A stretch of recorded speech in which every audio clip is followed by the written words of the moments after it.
ungrateful fucktard. You called the cops on Asher? The guy who has given you a job and a place to live for what, 10 years? I didn't call the black and whites, just this Inspector Rivera. I know him from when I was on the force. He'll keep it on the down low. Go get your checkbook and your car, Lily barked. We're going to bail him out. He probably hasn't even been processed yet, Ray said. Ray, you pathetic toss beast. Go! I'll close up the store and wait for you out front. Lily, you can't talk to me that way. I don't have to put up with it. Because he couldn't turn his head, Ray wasn't able to avoid the first 2 staples Lily put in his forehead. But by then he had decided it was best to go get his checkbook and his car and backed away. What's a fuck puppet, anyway? Lily shouted after him, somewhat surprised at the violent intensity of her loyalty to Charlie. The policewoman fingerprinted Charlie 9 times before she looked up at Inspector Alphonse Rivera and said, This motherfucker got no fingerprints. Rivera took Charlie's hand and turned it palm up and looked at his fingers. I can see the ridges right there. He's got completely normal fingerprints. Well, then you do it then, said the woman, 'cause all I got on the card is smooth. Fine then, Rivera said. Come with me. He led Charlie over to a wall that had a big ruler painted on it and told him to face a camera. How's my hair? Charlie said. Don't smile. Charlie frowned. Don't make a face. Just look straight ahead and... Your hair is fine, though now you've got ink on your forehead. This is not that hard, Mr. Asher. Criminals do this all the time. I'm not a criminal, Charlie said. You broke into a security building and harassed a young woman. That makes you a criminal. I didn't break into anything, and I didn't harass anyone. We'll see. Ms. McCurney said you threatened her life. She's definitely going to press charges, and if you ask me, you're both lucky I showed up when I did. Charlie wondered about that. The fuck puppet had started screaming and backed into her apartment, and he had followed her, trying to explain, trying to figure out how this was going to work, and at the same time paying way too much attention to her breasts. I didn't threaten her. You said she was going to die today. Well, they had him there. Charlie had, in all the confusion and screaming, mentioned that he had to get hold of her breasts because she was going to die today. In retrospect, he felt he probably should have kept that information to himself. Rivera led him upstairs and into a small room with a table and 2 chairs, just like on TV. Charlie looked for a one-way mirror, but was disappointed to see only concrete block walls painted in easy clean moss green enamel. Rivera had him sit, but then went to the door. I'm going to leave you here for a few minutes until Miss McCurney comes down to file charges. It's more hospitable here than the holding cell. You want something to drink? Charlie shook his head. Should I call an attorney? It's up to you, Mr. Asher. That's certainly your right, but I can't advise you one way or another. I'll be back in 5. You can make your call then if you'd like. Rivera left the room, and Charlie saw the inspector's partner, a gruff, bald-headed bull of a guy named Cavuto, standing outside the door waiting for him. That guy actually scared Charlie, not as much as the prospect of having to retrieve Madison McCurney's breast implants, or what would happen if he didn't, but still scary. Cut him loose, Cavuto said. What cut him loose? I just got him processed. The McCurney woman is dead. Boyfriend shot her. Then, when our guys responded to the shots fired call, did himself. What? Boyfriend was married. McCurney wanted more security and was going to tell the wife. He flipped out. You know all that already? Her neighbor told the uniforms as soon as they arrived. Come on, it's our case. We need to roll. Cut this guy loose. Ray Macy and some goth chef chick are waiting for him downstairs. Ray Macy is the one who called me. He thought Asher was going to kill her. I know. Right crime, wrong guy. Let's go. We still have him on the concealed weapon charge. A cane with a sword in it?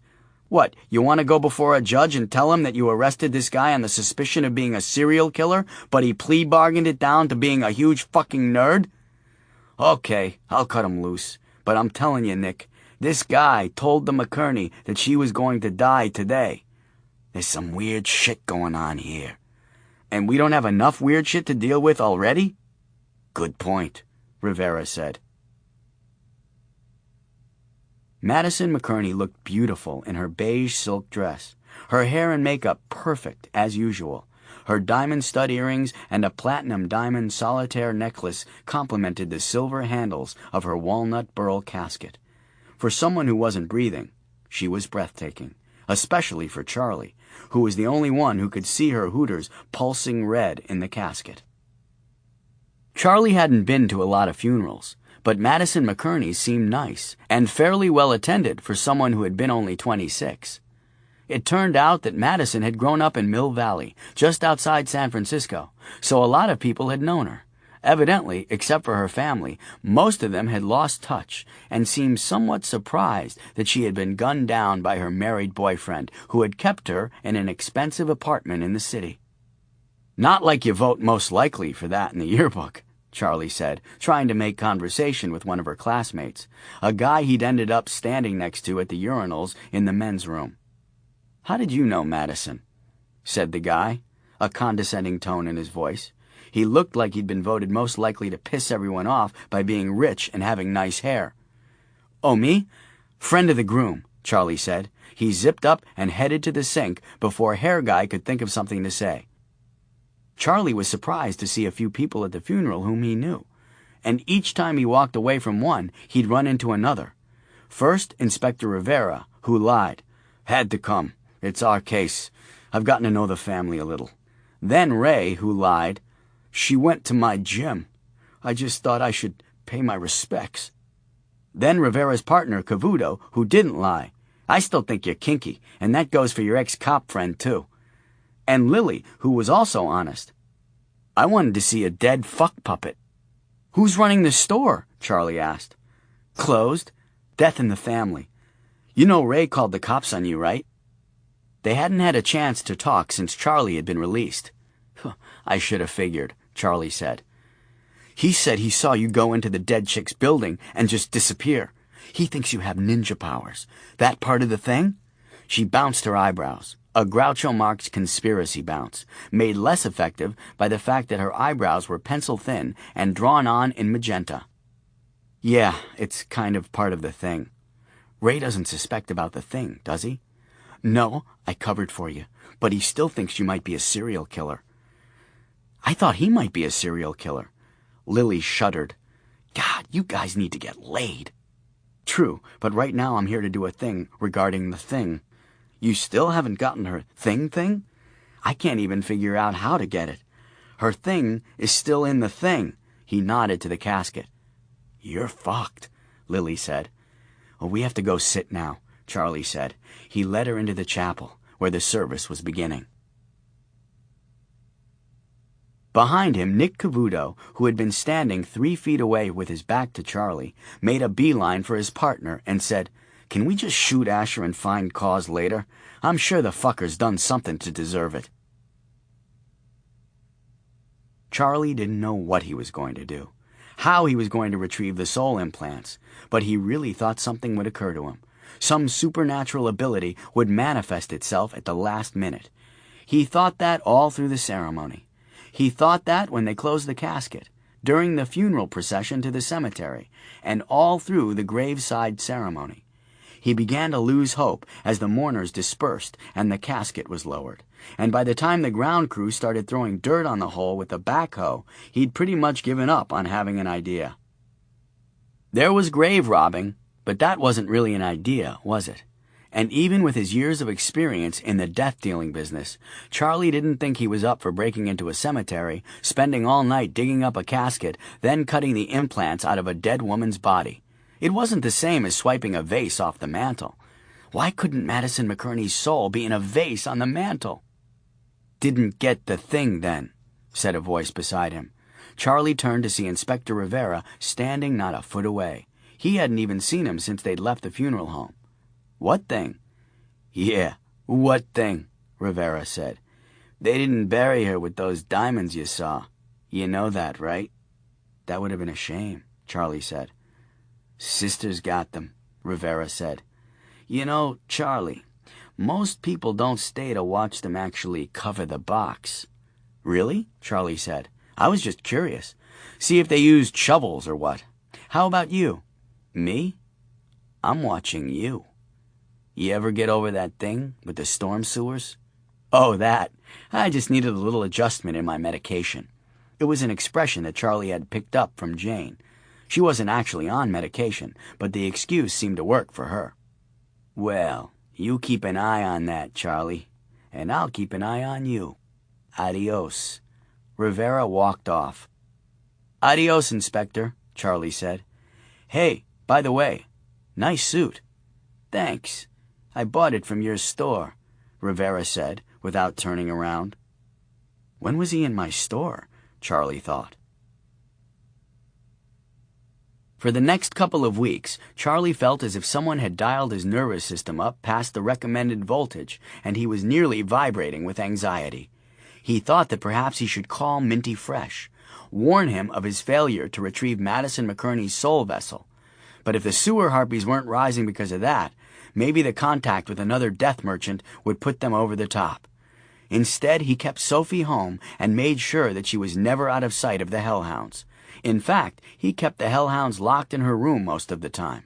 Otherwise, they kept dragging him to his day planner, which had no new names, only the overdue Madison McCurney and the two women, Esther Johnson and Irina Posakovanovich, who had appeared on the same day, but still had some time left before expiration, or whatever you called it.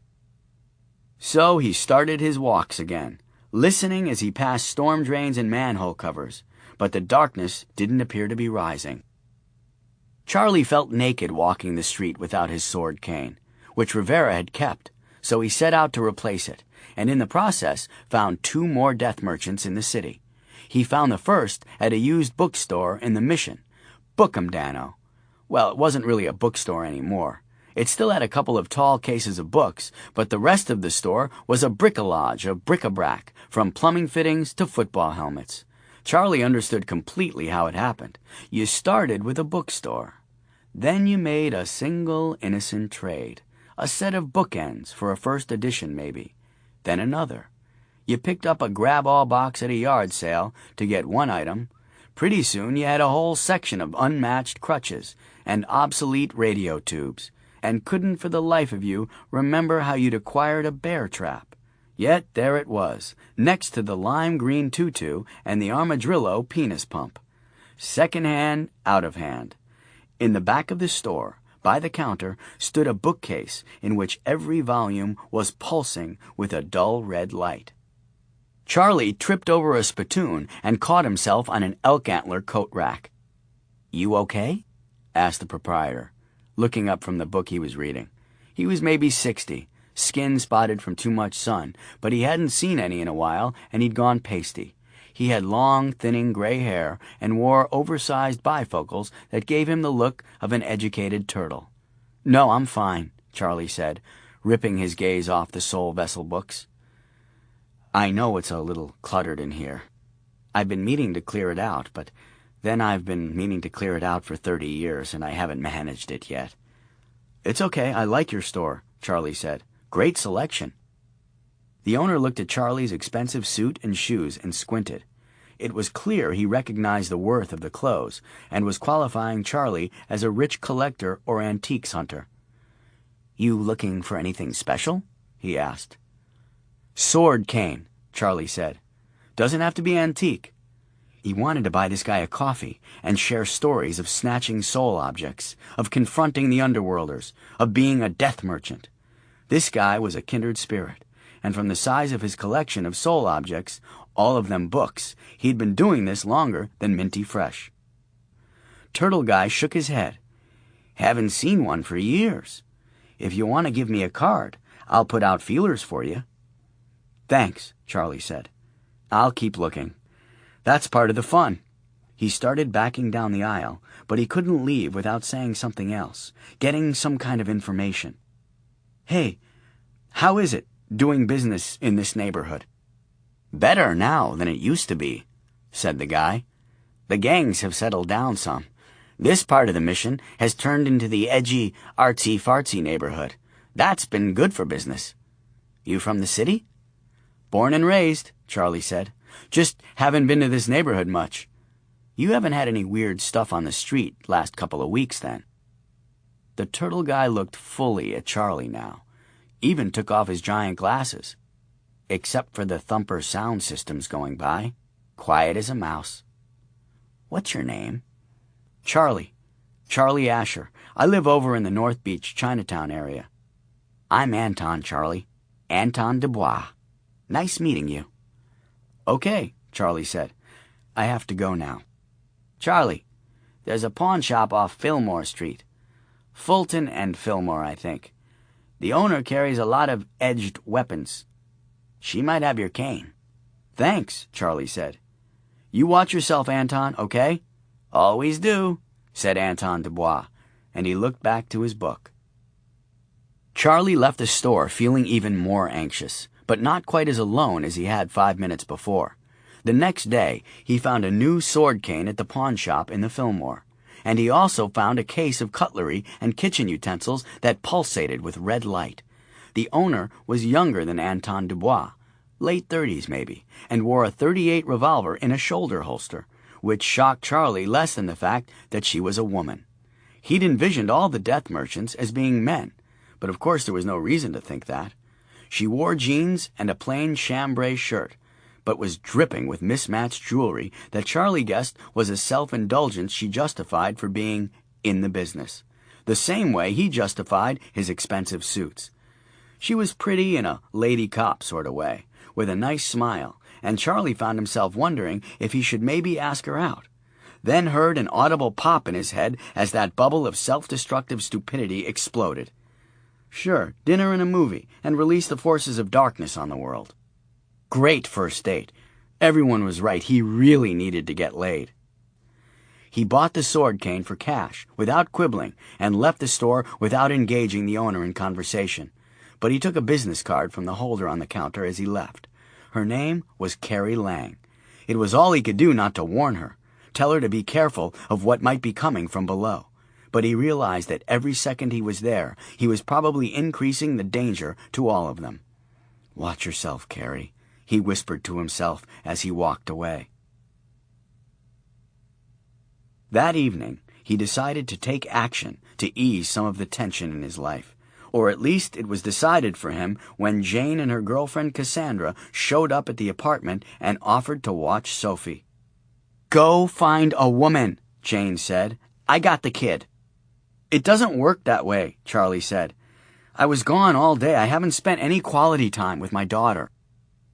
Jane and Cassandra, an athletic, attractive redhead in her mid-30s, who Charlie promised himself he would have asked out if she hadn't been living with his sister, pushed him out the door, slammed it in his face, and locked it. Don't come home until you've gotten some, Jane shouted over the transom. Does that work for you? Charlie shouted back. Just go find someone to do you? Like a scavenger hunt? Here's $500. $500 works for anyone. A wad of bills came flying over the transom, followed by his cane, a sport coat, and his wallet. This is my money, isn't it? Charlie shouted. It's you that needs to get laid, Jane shouted back. Go! Don't come back until you've done the dance of the beast with two backs. I could just lie. No, you can't, Cassie said. She had a sweet voice, like you'd want to hear her tell you a bedtime story. The desperation will still show in your eyes. And I mean that in a nice way, Charlie. Sure, how else could I take it? Bye, Daddy, Sophie said from the other side of the door. Have fun. Jane! Relax, she just came in. Go! So Charlie, thrown out of his own home by his own sister, said goodbye to the daughter he adored and went out to find a total stranger with whom to be intimate. Just a massage, Charlie said. Okay, said the girl as she arranged oils and lotions on a shelf. She was Asian, but Charlie couldn't tell from where in Asia, maybe Thailand. She was petite and had black hair that hung down past her waist. She wore a red silk kimono with a chrysanthemum design. She never looked him in the eye. Really, I'm just tense. I don't want anything but a completely ethical and hygienic massage, just like it says on the sign. Charlie stood at the end of a narrow cubicle, fully dressed, with a massage table on one side of him and the masseuse and her shelf of oils on the other. "Okay," said the girl. Charlie just looked at her, unsure of what to do next. "Close off," said the girl. She placed a clean white towel on the massage table near Charlie, nodded to it, then turned her back. "Okay?" "Okay," Charlie said, feeling now that he was here, he needed to go through with it. He'd paid the woman at the door $50 for the massage, after which she made him sign a release that stated that all he was getting was a massage, that tipping was encouraged but did not imply any services beyond a massage, and that if he thought that he was getting anything but a massage, he was going to be one disappointed white devil. She made him initial each of the 6 languages it was printed in. Then she winked, a long, slow wink, exaggerated by very long false eyelashes, and performed the internationally accepted blowjob mime, with round mouth and rhythmic tongue pushing out the cheek. "Lotus flower make you very relaxed, Mr. Macy." Charlie had signed Ray's name, not so much as a small revenge for calling the cops on him, but because he thought the management might recognize Ray's name and give him a discount. He kept his boxers on and climbed on the table, but Lotus Flower slipped them off him, as deftly as a magician pulling a scarf from his sleeve. She draped a towel over his bottom and dropped her kimono. Charlie saw it fall and glanced back to see a tiny, semi-naked woman rubbing oil on her palms to warm it. He looked away and slammed his forehead into the table several times, even as he felt his erection struggling for freedom beneath him. "My sister made me come here," he said. "I didn't want to come." "Okay," she said. She rubbed the oil into his shoulders. It smelled of almonds and sandalwood. There must have been menthol or lavender or something in it, because he felt it tingle on his skin. Every place she touched hurt, like he dug a ditch to Ecuador the day before, or pulled a barge across the bay with a rope. It was like she had special sensory powers. She could find the exact spot where he carried his pain, then touch it, release it. He moaned, just a little. "Very tense," she said, working her fingers up his spine. "I haven't slept well in 2 weeks." "That's nice." She reached across to work his rib cage, and he felt her small breasts press against his back. He stopped breathing for a second, and she giggled. "Very tense," she said. "I had this thing happen at work. Well, not at work, but I'm afraid I did something that could put everyone I know in danger, and I can't make myself do what needs to be done to fix it. People could die." "That nice," said Lotus Flower, kneading his biceps. "You don't speak English, do you?" "Oh, little. No worries. You want happy ending?" Charlie smiled. "Can you just keep rubbing?" "No happy ending? Okay, $20, 15 minutes. So Charlie paid her and talked to her, and she rubbed his back, and he paid her again, and he told her all the things that he couldn't share with other people. All the worries, all the fears, all the regrets.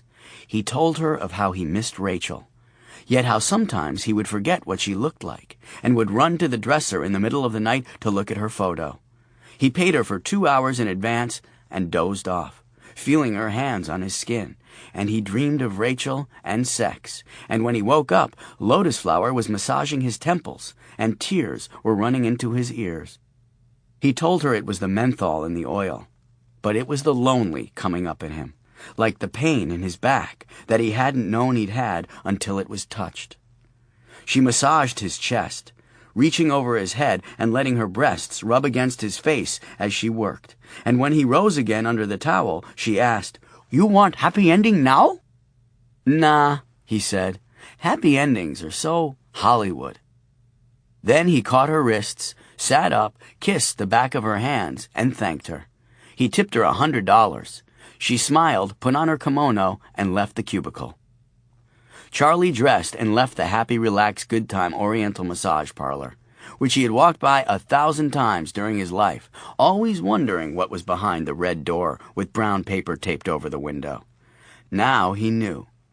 the pathetic puddle of lonely frustration that was Charlie Asher, for whom there would be no happy ending.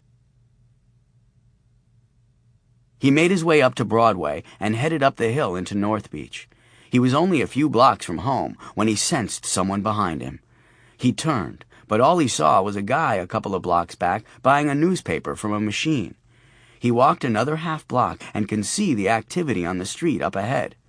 Tourists out walking, waiting for tables in Italian restaurants, barkers trying to lure tourists into strip clubs, sailors bar hopping, hipsters smoking outside of City Lights bookstore, looking cool and literary before the next poetry slam, which would go off in a bar across the street. "Hey, soldier," a voice at his side.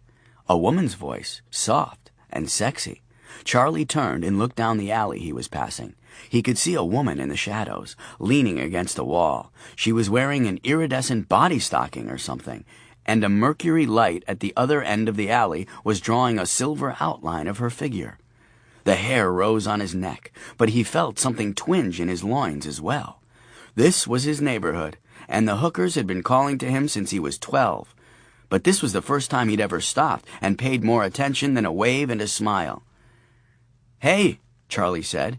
He felt dizzy, drunk or stoned. Maybe all the toxins had broken loose from the long massage, but he had to lean on his cane to steady himself.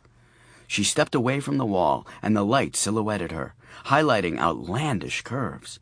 Charlie realized he was grinding his teeth, and his right kneecap began to bounce. This was not the street-worn body of a junkie. A dancer, maybe. A goddess. "Sometimes," she said, hissing the last S.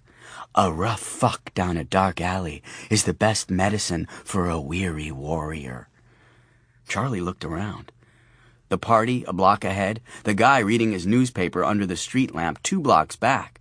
No one down the alley waiting to ambush him. "How much?" he asked. He couldn't even remember what sex felt like, but all he could think about right now was a release, a rough fuck down a dark alley with this goddess. He couldn't see her face, just the line of a cheekbone, but that was exquisite. "The pleasure of your company," she said. "Why me?" Charlie said. He couldn't help himself. It was his beta nature. "Come find out," she said. She cupped her breasts, fell back against the wall, and propped one heel up on the bricks. "Come."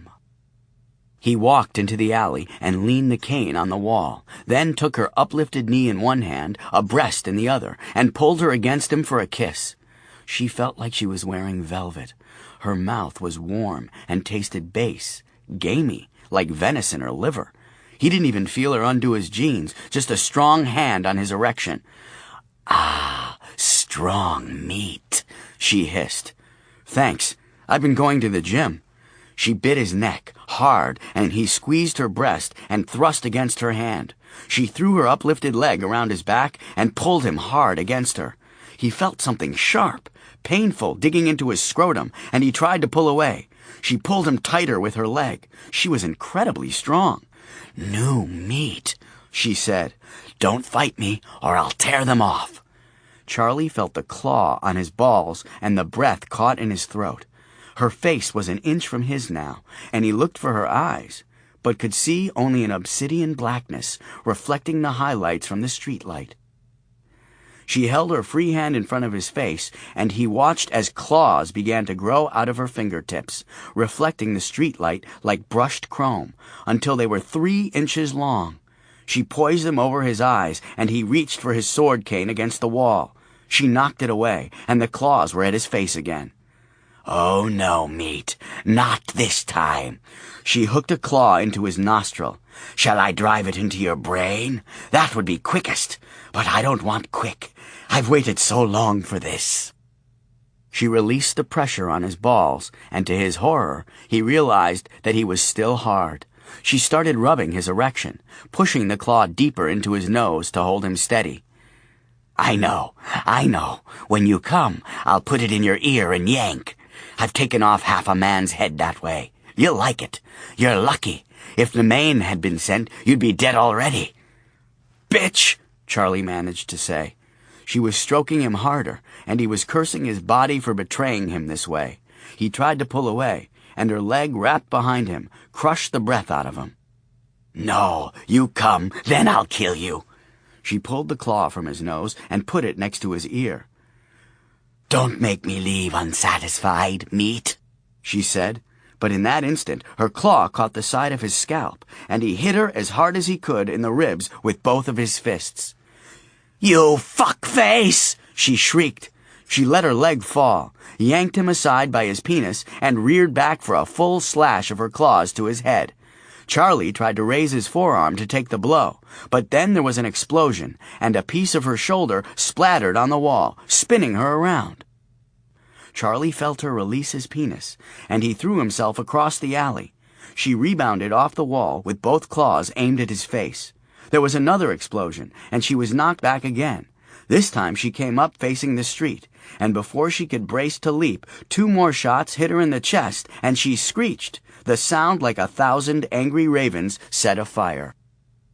5 more quick shots, and she was danced backward by the impacts.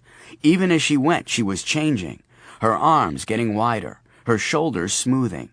2 more shots, and the next screech wasn't even remotely human, but that of a huge raven. She rose into the night sky, trailing feathers and spattering a liquid that might have been blood, except that it was black. Charlie climbed to his feet and staggered out of the alley to where Inspector Alphonse Rivera was still in shooting stance, holding a 9mm Beretta aimed at the dark sky.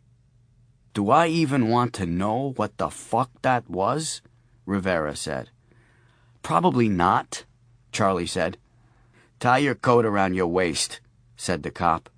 Charlie looked down and saw that the front of his jeans had been shredded as if by razors. "Thanks," Charlie said.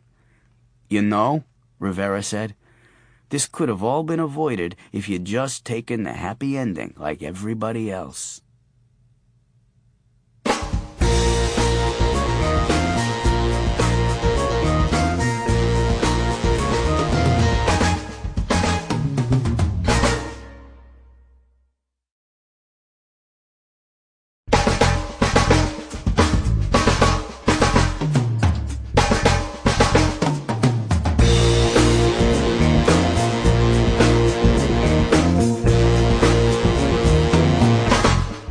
"17. Was it good for you?" The next morning, Jane's girlfriend Cassie heard someone in the hall and opened the door. Charlie stood there, covered in blood, black goo, and smelling of sandalwood and almond oil. He had a cut over his ear, blood crusted in his nose, the front of his pants were in shreds, and there were tiny black feathers stuck to him everywhere. "Why, Charlie," she said, somewhat surprised. "It appears that I underestimated you. When you decide to get your freak on, you do not mess around." "Shower," Charlie said. "Daddy!" Sophie called from her bedroom. She came running out with arms thrown wide, followed by 2 giant dogs and a lesbian aunt in Brooks Brothers. Halfway across the living room, she saw her father, turned, and went squealing out of the room in terror. Jane pulled up by the couch and stared. "Jesus, Chuck, what'd you do? Try to fuck a leopard?" "Something like that," Charlie said. He stumbled by her and went through his bedroom to the master bath. Jane looked at Cassandra, who was trying to keep her smile from breaking into laughter. "You wanted him to get out more." "You tell him about Mom?" Jane said. "Thought that news should come from you," said Cassandra. "Well, guns suck, I can tell you that," said Babbed, the most recent of the 3 death divas to make an appearance above. "Sure, they look great from down here, but up close, noisy, impersonal. Give me a battle axe or a cudgel any day." "I like to cudgel," said Macha, who had her claws up inside Madison McCurney's severed head and was working the mouth like a hand puppet. "It's your own fault," scolded Nemaine. She had one of Madison McKierney's silicone implants, bits of fuck puppet gore still clinging to it, and was pressing it to Bab's wounds to heal them. Even as the black flesh regenerated, the red glow in the implant dimmed. "We're wasting the power in these, and after waiting years to get another soul." Bab sighed.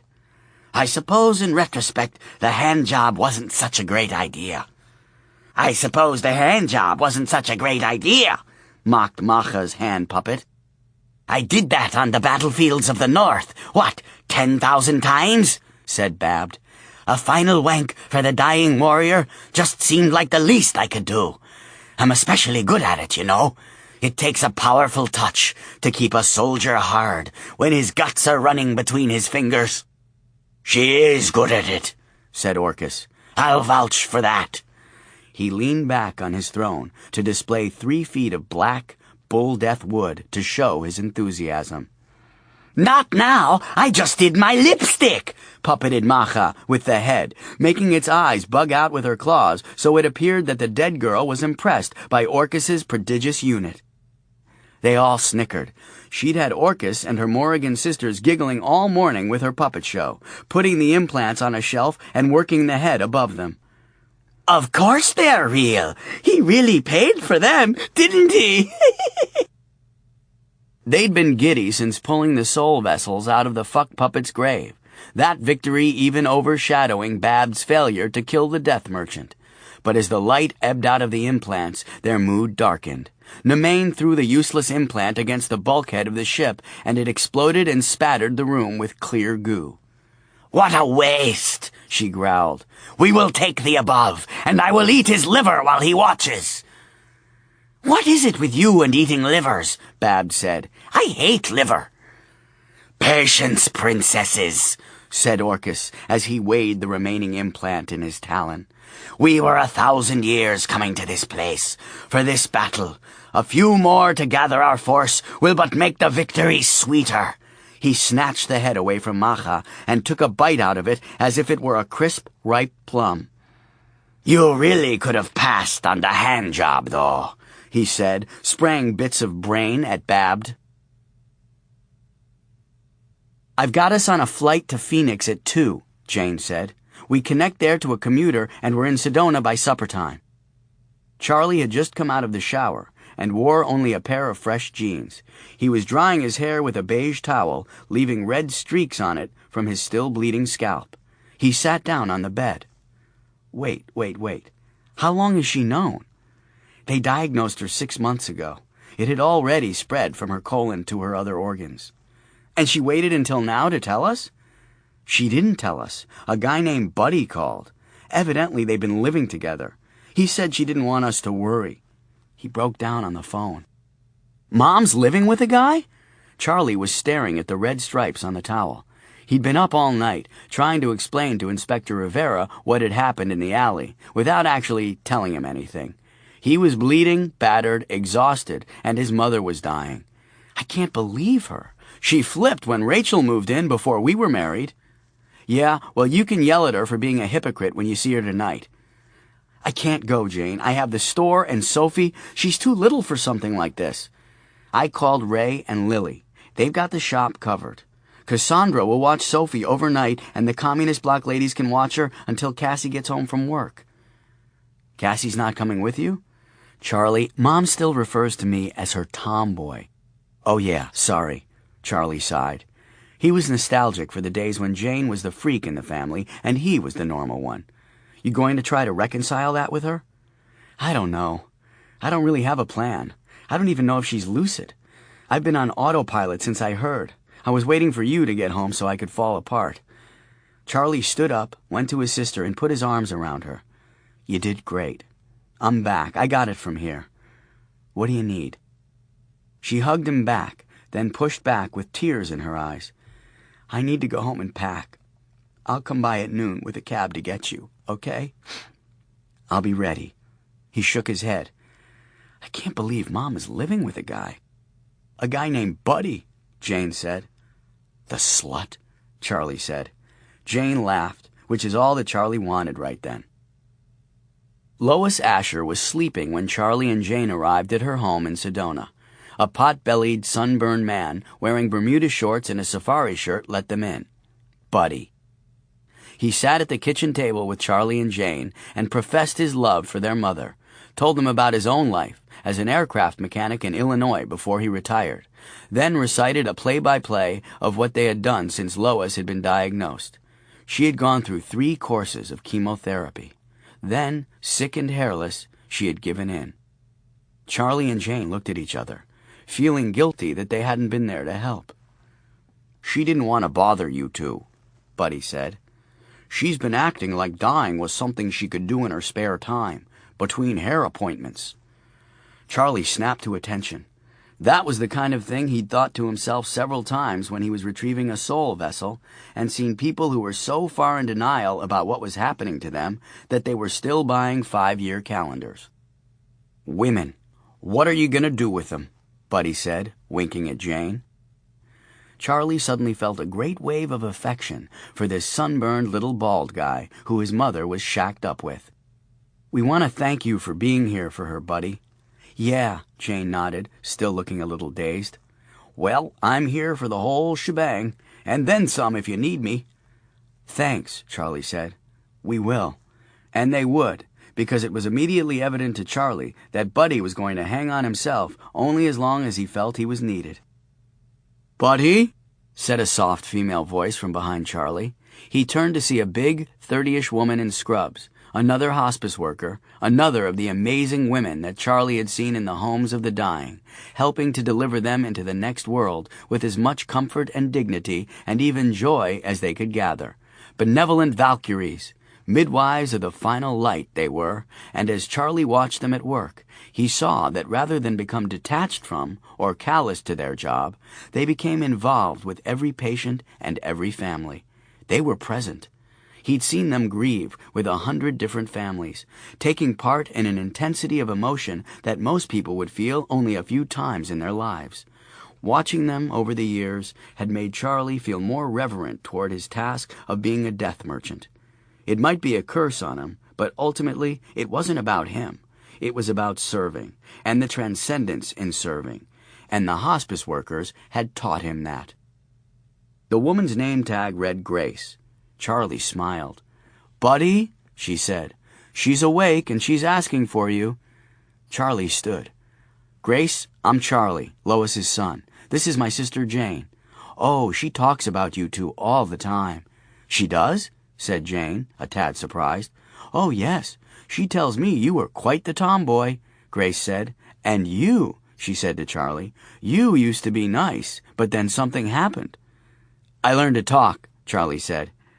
"That's when I stopped liking him," Jane said.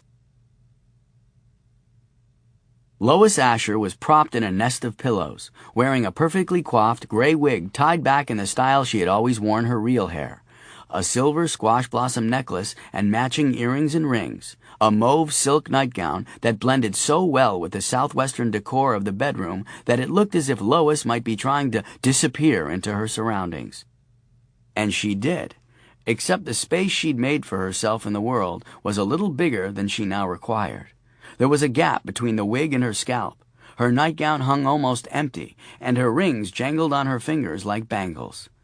It was clear to Charlie that she hadn't actually been sleeping when they'd arrived, but had sent Buddy out with the excuse to give Grace time to dress and arrange her for presentation to her children. Charlie noticed that the squash blossom necklace was glowing dull red against Lois's nightgown, and he felt a long, sad sigh rise in his chest. He hugged his mother and could feel the bones in her back and shoulders, as delicate and fragile as a bird's. Jane tried to fight down a sob as soon as she saw her mother, but managed only to produce what sounded like a painful snort. She fell to her knees at her mother's bedside. Charlie knew it was perhaps the stupidest question one could ask the dying, yet he asked, "How are you doing, Mom?" She patted his hand. "I could use an old-fashioned. Buddy won't let me have any alcohol since I can't keep it down. You met Buddy?" "He seems like a nice man," Jane said. "Oh, he is. He's been good to me. We're just friends, you know." Charlie looked across the bed at Jane, who raised her eyebrows. "It's okay. We know you guys are living together," Charlie said. "Living together? Me? What do you take me for?" "Never mind, Mom." His mother waved off the thought as if she was shooing a fly. "And how is that little Jewish girl of yours, Charlie?" "Sophie? She's doing great, Mom." "No, that's not it." "What's not it?" "It wasn't Sophie. It was something else. Pretty girl. Too good for you, really." You're thinking of Rachel, Mom. She passed on 5 years ago, remember? Well, you can't blame her, can you? You were such a sweet little boy. Then I don't know what happened to you. Do you remember? Yeah, Mom, I was sweet. Lois looked at her daughter. And what about you?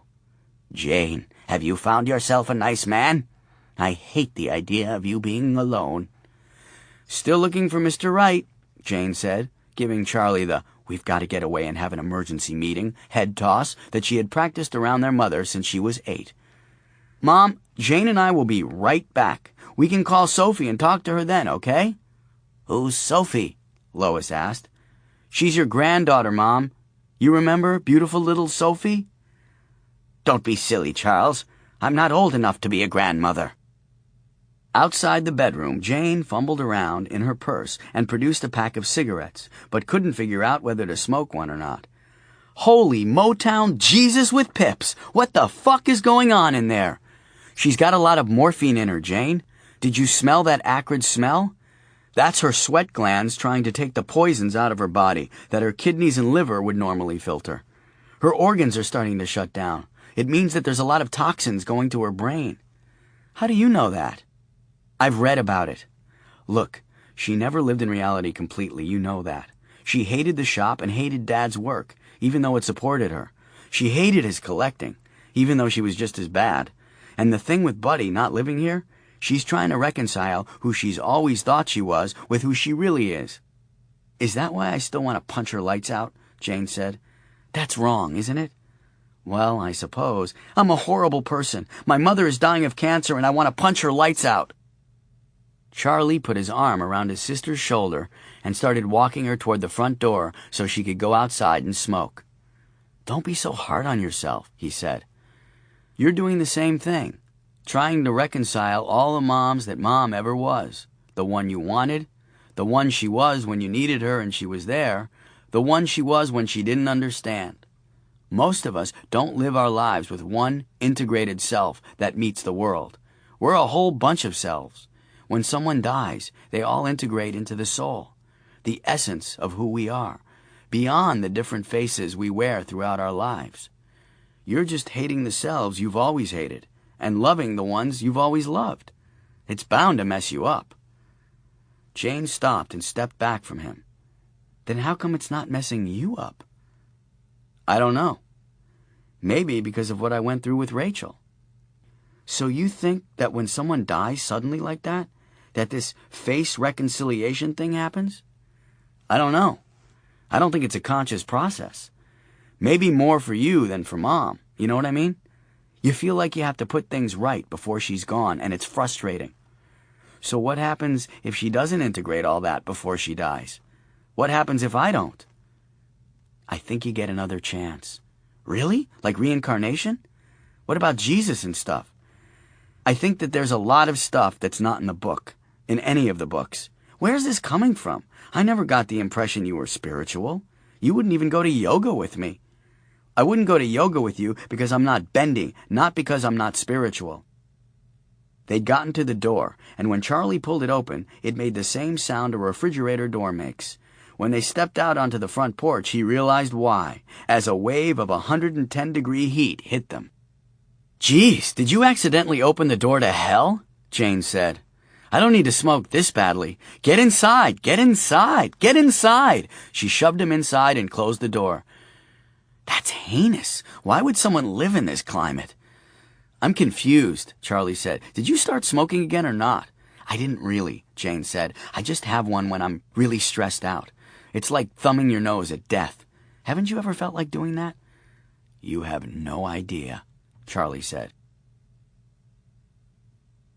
With Charlie and Jane there, they sent the hospice nurse home at night and watched Lois in 4-hour shifts.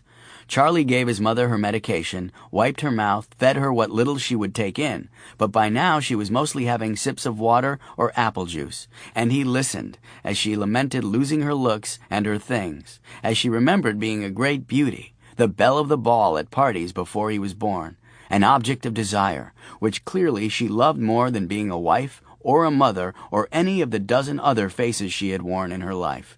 Sometimes she would actually turn her attention to her son. I loved you as a little boy. I would take you to cafes in North Beach, and everyone would just dote on you. You were so sweet. Beautiful. Both of us were. I know. Remember when we dumped all the cereal out of the boxes so you could get the prize out? A little submarine, I think. Do you remember? I remember, Mom. We were close then. Yeah, we were. Charlie would take her hand then, and let her remember great times that they had never really had. The time had long passed for correcting facts and changing impressions. When she exhausted herself, he let her sleep, and read by a flashlight sitting in the chair at her bedside. He was there, in the middle of the night, reading a crime novel, when the door opened and a slight man of about 50 crept into the room, stopped by the door, and looked around. He wore sneakers and black jeans, a long-sleeved black T-shirt, but for the oversized wireframe glasses, he was just short a hand grenade and a survival knife from looking like someone on a commando mission. Just be quiet, Charlie said softly. She's sleeping. The little man jumped straight up about 2 feet and came down in a crouch. He was breathing hard, and Charlie was afraid he might faint if he didn't relax. It's okay. It's in the top drawer of that dresser over there. It's a squash blossom necklace. Take it. The little man ducked behind the door, then peeked around the edge. You can see me? Yes. Charlie put his book down and got up from the chair and went to the dresser. Oh, this is bad. This is really, really bad. It's not that bad, Charlie said. The little man shook his head violently. No, it's really bad. Look away. Look over there. I'm not here. I'm not here. You can't see me. Here it is, Charlie said. He took the squash blossom necklace from its velvet case in the drawer and held it up. What is? What you're looking for. How did you know? Because I do what you do. I'm a death merchant. A what? Then Charlie remembered that Minty Fresh said he had coined the term, so maybe only the death merchants in San Francisco knew it. I collect soul vessels. No, you don't. You can't see me. You can't see me. Sleep, sleep. The little man was waving his hands up and down in the air like he was drawing a curtain of deception before him, or possibly clearing spider webs out of the room. These are not the droids you seek, Charlie said, grinning. What? You don't have Jedi powers, you git. Just take the necklace. I don't understand. Come with me, Charlie said. It's time for my sister to watch her anyway. He led the little guy out of his mother's room into the living room.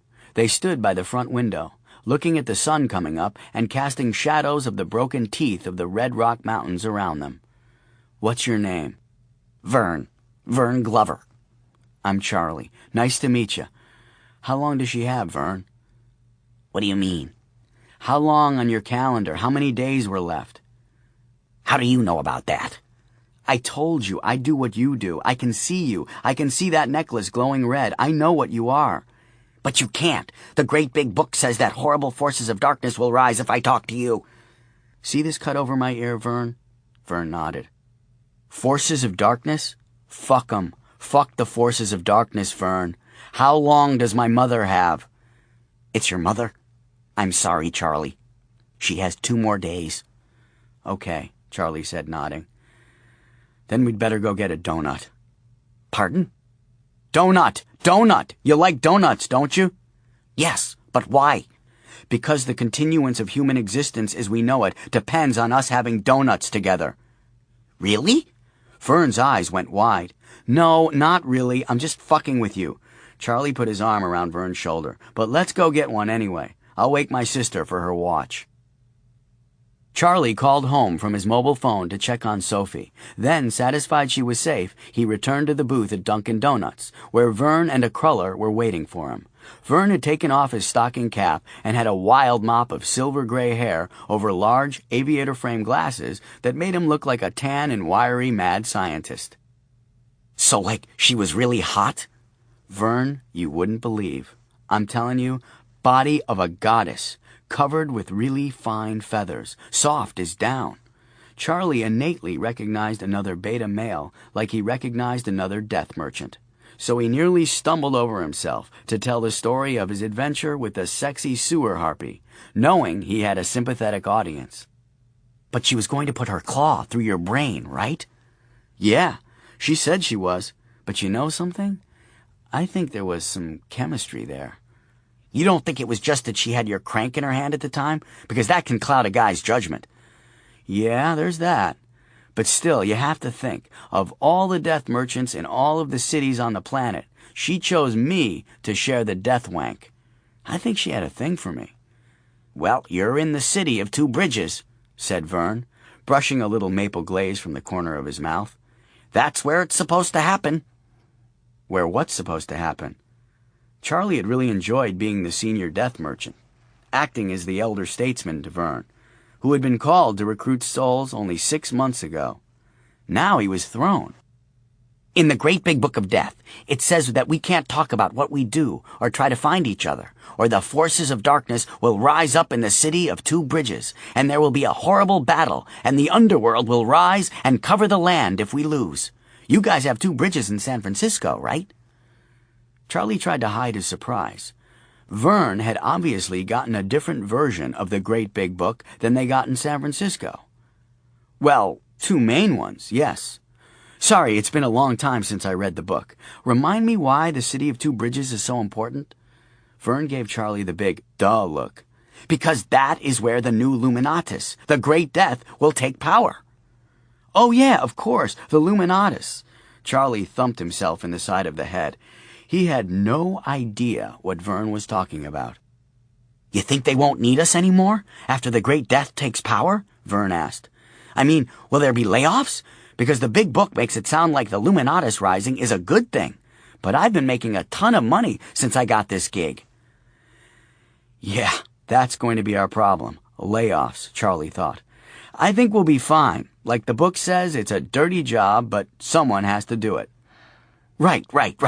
So this cop that shot the sexy goddess babe, he didn't do anything? No, nothing. First, he put me in the back of his cop car and tried to get me to tell him what had been going on when he showed up, and what had been going on for these last few years he's been checking on me. And what did you tell him? I told him that it was as much a mystery to me as it was to him. And he believed that? No, he didn't. But he did believe it when I told him that if I told him more, it would get worse. So we came up with a story that justified his firing his weapon. A guy with a gun taking a shot at me, then at him. Descriptions, everything. Then, when he was sure he had it straight, he took me to the station and I wrote out my statement. That's it? He let you go? No.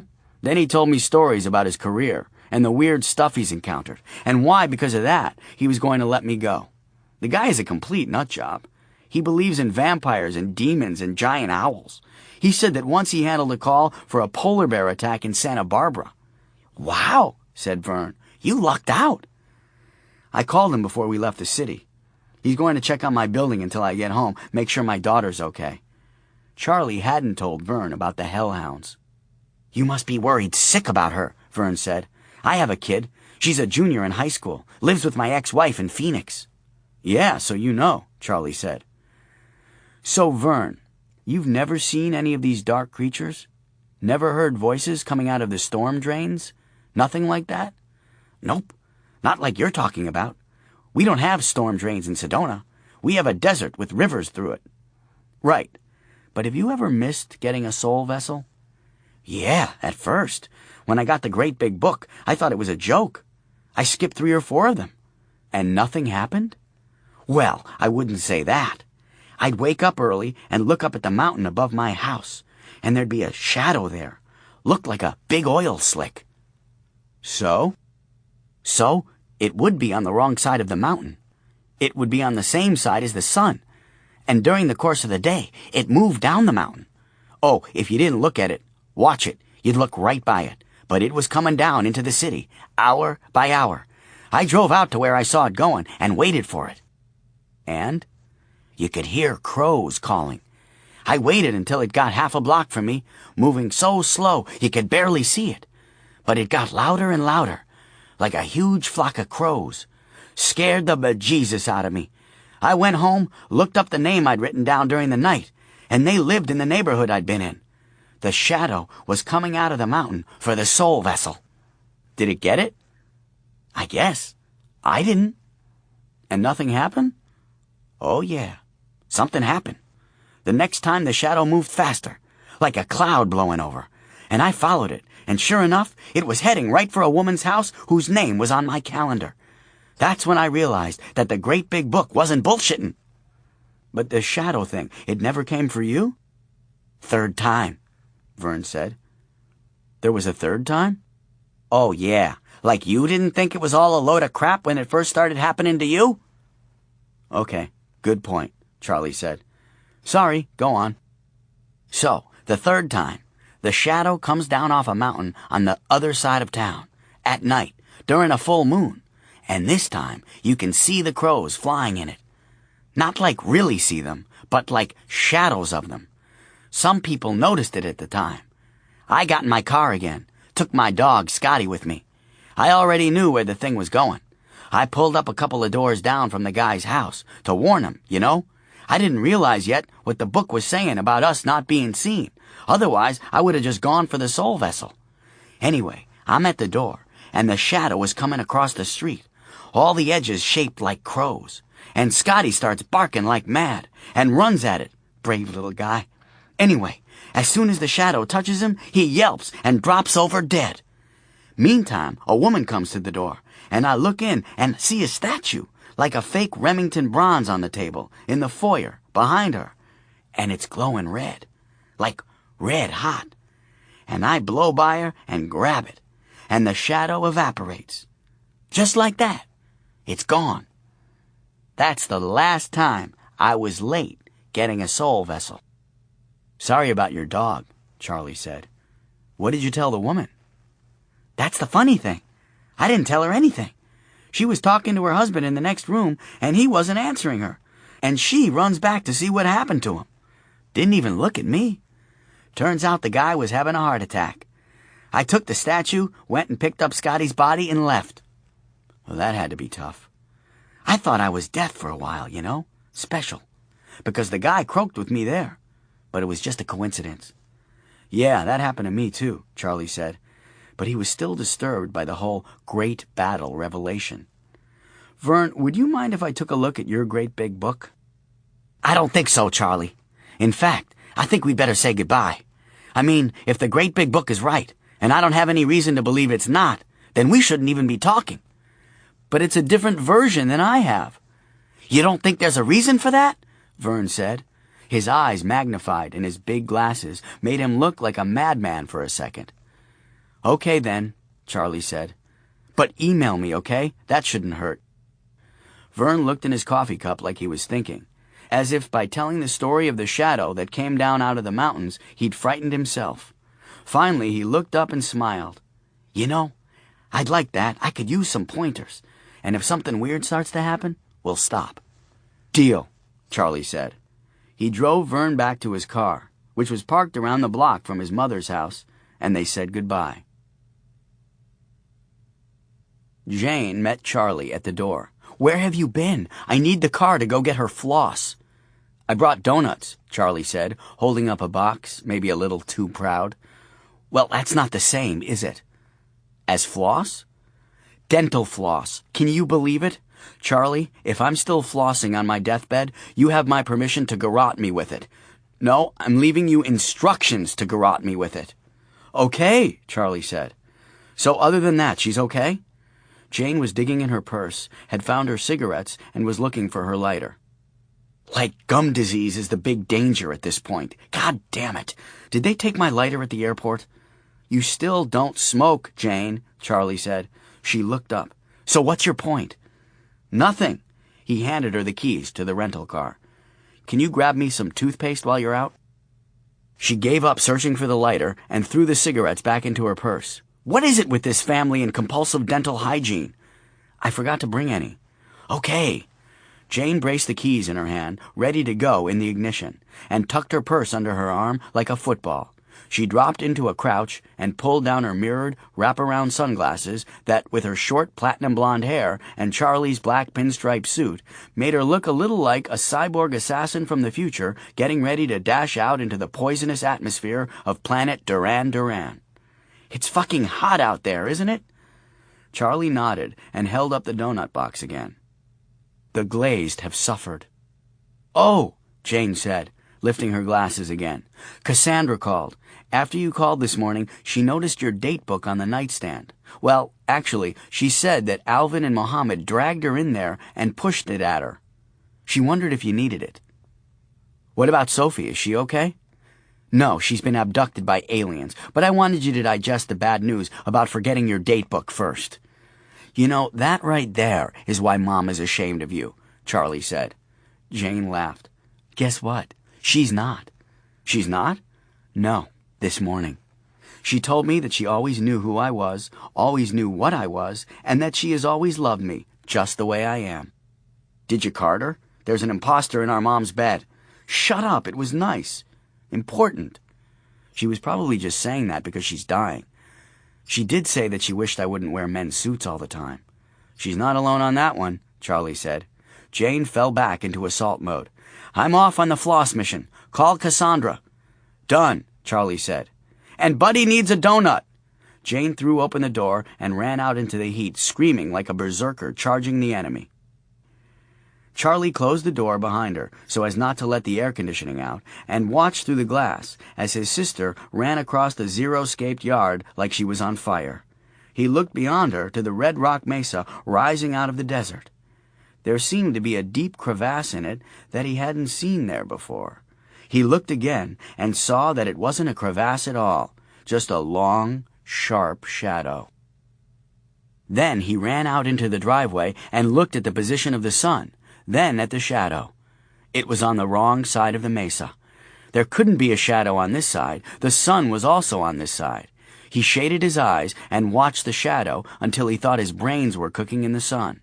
It was moving, slowly but moving, and not the way a shadow moves. It was moving with purpose, against the sun, toward his mother's house. "My date book," he said to himself. "Oh, shit." 18. Your Mama So Dead That... On her last day, Lois Asher rallied. After not having even been able to get up to go to the breakfast table or into the living room to sit and watch TV for 3 weeks, got up and danced with Buddy to an old Ink Spot song. She was playful and full of laughter. She teased her children and hugged them. She ate a chocolate marshmallow sundae, and she brushed and flossed afterward. She put on her favorite silver jewelry and wore it to the dinner table, and when she couldn't find her squash blossom necklace, she shrugged it off like it was a minor thing. She must have misplaced it. Oh well. Charlie knew what was happening because he had seen it before, and Buddy and Jane knew because Grace, the hospice nurse, explained it to them. "It happens again and again. I've seen people come out of a coma and sing their favorite songs, and all I can tell you is to enjoy it. People see the light come back into eyes that have been dull for months, and they start to place hope on it. It's not a sign of getting well. It's an opportunity to say goodbye. It's a gift." Charlie had also learned by observing that it really helped everyone to let go if they were at least mildly medicated. So he and Jane took some anti-anxiety pills that Jane's therapist had prescribed, and Buddy washed down a time-released morphine pill with some scotch. Medication and forgiveness can make for joyous moments with the dying. It's like they get to return to childhood. And because nothing in the future matters, because you don't have to train them for life, teach lessons, forge applicable and practical memories, all the joy can be wicked from those last moments and stored in the heart. It was the best and closest time Charlie had ever had with his mother and his sister, and Buddy, in the sharing, became family as well. Lois Asher went to bed at 9 and died at midnight. "I can't stay for the funeral," Charlie said to his sister the next morning. "What do you mean you can't stay for the funeral?"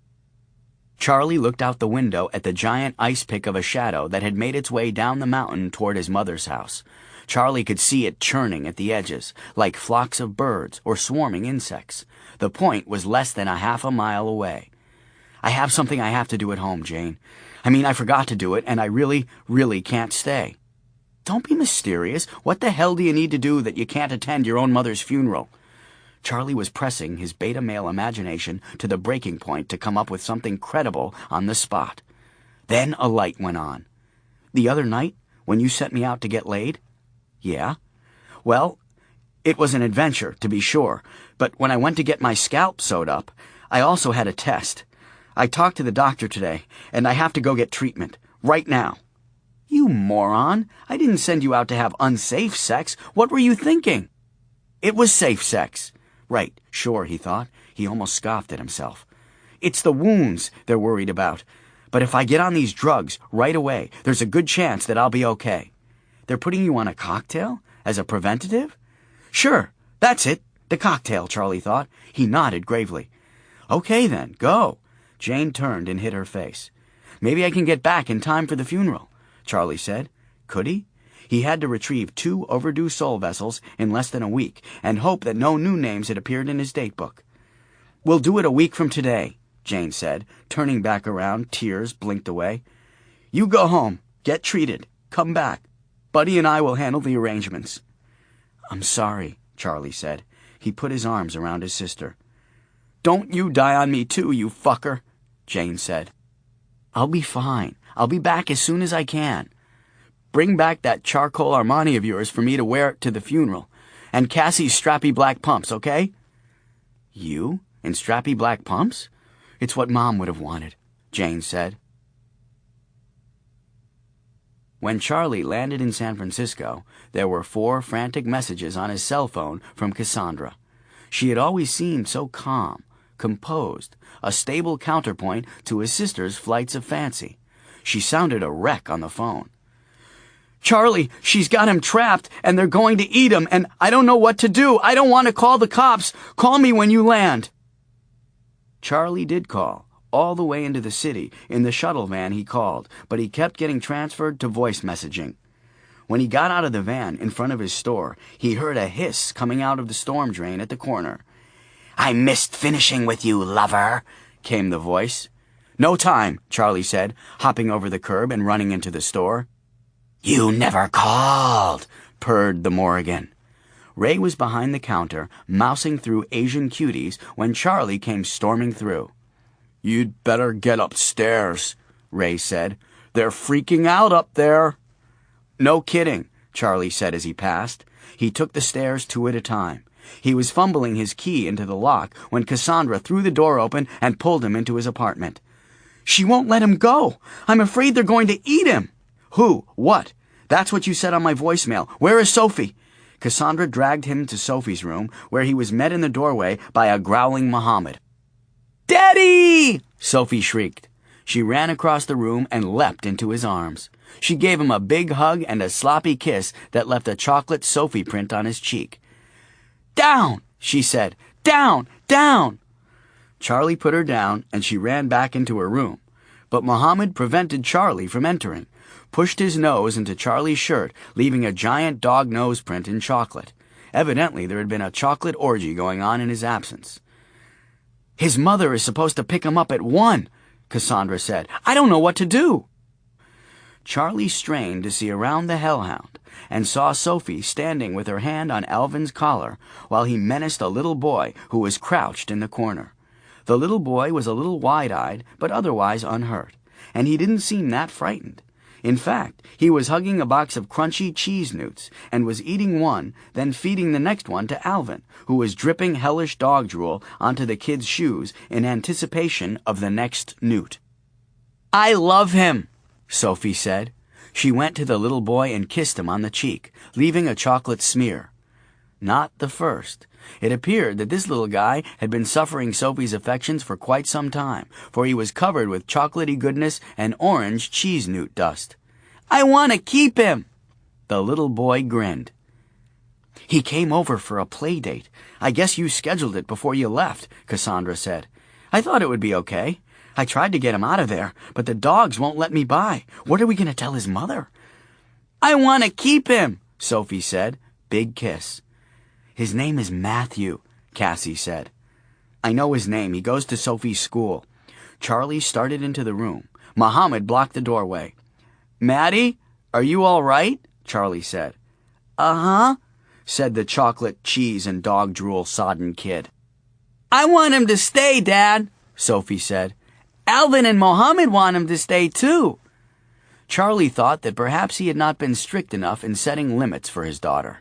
Maybe after losing her mother, he just hadn't the heart to say no to her, and now she was taking hostages. "Honey, Maddie has to get cleaned up.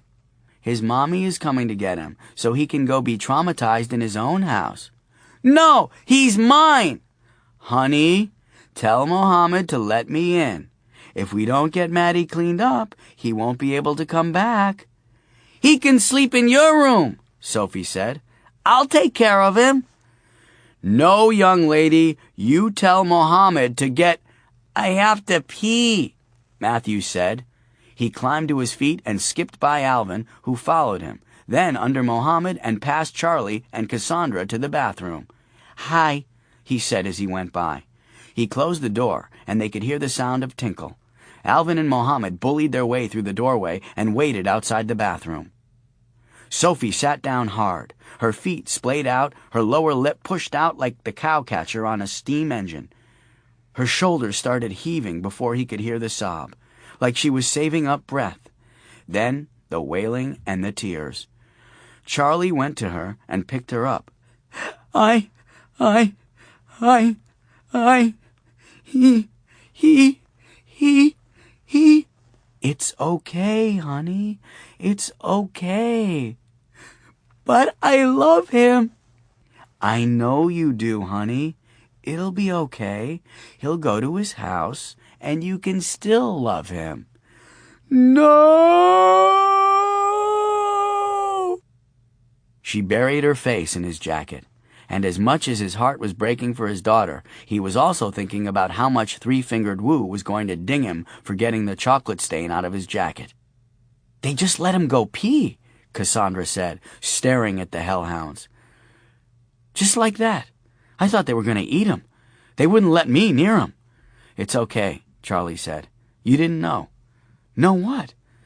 "They love the crunchy cheese newts." "You're kidding." "Sorry, look, Cassie, can you clean up Sophie and Maddie and take care of this? I have some stuff in my date book I have to take care of right away." "Sure, but Sophie will be fine, won't you, honey?" Sophie nodded sadly and wiped her eyes on his coat. "I missed you, Daddy." "I missed you too, sweetie. I'll be home tonight." He kissed her, got his date book from the bedroom, and ran around the apartment collecting his keys, cane, hat, and man purse. "Thanks, Cassie. You have no idea how grateful I am." "Sorry about your mother, Charlie," Cassandra said as he passed. "Yeah, thanks," Charlie said, quickly checking the edge of the sword in his cane as he went by. "Charlie, your life is out of control," Cassandra said, now slipping back into the unflappable persona that they were all used to. "Okay, I'll need to borrow your strappy black pumps, too," Charlie said as he headed out the door. "I think I've made my point," Cassie called after him. Ray stopped Charlie at the bottom of the stairs. "You got a minute, boss?" "Not really, Ray. I'm in a hurry." "Well, I just wanted to apologize." "For what?" "Well, it seems silly now, but I kind of suspected you of being a serial killer." Charlie nodded as if he were considering the grave consequences of Ray's confession, when in fact he was trying to remember if there was any gas in the van. "Well, Ray, I accept your apology, and I'm sorry I ever gave you that impression. I think all those years on the force made me suspicious. But Inspector Rivera stopped by and set me straight." "He did he? What exactly did he say?" "He said that you had been checking some stuff out for him, getting into places he couldn't get without a warrant and so forth. Stuff that you'd both get in a lot of trouble for if anyone found out, but was helping to put the bad guys away. He said that's why you're so secretive." "Yes," Charlie said solemnly. "I have been fighting crime in my spare time, Ray. I'm sorry I couldn't tell you." "I understand," Ray said, backing away from the stairway. "Again, I'm sorry. I feel like a traitor." "It's okay, Ray, but I really have to go. You know, fighting the forces of darkness and all." Charlie held his cane out as if it were a sword, and he was charging into action, which, bizarrely, it was, and he was. Charlie had 6 days to retrieve 3 soul vessels if he was going to get caught up before he returned to Arizona for his mother's funeral. 2, the names that had appeared in his datebook the same day as Madison McCurney, were seriously overdue. The last had appeared in the book only a couple of days ago, when he was in Arizona, yet it was in his own handwriting. He'd always thought that he had been doing some kind of sleep writing, but now this was a whole new twist. He promised himself he would freak out about it as soon as he had some time. Meanwhile, with the near-death hand job and the dead mom thing, he hadn't even done the preliminary research on the first of the 2, Esther Johnson and Irina Posa-Kovanovich. And both were now past their pickup date, one by 3 days. What if the sewer harpies had already gotten there? As strong as they had become already, he didn't even want to think about what they could do if they got hold of another soul. He considered calling Rivera to watch his back when he went to the house. But what would he say he was doing?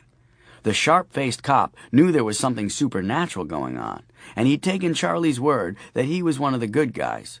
Not a hard sell when he'd seen the sewer harpy driving a 3-inch claw up his nostril, only to survive 9 rounds of 9mm in the torso and still fly away. Charlie was driving with no destination, heading into Pacific Heights just because the traffic was lighter in that direction. He pulled over to the curb and called information. "I need a number and address for an Esther Johnson." "There's no Esther Johnson, sir, but I have 3 E. Johnsons." "Can you give me the addresses?" She gave him the 2 who had addresses. A recording offered to dial the number for him for an additional charge of 50 cents. "Yeah, how much to drive me there?" Charlie asked the computer voice. Then he hung up and dialed the E. Johnson with no address.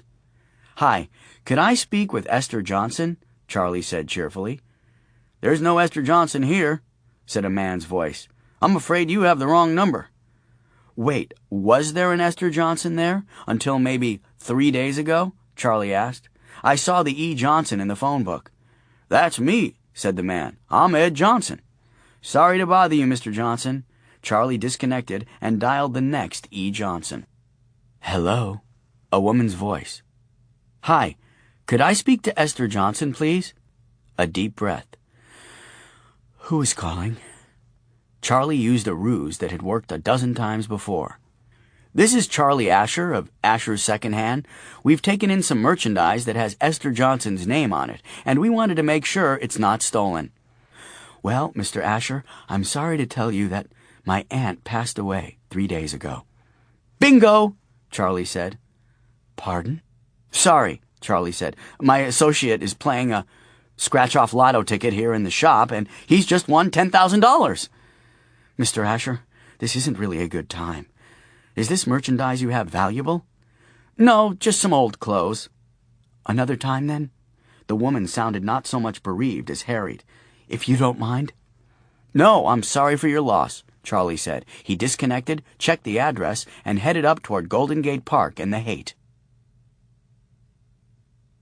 The Haight, Mecca for the free love movement of the 60s, where the Beat Generation begat the Flower Children, where kids from all over the country had come to tune in, turn on, and drop out, and had kept coming, even as the neighborhood went through alternating waves of renewal and decline. Now, as Charlie drove down Haight Street, amid the head shops, vegetarian restaurants, hippie boutiques, music stores, and coffee houses, he saw hippies that ranged in age from 15 to 70, grizzled oldsters panhandling or passing out pamphlets, and young, white Rastafarian dreadlock teenagers in flowing skirts or hemp drawstring trousers with shining piercings and vacant, pot-blissed stares. He passed brown-toothed crackheads barking at cars as they passed, a spiky holdover here and there from the punk movement, old guys in berets and wayfarers who might have stepped out of a jazz club in 1953. It wasn't so much like the hands of time had stood still here, more like they'd been thrown in the air in exasperation, the clock declaring, "Whatever, I'm out of here." Esther Johnson's house was just a couple of blocks off Haight, and Charlie was lucky enough to find parking in a 20-minute green zone nearby. If the time came that he ever got to talk to someone in charge, he was going to make a case for special parking privileges for death merchants. For while it was nice that no one could see him when he was retrieving a soul vessel, some cool death plates or black parking zones would be even better. The house was a small bungalow, unusual for this neighborhood, where most everything was 3 stories tall and painted in whatever color would contrast most with the house next to it. Charlie had taught Sophie her colors here, using Grand Victorians as color swatches. "Orange, Daddy, orange!" "Yes, honey," the man barfed up orange. "Look at that house, Sophie, it's purple." The block did have its share of transients, so he knew the doors of the Johnson house would be locked. Ring the bell and try to sneak through or wait. He really couldn't afford to wait. The sewer harpies had hissed at him from a grate as he approached the house. He rang the bell, then quick-stepped to the side. A pretty, dark-haired woman of about 30, wearing jeans and a peasant blouse, opened the door, looked around, and said, "Hello, can I help you?" Charlie nearly fell through a window. He looked behind his back, then back at the woman. Nope, she was looking right at him. "Yes, you rang the bell?" "Oh, me? Yes," Charlie said. You meant me, right?" The woman stepped back into the house. "What can I do for you?" she said, a bit stern now. "Oh, sorry, Charlie Asher. I own the secondhand store over in North Beach. I just talked to you on the phone, I think." "Yes, but I told you that it wasn't important." Right. You did, but I was in the neighborhood and I thought, well, I'd just drop by." "I got the impression you were calling from your shop. You got all the way across town in 5 minutes?" "Oh, right. Well, the van is like a mobile shop to me." "So the person who won the lotto was with you?" "Right, no, he quit. I had to kick him out of the van. New money, you know. All full of himself. Will probably buy a big rock of cocaine and a half a dozen hookers, and he'll be broke by the weekend. Good riddance, I say." The woman backed another step into the house and pulled the door partway shut. "Well, if you have the clothes with you, I suppose I can take a look at them." "Clothes?" Charlie couldn't believe she could see him. He was completely screwed now. He'd never get the soul vessel, and then, well, he didn't want to think of what would happen then. "The clothes you said you thought might belong to my aunt? I could look at them." "Oh, I don't have those with me." Now she had the door closed to the point where he could just see one blue eye, the embroidery around the neckline of her blouse, the button on her jeans, and 2 toes. She was barefoot. "Maybe you'd better check another time. I'm trying to get my aunt's things together, and I'm doing it all by myself, so it's a little hectic. She was in this house for 42 years. I'm overwhelmed." "That's why I'm here," Charlie said, thinking, what the hell am I talking about? "I do this all the time, Mrs. actually. Mrs. Elizabeth Sarkoff." "Well, Mrs. Sarkoff, I do this sort of thing a lot, and sometimes it can get overwhelming going through the possessions of a loved one, especially if they've been in one place for a long time like your aunt. It helps to have someone who doesn't have an emotional attachment to help sort things out. Plus, I have a pretty good eye for what's valuable and what's not." Charlie wanted to give himself a high five for coming up with that on the spur of the moment. "And do you charge for this service?" No. But I may make an offer to buy items you'd like to get rid of, or you can place them in my shop on consignment if you'd prefer." Elizabeth Sarkoff sighed heavily and hung her head. "Are you sure? I wouldn't want to take advantage." "It would be my pleasure," he said. Mrs. Sarkoff swung the door wide. "Thank God you showed up, Mr. Asher. I just spent an hour trying to figure out which set of elephant salt and pepper shakers to keep and which to throw away. She has 10 pairs. 10! Please, come in." Charlie sauntered through the door, feeling very proud of himself. 6 hours later, when he was waist-deep in porcelain cow figurines, and he still hadn't located the soul vessel, he lost all sense of accomplishment. "So she had a special connection to Holsteins," Charlie called to Mrs. Sarkoff, who was in the next room, inside a walk-in closet, sorting through yet another huge pile of collectible crap. "No, I don't think so. Lived her whole life here in the city. I'm not sure if she ever saw a cow outside of those talking ones that sell cheese on TV." "Swell," Charlie said. He'd been through every inch of the house, except the closet where Elizabeth Sarkoff was working, and he hadn't found the soul vessel. He'd peeked into the closet a couple of times, taking a fast inventory of the contents, and didn't see anything glowing red. He was starting to suspect that either he was too late and the underworlders had gotten the soul vessel, or it had been buried with Esther Johnson. He was heading down toward the basement again when his cell phone rang. Charlie Asher's phone, Charlie said. Charlie, it's Cassie. Sophie wants to know if you're going to come home in time to tell her a story and tuck her in. I gave her dinner and a bath. Charlie ran up the stairs and looked out the front windows. It had gotten dark, and he hadn't even noticed. Crap, Cassie, I'm sorry. I didn't realize it was so late. I'm with an estate client. Tell her I'll be home to tuck her in. Okay, I will, Cassandra said, sounding exhausted. And Charlie, you can clean up the bathroom floor. You've got to do something about those dogs getting in the tub with her.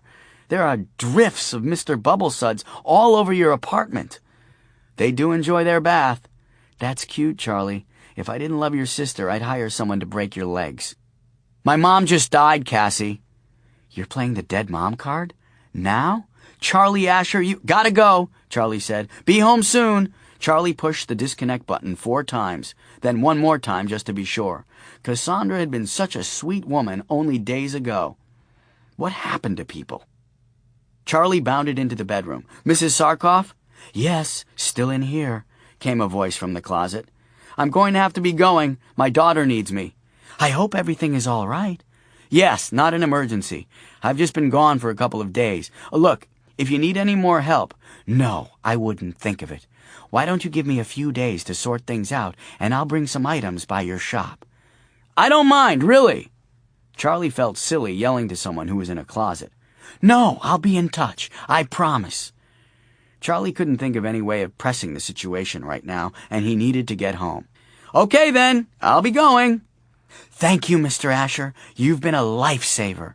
You're welcome. Bye. Charlie let himself out, and the front door locked behind him with a click. He could hear stirring below the street, the rustling of feathers, the distant calls of ravens, as he made his way back to where he had parked his van. And when he got there, of course, it had been towed. When she heard the front door lock, Audrey went to the back of the closet and moved the big cardboard wardrobe box aside to reveal an elderly woman who was sitting calmly in a folding lawn chair, knitting. He's gone, Esther. You can come out now. Well, help me up, dear. I think I'm stuck like this, Esther said. I'm sorry, Audrey said. I had no idea he'd stay that long. I don't understand why you let him in the first place, Esther said, creaky but on her feet now. So he could satisfy his curiosity, see for himself. And where did you get that Elizabeth Sarkoff name? My second-grade teacher. It was the first thing I could think of. Well, I guess you fooled him. I don't know how to thank you. He'll be back. You know that, right? Audrey said. I hope not too soon, Esther said. I really need to visit the powder room. Where is it, lover? Hissed the Morrigan from the grate on Haight Street, near where Charlie was trying to flag down a cab. You're slipping, meat, said the hellish chorus. Charlie looked around to see if anyone else had heard, but passers-by seemed very intent on their own conversations, or, if alone, were staring intently at a point only 12 feet in front of them on the sidewalk, both strategies to avoid eye contact with the panhandlers and crazy people who lined the sidewalk. Not even the crazy people seemed to notice. Fuck off, Charlie said, a furious whisper at the curb. Fucking harpies. Oh, lover, this teasing is so delicious. The little one's blood will be so delicious. The young homeless guy, sitting just down the curb, looked up at Charlie. Dude, get the clinic to up your lithium and they'll go away. It worked for me. Charlie nodded and gave the guy $1. Thanks, I'll look into that. He'd have to call Jane in Arizona in the morning and find out how far the shadow had moved down the mesa, if it had moved. Why would what he did or didn't do in San Francisco affect what was happening in Sedona? All this time he'd been trying to convince himself that it wasn't about him, and now it appeared that it very much was about him. The Luminatus will rise in the city of 2 bridges, Vern had said. What kind of dependable prophecy can you get from a guy named Vern, anyway? Come on down to Vern's Discount Prophecy, the Nostradamus with the low-price promise. It was absurd. He had to keep going forward, doing his part and doing his best to collect the soul vessels that came to him. And if he didn't, well, the forces of darkness would rise and rule over the world. So what? Bring it on, sewer hose. Big deal. But his inner beta male, the gene that had kept his kind alive for 3 million years, spoke up. Forces of darkness ruling the world? Okay, that would be bad, it said. She so loved the smell of pine sol, said the third woman that day to claim to have been Charlie's mother's best friend. The funeral hadn't been so bad, but now there was a potluck in the clubhouse of a nearby gated senior community where Buddy had lived before he moved in with Charlie's mom. The couple had returned there often to play cards and socialize with Buddy's old crew. "Did you get some sloppy Joe?" asked best friend number 3. Despite the 100-degree heat, she wore a pink sweatsuit emblazoned with rhinestone poodles and carried a nervous little black poodle under her arm everywhere she went. The dog licked her potato salad while she was distracted by talking to Charlie. "I don't know if your mother ever ate sloppy Joe.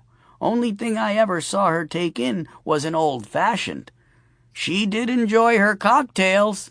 "Yes, she did," Charlie said, "and I think I'm going to go enjoy one myself right now." Charlie had flown into Sedona that morning after spending the night in San Francisco trying to find the 2 overdue soul vessels. Although he couldn't find a burial notice for Esther Johnson, the pretty brunette woman at her house had told him that she had been interred the day after he'd first gone to the house in the Haight, and he assumed that the soul vessel had been, once again, buried with her. Was the brunette's name Elizabeth? Of course it was Elizabeth. He was fooling himself to even pretend to forget. Beta males do not forget the names of pretty women. Charlie could remember the name of the centerfold of the first Playboy he'd ever swiped from the shelves in his dad's shop. He even remembered that her turnoffs were bad breath, mean people, and genocide, and resolved that he would never have, be, or commit any of those things, just in case he ran into her sometime when she was casually sunning her breasts on the hood of a car. There was no trace of the other woman, Irena Posikovanovich, who was supposed to have died days ago. No notice, no records at hospitals, no one living in her house. It was as if she'd evaporated and taken her soul vessel with her. He had a couple of more weeks to get the third name in his date book, but he wasn't sure what he was going to have to deal with to get to it. Darkness was rising. Someone beside him said, "Small talk doesn't really get any smaller than when you've lost a loved one, huh?" Charlie turned toward the voice, surprised to see Vern Glover, diminutive death merchant, munching some coleslaw and ranch beans. "Thanks for coming," Charlie said automatically. Vern waved off the thanks with his plastic fork. "You saw the shadow?" Charlie nodded. When he'd gotten to his mother's house this morning, the shadow of the mesa had reached his mother's front yard, and the calls of the carrion birds that churned in its edges were deafening. "You didn't tell me that no one else could see it. I called my sister from San Francisco to check the progress, but she didn't see anything." "Sorry, they can't see it. At least as far as I've ever been able to tell, they can't. It was gone for 5 days. It came back this morning." "When I came back?" "I guess. Did we cause this? Donuts and coffee and it's the end of the world?" "I missed 2 souls back home," Charlie said, smiling at a gentleman in burgundy golfwear who held his hand to his heart in sympathy as he passed them. "Missed? What did you call them, the sewer harpies get them?" "Could be," Charlie said. "But whatever is happening, it seems to be following me." "Sorry," Vern said. "I'm glad we talked, though. I don't feel so alone." "Yeah," Charlie said. "And sorry about your mother," Vern added quickly. "You okay?" "Hasn't even hit me yet," Charlie said. "I guess I'm an orphan." "I'll make sure and check out whoever gets her necklace," Vern said. "I'll be careful with it." "Thanks," Charlie said. "You think we have any control over who gets the soul next? I mean, really. The great big book says it will move on as it should." "I guess," Vern said. "Every time I've sold one, the glow has gone out right away. If it wasn't the right person, that wouldn't happen, right?" "Yeah, I guess so," Charlie said. "So there is some order to this." "You're the expert," Vern said. Then he dropped his fork. "Who is that? She's so hot. That's my sister, Charlie said. Jane was coming across the room toward them. She was wearing Charlie's charcoal double-breasted Armani and the strappy black pumps. Her platinum hair was lacquered into 30s finger waves, which flowed out from under a small black hat with a veil that covered her face down to her lips, which shone like red Ferraris. To Charlie, she looked as usual like the cross between a robot assassin and a Dr. Seuss character. But if he tried to squint past the fact that she was his sister, and a lesbian, and his sister, then he could possibly see how the hair, lips, and sheer linear altitude of her might strike someone as hot, especially someone like Vern, who would require climbing equipment and oxygen to scale a woman of Jane's height. Vern, I'd like you to meet my incredibly hot sister, Jane. Jane, this is Vern. Hi, Vern. Jane took Vern's hand, and the death merchant winced at her grip. Sorry for your loss, Vern said. Thanks, Jane said. Did you know our mother? Vern knew her very well, Charlie said. In fact, it was one of Mom's dying wishes that you let Vern buy you a donut, wasn't it, Vern? Vern nodded so hard that Charlie thought he could hear vertebrae cracking. Her dying wish, Vern said. Jane didn't move or say anything. Because her eyes were covered, Charlie couldn't see her expression, but he guessed that she might be trying to burn holes in his aorta with her laser beam vision. You know, Vern, that would be lovely, but could I take a rain check? We just buried my mother, and I have some things to go over with my brother. That's fine, Vern said, and it doesn't have to be a donut. If you're watching your figure, you know, a salad, coffee, anything. Sure, Jane said, since it's what Mom wanted. I'll give you a call. Charlie told you I'm a lesbian, though, right? Oh, my God, Vern said.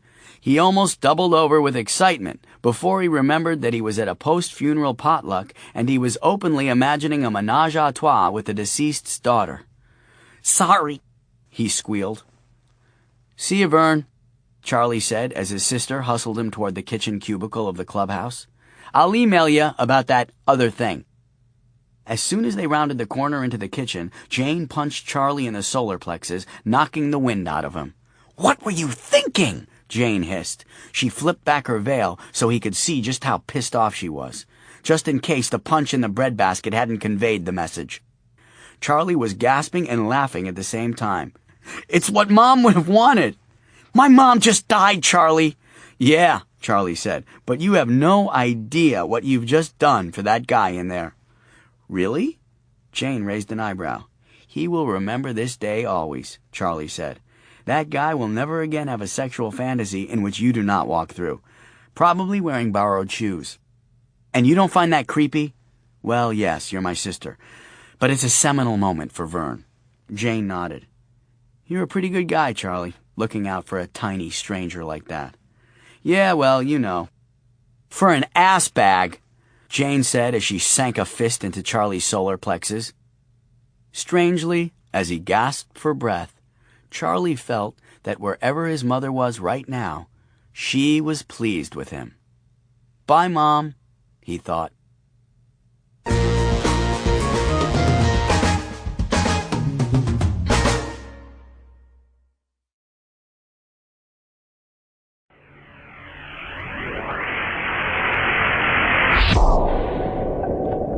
Part 3. Battleground. Tomorrow we shall meet, Death and I, and he shall thrust his sword into one who is wide awake. Dag Hammarskjöld. 19. We're okay as long as things don't get weird. Alvin and Mohammed. When Charlie arrived home from his mother's funeral, he was met at the door by two very large, very enthusiastic canines who, undistracted by keeping watch over Sophie's love hostage, were now able to visit the full measure of their affection and joy upon their returning master. It is generally agreed, and in fact stated in the bylaws of the American Kennel Club, that you have not been truly dog-humped until you have been double dog-humped by a pair of 400-pound hounds from hell. Section 5, Paragraph 7, Standards of Humping and Ass-Dragging. And despite having used an extra-strength antiperspirant that very morning before leaving Sedona, Charlie found that getting poked repeatedly in the armpits by two damp devil dog dicks was leaving him feeling less than fresh. "Sophie, call them off! Call them off!" "The puppies are dancing with Daddy," Sophie giggled. "Dance, Daddy!" Mrs. Ling covered Sophie's eyes to shield her from the abomination of her father's unwilling journey into bestiality.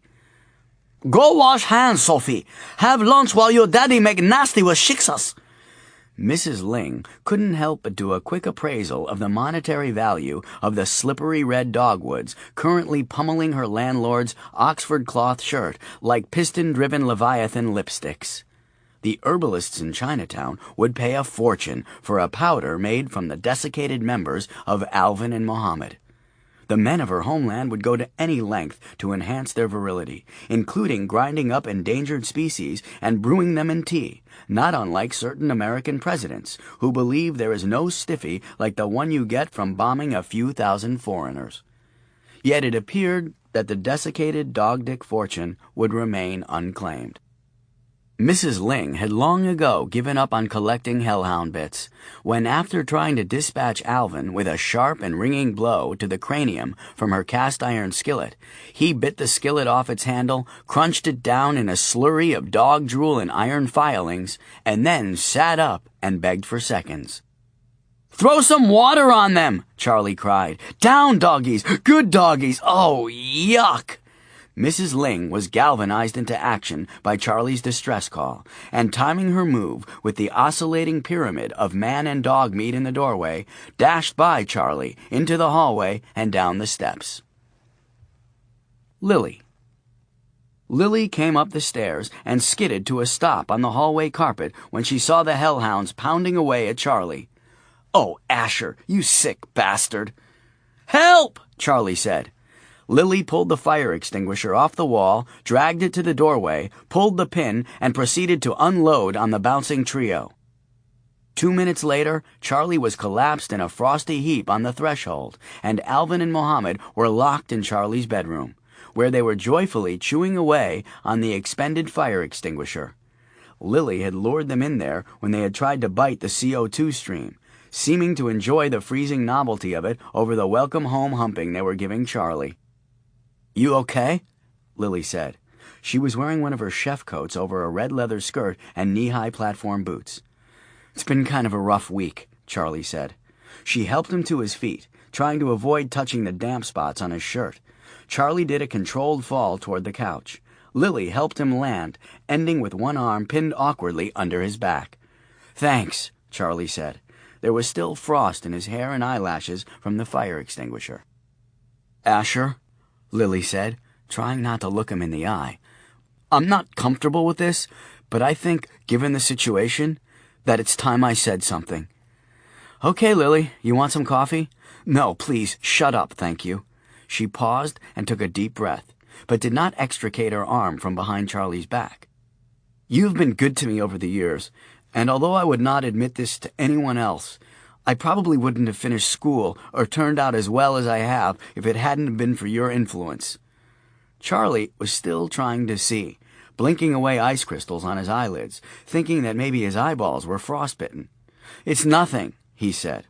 "Please, please shut up," Lily said. Another deep breath. "You've always been decent to me, despite what I would call some of my bitchier moments, and in spite of the fact that you are some dark, deaf dude and probably had other things to worry about. Oh, sorry about your mom, by the way." "Thanks," Charlie said.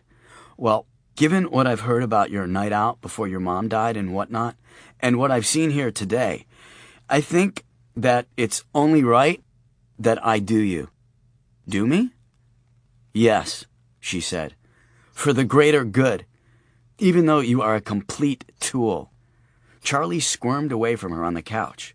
He looked at her for a second, trying to figure out if she was putting him on. Then, deciding that she wasn't, he said, "That's very sweet of you, Lily, and nothing weird, Asher. You need to understand that I'm only doing this out of basic human decency and pity. You can just take it to the hose on Broadway if you need to get your freak on." Lily, I don't know what... And not in the butt, Lily added. There was a high-pitched little girl giggle from behind the couch. "Hi, Daddy," Sophie said, popping up behind him. "I missed you." Charlie swung her up over the back of the couch and gave her a big kiss. "I missed you too, sweetie." Sophie pushed him away. "How come you have frosting on your hair?" "Oh, that. Lily had to spray some frost on Alvin and Mohammed to settle them down, and it got on me." "They missed you too." "I could tell," Charlie said. "Honey, could you go play in your room for a bit while I talk to Lily about business?" "Where are the puppies?" Sophie asked. "They're having a T.O. in Daddy's room. Can you go play and we'll have some cheese newts in a little while?" "Okay," Sophie said, sliding to the floor. "Bye, Lily." She waved to Lily. "Bye, Sophie," Lily said, looking even more pale than usual. Sophie marched away in rhythm to her new chant. "Not in the butt! Not in the butt! Not in the butt!" Charlie turned to face Lily. "Well, that ought to liven up Mrs. Magnuson's first-grade class." "Sure, it's embarrassing now," Lily said, without missing a beat. "But someday she'll thank me." Charlie tried to look at his shirt buttons as if he were deep in thought, but instead started to giggle, tried to stop, and ended up snorting a little. "Geez, Lily, you're like a little sister to me. I could never—" "Oh, fine. I offer you a gift out of the goodness of my heart, and you—" "Coffee, Lily?" Charlie said with a sigh. "Could I just get you to make me a cup of coffee instead of doing me? And sit and talk to me while I drink it? You're the only one who knows what's going on with Sophie and me, and I need to try to sort things out." "Well, that will probably take longer than doing you," Lily said, looking at her watch. "Let me call down to the store and tell Ray that I'll be a while." "That would be great," Charlie said. "I was only going to do you in exchange for information about your death merchant thing anyway," Lily said, picking up the phone on the breakfast bar. Charlie sighed again. "That's what I need to sort out." "Either way," Lily said, "I'm unbending on the butt issue." Charlie tried to nod gravely, but started giggling again. Lily chucked the San Francisco Yellow Pages at him. The Morrigan. "This sole smells like ham," said Nemain, wrinkling her nose at a lump of meat she had impaled on one long claw. "I want some," said Babbed. "Gimme." She slashed at the carrion with her own talons, snagging a fist-sized hunk of flesh in the process. The three were in a forgotten sub-basement beneath Chinatown, lounging on timbers that had been burned black in the Great Fire of 1906. Macha, who was starting to manifest, the pearl headdress she wore in her woman form, studied the skull of a small animal by the light of a candle she'd made from the fat of dead babies. Macha was ever the artsy-craftsy one, and the other two were jealous of her skills. "I don't understand why the soul is in the meat, but not in the man." "Tastes like ham, too, I think," Nemain said, spitting glowing red bits of soul when she talked. "Macha, do you remember ham? Do we like it?" Babbed ate her bit of meat and wiped her claws on her breast feathers. "I think ham is new," she said, "like cell phones." "Ham is not new," Macha said. "It's smoked pork." "No," said Babbed aghast. "Yes," said Macha. "Not human flesh? Then how is there a soul in it?" "Thank you," Macha said. "That's what I've been trying to say." "I've decided that we like ham," said Nemain. "There's something wrong," Macha said. "It shouldn't be this easy." "Easy?" said Babbed. "Easy? It's taken hundreds, no, thousands of years to get this far. How many thousands of years, Nemain?" Babbed looked to the poisoned sister. "Many," said Nemain. "Many?" said Babbed. "Many thousands of years? That's not easy." "Souls coming to us, without bodies, without the soul stealers. That seems too easy." "I like it," Nemain said. They were quiet for a moment. Nemain nibbled at the glowing soul. Babbed preened, and Macha studied the animal skull, turning it over in her talons. "I think it's a woodchuck," Macha said. "Can you make ham from woodchuck?" Nemain asked. "Don't know," said Macha. I don't remember, Woodchuck, Nemain said. Bab sighed heavily. Things are going so well. Do you two ever think about when we are above all the time, and darkness rules all? About, what then? What do you mean, what then? Macha asked. We will hold dominion over all souls, and visit death as we wish until we consume all the light of humanity. Yeah, I know, Babs said.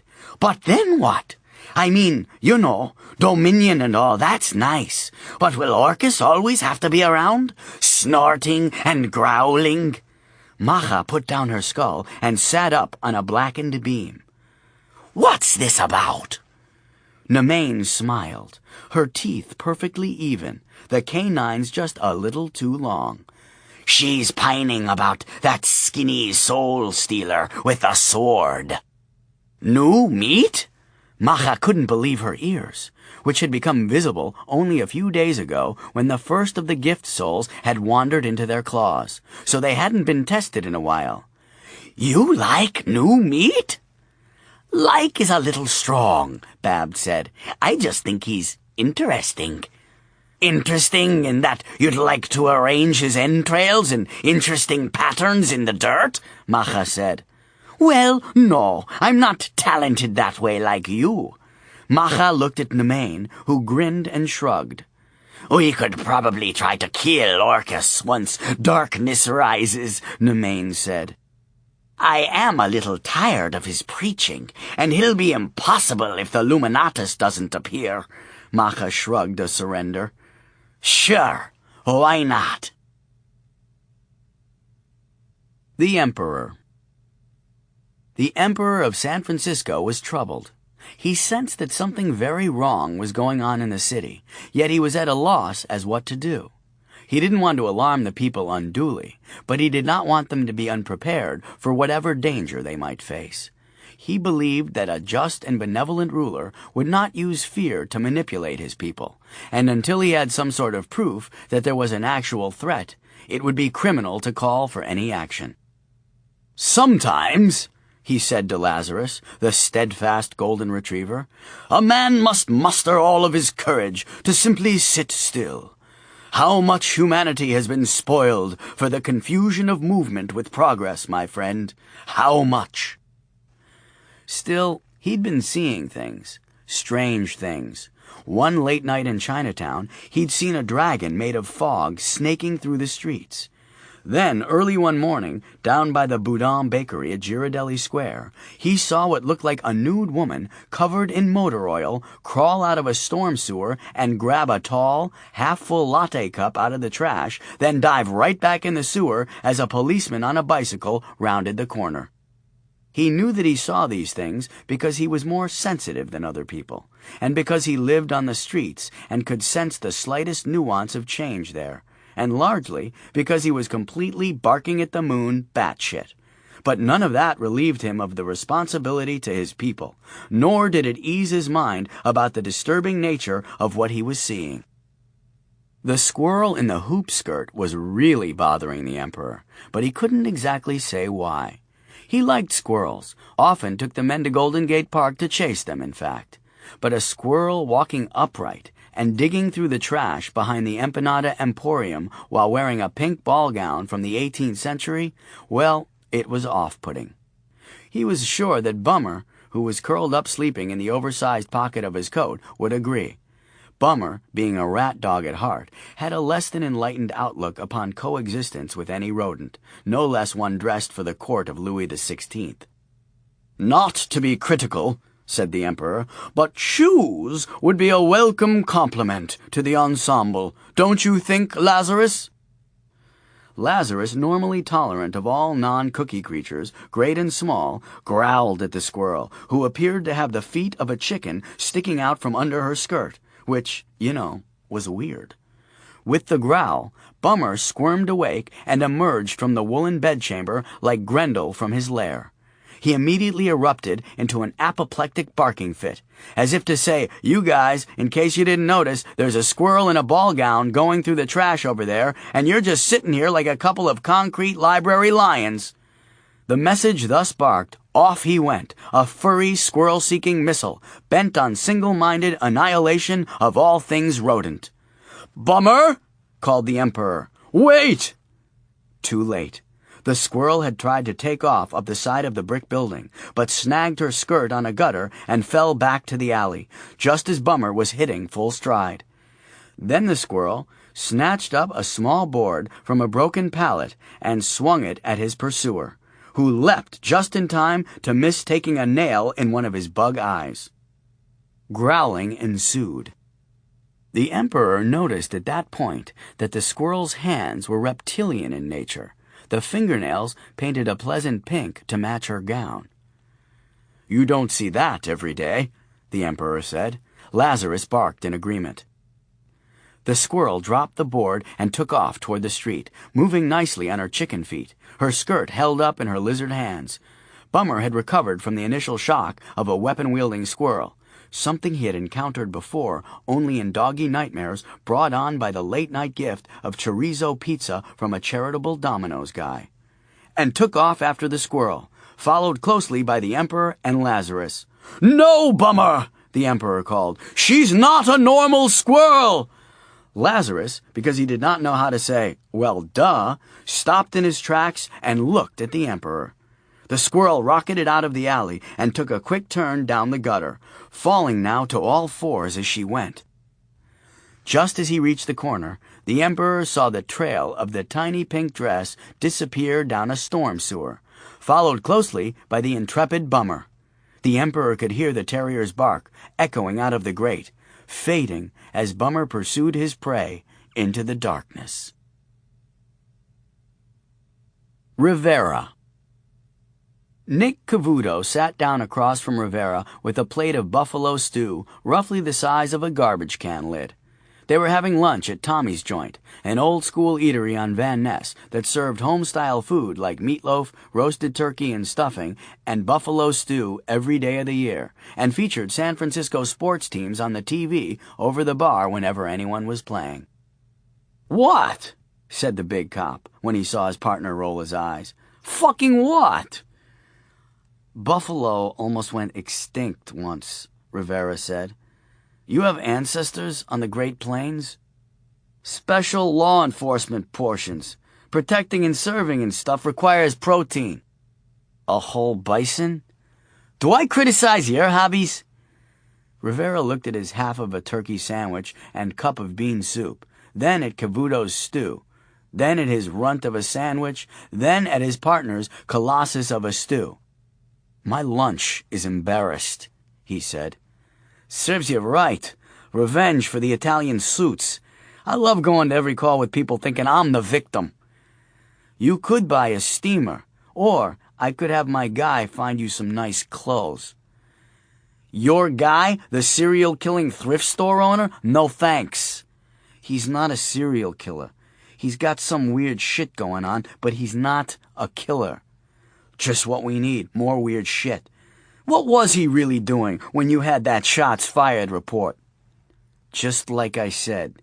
I was going by, and a guy tried to rob him at gunpoint. I drew my weapon and told the perp to halt. He drew down on me, and I fired." "Your ass! You never fired 11 shots in your life. You didn't hit the 10X ring with 9 of them. The fuck happened?" Rivera looked down the long table, made sure the 3 guys sitting down at the other end were engaged in the game showing on the TV over the bar. "I hit her with every shot." "Her? Perp was a woman?" "I didn't say that." Cavuto dropped his spoon. "Partner, don't tell me you shot the redhead. I thought that was over." "No, this was a new thing. Like, Nick, you know me. I'm not gonna fire unless it's justified." "Just say what happened. I got your back." "It was like this bird woman or something. All black. I mean fucking black as tar. Had claws that looked like, I don't know, like 3-inch long silver ice picks or something. My shots took chunks out of her, feathers and black goo and shit everywhere. She took 9 in the torso and flew away. Flew? Rivera sipped his coffee, eyeing his partner's reaction over the edge of the cup. They had been through some extraordinary things working together, but if the situation had been reversed, he wasn't sure he'd believe this story either. Yeah, flew. Cavuto nodded. Okay, I can see why you wouldn't put that in the report. Yeah. So, this bird woman, Cavuto said, like that was settled. He totally believed it. Now what? She was robbing the Asher guy from the thrift shop? Giving him a hand job. Cavuto nodded, picked up his spoon, and took a huge bite of stew and rice, still nodding as he chewed. He looked as if he were going to say something, then quickly took another bite, as if to stop himself. He appeared to be distracted by the game on television, and finished his lunch without another word. Rivera ate his soup and sandwich in silence as well. As they were leaving, Cavuto grabbed 2 toothpicks from the dispenser by the register and gave one to Rivera as they walked out into a beautiful San Francisco day. So, you were following Asher? I've been trying to keep an eye on him, just in case. And you shot her 9 times for giving the guy a hand job? Cavuto finally asked. I guess, Rivera said. You know, Alphonse, that right there is why I don't hang out with you socially. Your values are fucked up. She wasn't human, Nick. Still, a hand job? Deadly force? I don't know. It wasn't deadly force. I didn't kill her. 9 to the chest. I saw her, last night, on my street, watching me from a storm sewer. Ever think to ask Asher how he happened to know the flying bulletproof bird woman in the first place? Yeah, I did. But I can't tell you what he said. It's too weird. Cavuto threw his arms up in the air. Well, sweet tidy bowl Jesus, skipping on the blue toilet water. We wouldn't want it to get fucking weird, would we? Lily. They were on their second cup of coffee, and Charlie had told Lily about not getting the 2 soul vessels, about the encounter with the sewer harpy, about the shadow coming out of the mountains in Sedona and the other version of the Great Big Book of Death, and his suspicions that there was a frightening problem with his little girl, the symptoms of which were 2 giant dogs and an ability to kill with the word kitty. To Charlie's thinking, Lily was reacting to the wrong story. You hooked up with a demon from the underworld, and I'm not good enough for you? It's not a competition, Lily. Can we not talk about that? Oh, I knew I shouldn't have told you. I'm worried about other stuff. I want details, Asher. Lily, a gentleman doesn't share the details of his amorous encounters. Lily crossed her arms and assumed a pose of disgusted incredulity. An eloquent pose, because before she said it, Charlie knew what was coming. Bullshit! That cop shot pieces off her. But you're worried about protecting her honor? Charlie smiled wistfully. You know, we shared a moment. Oh my God, you complete man whore.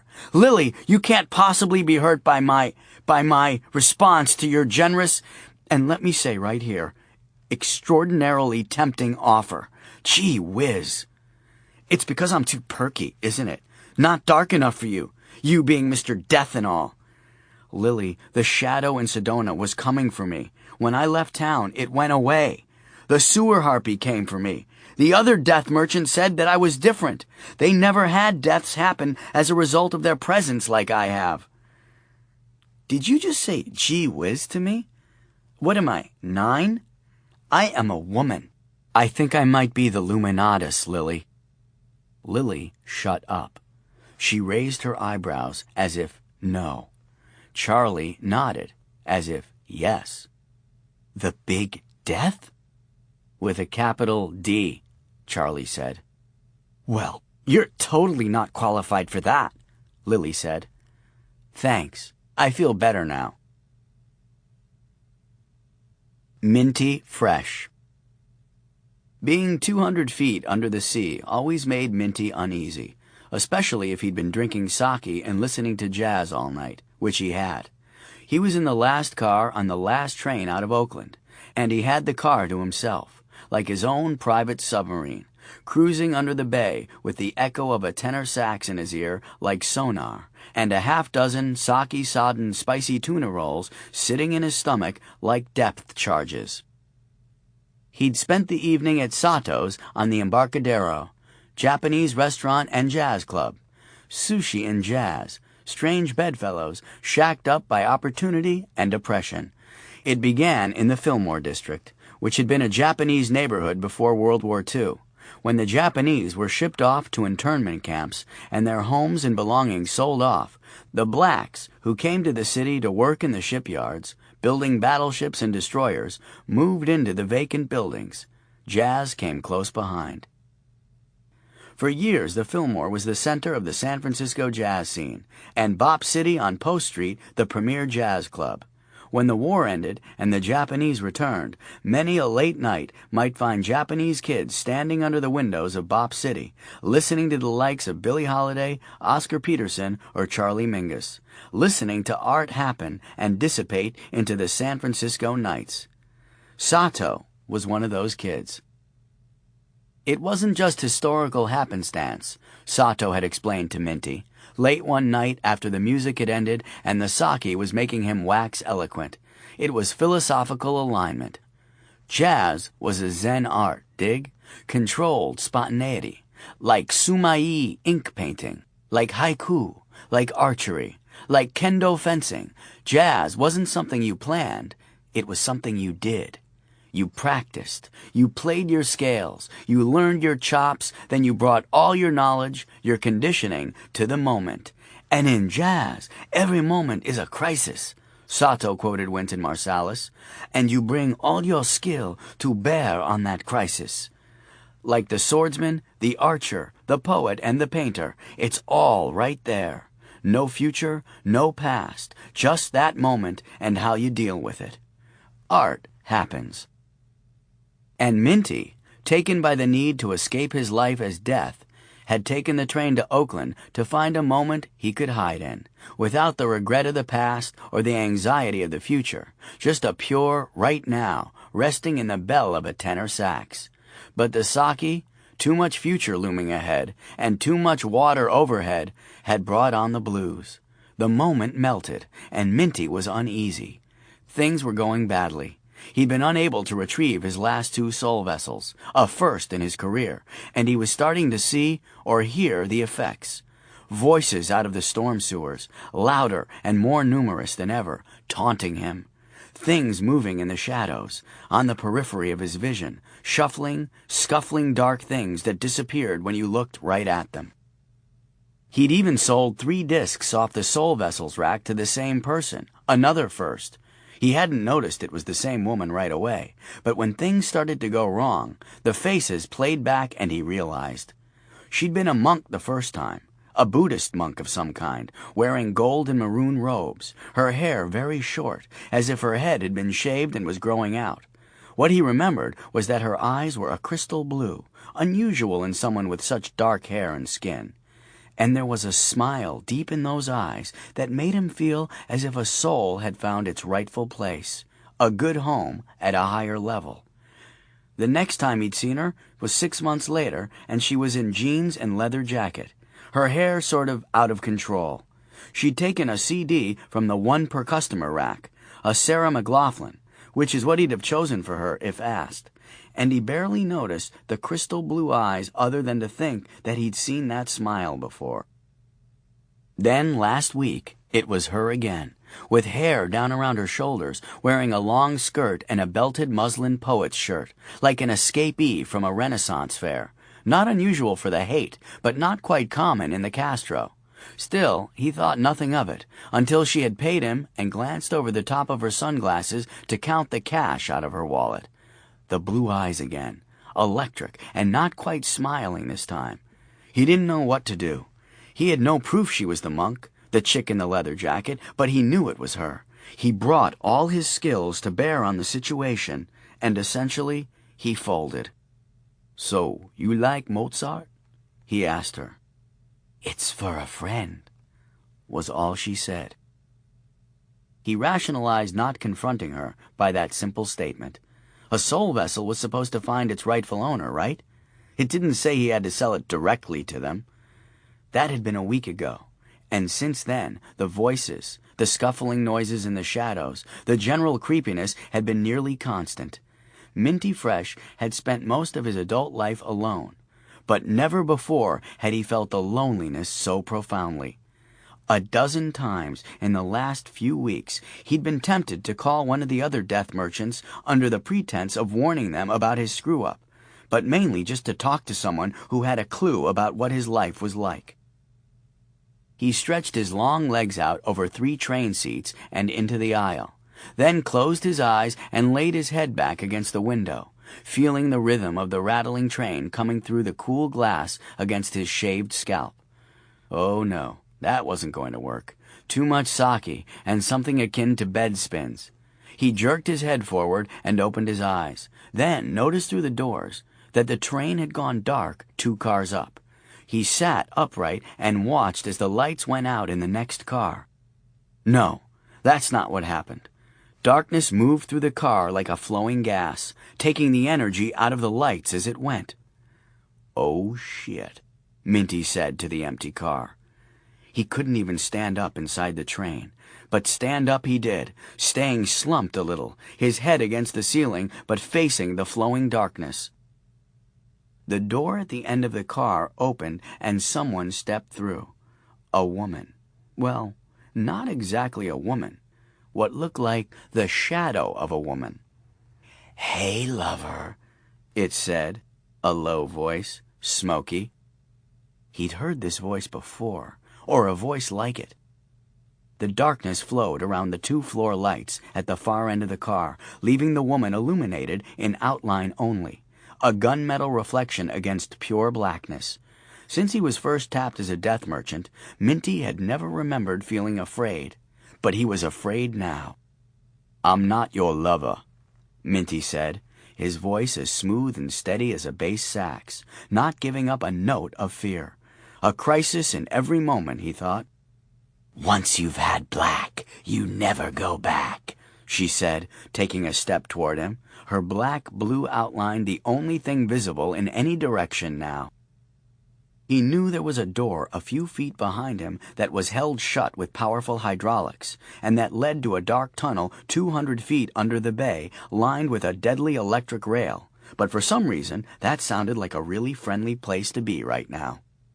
"I've had black," said Minty. "No, you haven't, lover. You've had shades of brown, dark cocoa, and coffee maybe, but I promise you, you've never had black, because once you do, you never, ever come back." He watched as she moved toward him, flowed toward him, and long silver claws sprouted from her fingertips, playing in the dim glow from the safety lights, dripping something that steamed when it hit the floor. There were scurrying sounds on either side of him, things moving in the darkness, low and quick. "Okay, good point," Minty said.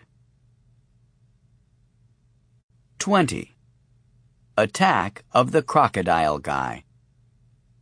It was a brutally hot night in the city, and everyone had their windows open. From the roof across the alley, the spy could see the little girl happily splashing away in a tub full of suds, the 2 giant hounds sitting just outside the tub, licking shampoo from her hand and belching bubbles as she screeched with glee.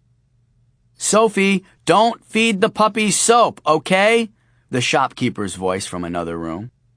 "Okay, Dad, I won't. I'm not a kid, you know," she said, pouring more strawberry kiwi shampoo into her palm and holding it out for one of the dogs to lick. A cloud of fragrant bubbles burped out of the beast, through the bars of the window and out into the still air over the alley.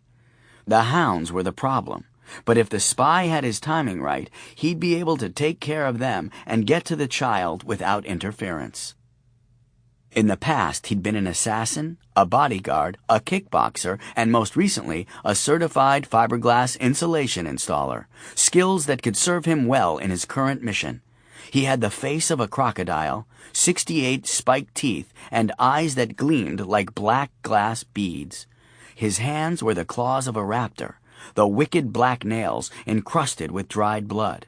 He wore a black silk tuxedo, but no shoes. His feet were webbed like those of a water bird, with claws for digging prey from the mud. He rolled the large Persian rug to the edge of the roof and waited. Then, just as he had planned, he heard, "Sweetie, I'm going to take the trash out. I'll be right back." "Okay, Dad." Funny how the illusion of security can make us careless, the spy thought. No one would leave a young child alone in the bath unattended, but the company of 2 canine bodyguards wouldn't make her unattended, would it? He waited, and the shopkeeper emerged from the steel door downstairs carrying 2 trash bags. He seemed momentarily thrown off by the fact that the dumpster, which was normally right outside the door, had been moved down the alley 20 feet or so, but shrugged, kicked the door wide, and while it hissed slowly shut on its pneumatic cylinder, he dashed for the dumpster. That's when the spy sent the rug off the roof. The rug unrolled as it fell the 4 stories. Unfurled, it hit the shopkeeper with a substantial thud and drove him to the ground. In the bathroom, the huge dogs perked up. One let out a woof of caution. The spy already had the first bolt in his crossbow. Now he let it fly. Nylon line hissed out and the bolt hit the rug with a thump, penetrating the rug and probably the shopkeeper's calf, effectively pinning him under the rug, perhaps even to the ground. The shopkeeper screamed. The great hounds dashed out of the bathroom. The spy loaded another bolt, attached it to the free end of the nylon line attached to the first bolt, then fired it through another section of the rug below. The shopkeeper continued to shout, but with the heavy rug pinned over him, he couldn't move. As the spy loaded his third bolt, the hounds burst through the doorway into the alley. The third bolt wasn't attached to a line, but had a wicked titanium-spiked tip. The spy aimed at the pneumatic cylinder on the door, hit it, and the door slammed shut, locking the hounds in the alley. He'd practiced this a dozen times in his mind, and it was all going exactly as planned. The front doors to the shop and the apartment building had been superglued shut before he'd come up on the roof. No easy job getting that done without being seen. His 4th shot put a bolt in the window frame over the hall window. The bars on the bathroom were too narrow, but he knew that the shopkeeper would have left the door to the apartment open. He attached a carabiner to the nylon line and slid silently down the line to the window ledge. He unclipped, then squeezed through the bars and dropped to the floor in the hallway. He kept close to the hall walls, taking careful, exaggerated steps to keep his toenails from catching on the carpet. He could smell onions cooking in a nearby apartment and hear the child's voice coming from the door down the hall, which he could see was open, if only a crack. "Dad, I'm ready to get out! Dad, I'm ready to get out!" He paused at the doorway, peeked into the apartment. He knew the child would scream when she saw him. His jagged teeth, the claws, his cold black eyes. He would see to it that her screams were short-lived, but nobody could remain calm in the face of his fearsomeness. Of course, the fearsome effect was somewhat reduced by the fact that he was only 14 inches tall.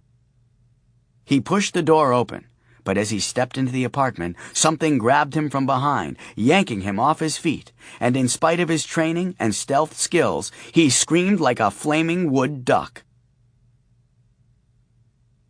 Someone had superglued the key slot in the back door, and Charlie had snapped his key off trying to get it open. There was some kind of arrow stuck on a string through the back of his leg, and it hurt like hell. Blood was filling up his shoe. He didn't know what had happened, but he knew it wasn't good that the hellhounds were bouncing around him whimpering. He pounded the door with both fists. "Open the goddamn door, Ray!" Ray opened the door. "What?" The hellhounds knocked them both down going through the door. Charlie jumped to his feet and limped after them up the steps. Ray followed. "Charlie, you're bleeding." "I know. Wait, you're dragging some kind of line. Let me cut it. Ray, I've gotta go! Before Charlie could finish his sentence, Ray had pulled a knife from his back pocket, flicked it open, and cut the nylon line. Used to carry this on the job to cut seat belts and stuff. Charlie nodded and headed up the steps. Sophie was standing in the kitchen, wrapped in a mint green bath towel, shampoo horn still protruding from her head. She looked like a small, soapy version of the Statue of Liberty. Dad, where were you? I wanted to get out. Are you okay, honey? He knelt in front of her and smoothed down her towel. I needed help on the rinse. That's your responsibility, Dad. I know, honey. I'm a horrible father. Okay, Sophie said. Hi, Ray. Ray was topping the steps, holding a bloody arrow on the end of a string. Charlie, this went through your leg. Charlie turned and looked at his calf for the first time, then sat on the floor, sure that he was going to pass out. Can I have it? Sophie said, picking up the arrow. Ray grabbed a dish towel from the counter and pressed it on Charlie's wound. Hold this on it. I'll call 911. No, I'm okay, Charlie said, pretty sure now he was going to throw up. What happened out there? Ray said. I don't know. Someone in the building started screaming, like they were being deep fried. Ray's eyes went wide. Help me up, Charlie said. They ran through the apartment and out into the hall. The screaming was coming from the stairwell. Can you make it? Ray said. Go, I'm with you. Charlie steadied himself against Ray's shoulder and hopped up the stairs behind him. The harsh screaming coming from Mrs. Ling's apartment had dwindled to pleas for help in English, peppered with swearing in Mandarin. No! Sixers! Help! Back! Help! Charlie and Ray found the diminutive Chinese matron backed against her stove by Alvin and Mohammed, swinging a cleaver at them to keep them at bay while they barked salvos of strawberry kiwi-flavored bubbles at her. Help! Sixers tried to take supper! Said Mrs. Ling. Charlie saw the stock pot steaming on the stove, a pair of duck feet sticking out of it. Mrs. Ling, is that duck wearing trousers? She looked quickly, then turned and took a swipe at the hellhounds with the cleaver. Could be, she said. Down, Alvin! Down, Mohammed! Charlie commanded, which the hellhounds ignored completely. He turned to Ray. Ray, would you go get Sophie? The ex-cop, who felt himself the master of all situations chaotic, said, Huh? They won't back off unless she tells them to. Go get her, okay? Charlie turned to Mrs. Ling. Sophie will call them off, Mrs. Ling. I'm sorry. Mrs. Ling had been considering her dinner.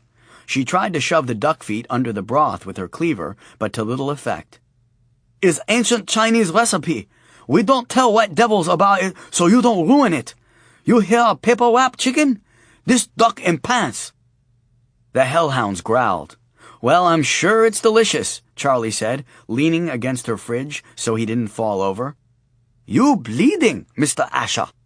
Yes, I am, Charlie said. Ray arrived, carrying the towel-wrapped Sophie. He set her down. Hi, Mrs. Ling, Sophie said. Then she stepped out of her towel, went to the hellhounds, and grabbed them by their collars. You guys didn't rinse, she said. Then, buck naked, her hair still in shampoo spikes, Sophie led the hellhounds out of Mrs. Ling's apartment. Someone shot you, boss, Ray said. Yes, they did, said Charlie. You should get medical attention. Yes, I should, Charlie said. His eyes rolled back in his head, and he slid down the front of Mrs. Ling's refrigerator.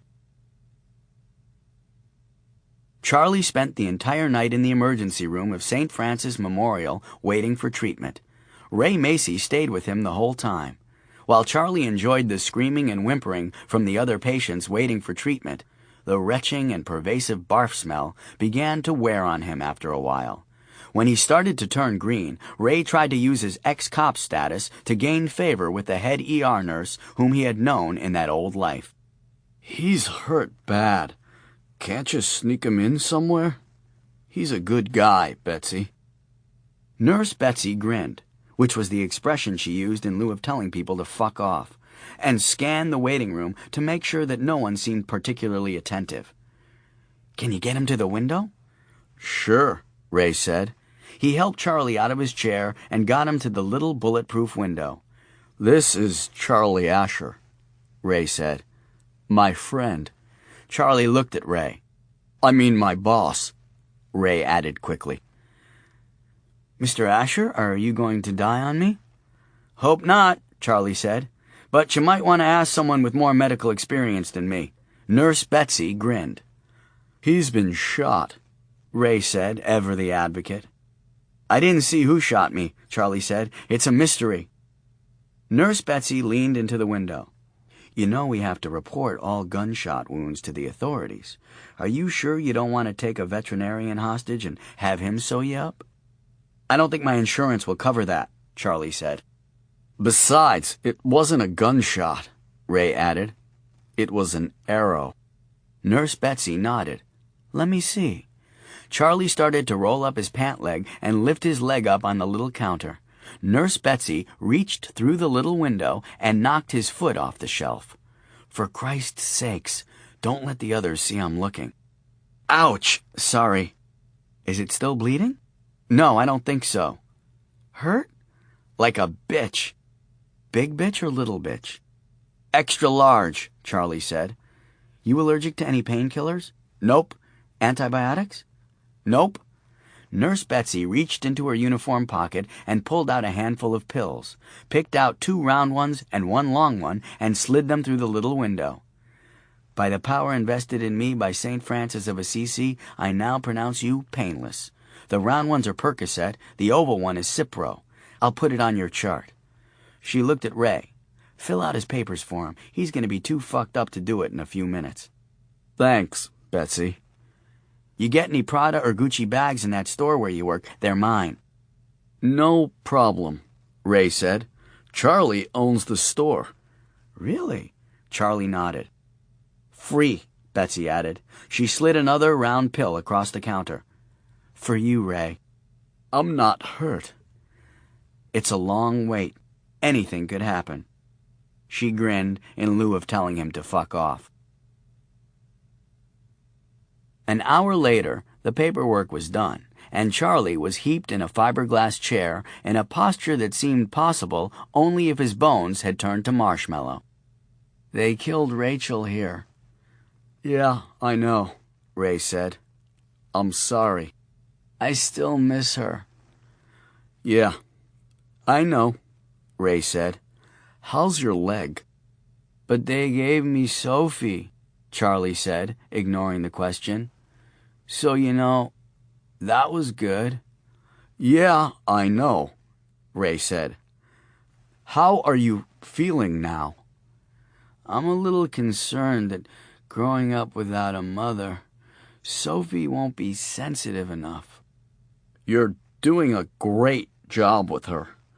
I meant, how are you feeling physically?" "Like that thing where she kills people just by looking at them? That can't be good for a little girl. My fault. All my fault." "Charlie, does your leg hurt?" Ray had opted not to take the painkiller Nurse Betsy had given him, and now he was regretting it. "And the thing with the hellhounds? What kid has to deal with that? That can't be healthy." "Charlie, how do you feel?" "I'm a little sleepy," Charlie said. "Well, you lost a lot of blood." "I'm relaxed, though. Blood loss relaxes you. You suppose that's why they did leeches in the Middle Ages? They could use them instead of tranquilizers."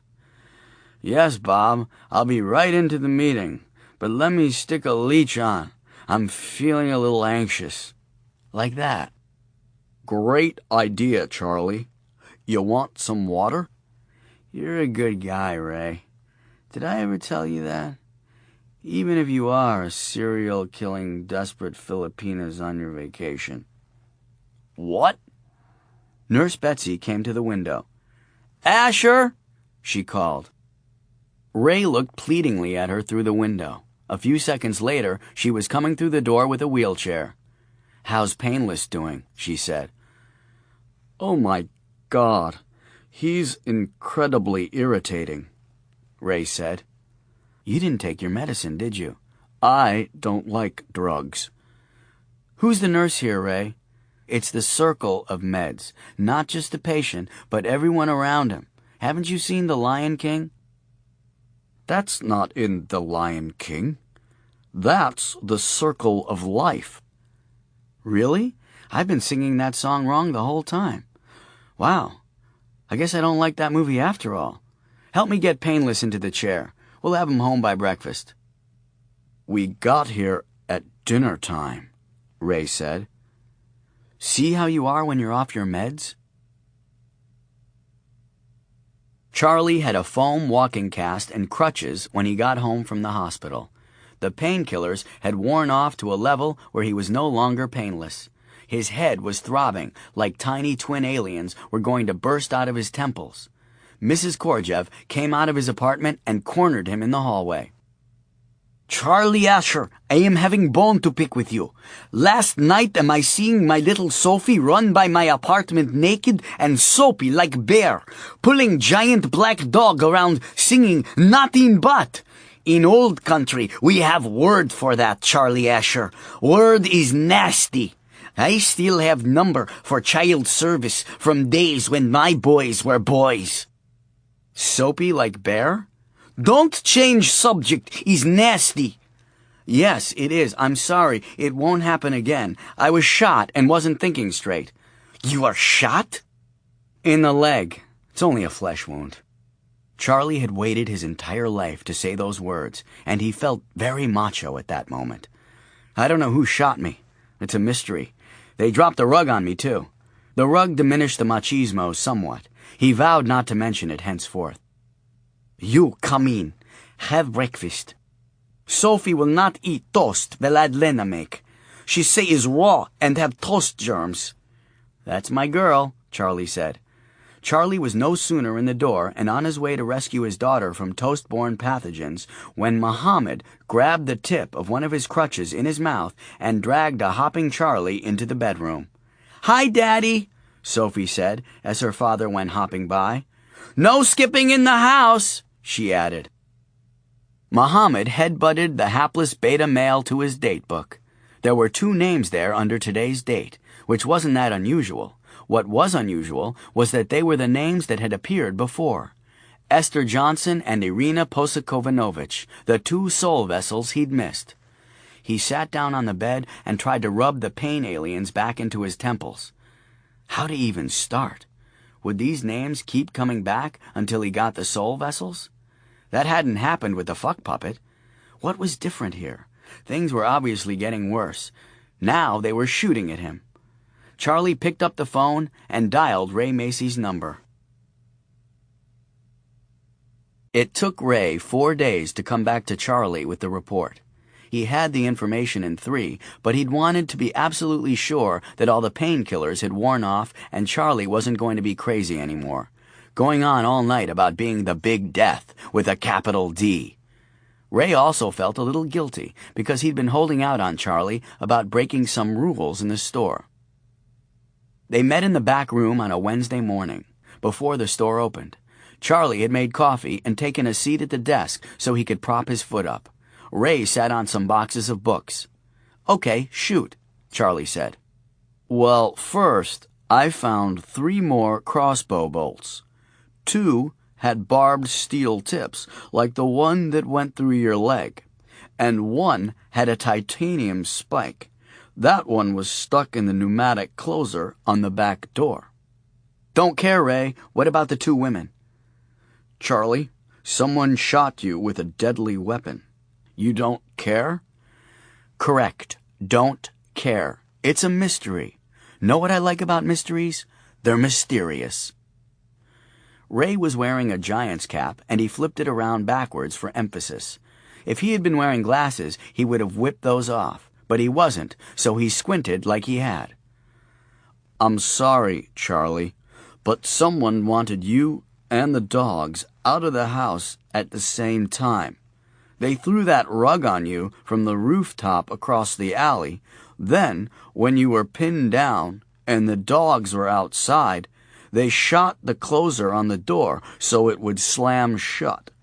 They sabotaged the back door's lock and glued the front doors shut, probably before they even started with the rug. Then they slid down a line to the hall window, slipped between the bars, and, well, then it's unclear. Charlie sighed. You're not going to tell me about the two women until you finish this, are you? It was highly organized. This wasn't a random assault. The hall window upstairs has bars on it, Ray. No one can get in. No one got in. Well, that's where it gets a little crazy. You see, I don't think it was a human intruder. You don't? Charlie actually seemed to be paying attention now. In order to get through those bars, an intruder would have to be under 2 feet tall and less than, say, 30 pounds. I'm thinking a monkey. Charlie put down his coffee so hard that a Java geyser jumped out of the cup and onto some papers on the desk. You think that I was shot by a highly organized monkey? Don't be that way. Who then slid down a wire, broke into the building, and did what? Made off with fruit? You should have heard some of the stupid shit you were saying the other night at the hospital. And did I make fun of you? I was on drugs, Ray. Well, there's no other explanation. To Ray's beta male imagination, the monkey explanation seemed completely reasonable, except for lack of motive. But you know monkeys, they'll fling poo at you just for the hell of it. So who's to say? The explanation is that it's a mystery, Charlie said. I appreciate you're trying to bring this furry bastard to justice, Ray, but I need to know about the two women. Ray nodded, defeated. He should have just shut up until he figured out why someone would want to get a monkey into Charlie's apartment. People can train monkeys, you know. Do you have any valuable jewelry in your apartment? You know, Charlie said, scratching his chin and looking at the ceiling as if remembering. There was a small car parked across from the shop all day on Vallejo, and when I looked the next day, there was a pile of banana peels, like someone had been staking the place out. Someone who ate bananas. What kind of car was it? Ray said, his notepad ready. I'm not sure, but it was red and definitely monkey size. Ray looked up from his notes. Really? Charlie paused, as if thinking carefully about his answer. Yes, he said very sincerely. Monkey size. Ray flipped his notebook back to the pages in the front. There is no need to be that way, Charlie. I'm just trying to help. It might have been bigger, Charlie said, remembering, like a monkey SUV, like what you might drive if you were transporting, I don't know, a barrel of monkeys. Ray cringed, then read from the pages. I went to the Johnson woman's house. No one is living there, but the house isn't on the market. I didn't see the niece you talked about. Funny thing is, the neighbors knew she'd been sick, but no one had heard that she died. In fact, one guy said he thought he saw her getting into a U-Haul truck with a couple of movers last week. Last week? Her niece said that she died 2 weeks ago. No niece. What? Esther Johnson doesn't have a niece. She was an only child. Didn't have brothers or sisters, and no nieces on her late husband's side of the family. So she's alive? Apparently. Ray handed Charlie a photograph. That's her latest driver's license photo. This changes things. Now we're looking for a missing person, someone who will leave a trail. But the other one, Irena, is even better. He handed Charlie another picture. She's not dead either? Oh, there was a death notice in the paper 3 weeks ago. But here's the giveaway. All of her bills are still being paid by personal check. Checks she signed. Ray sat back on his stool, smiling, feeling the sweetness of righteous indignation over the monkey theory and a little guilt alleviation for not telling Charlie about the special transactions. "Well?" Charlie finally asked. She's at her sister's house in the Sunset. Here's the address. Ray tore a page out of his notebook and handed it to Charlie.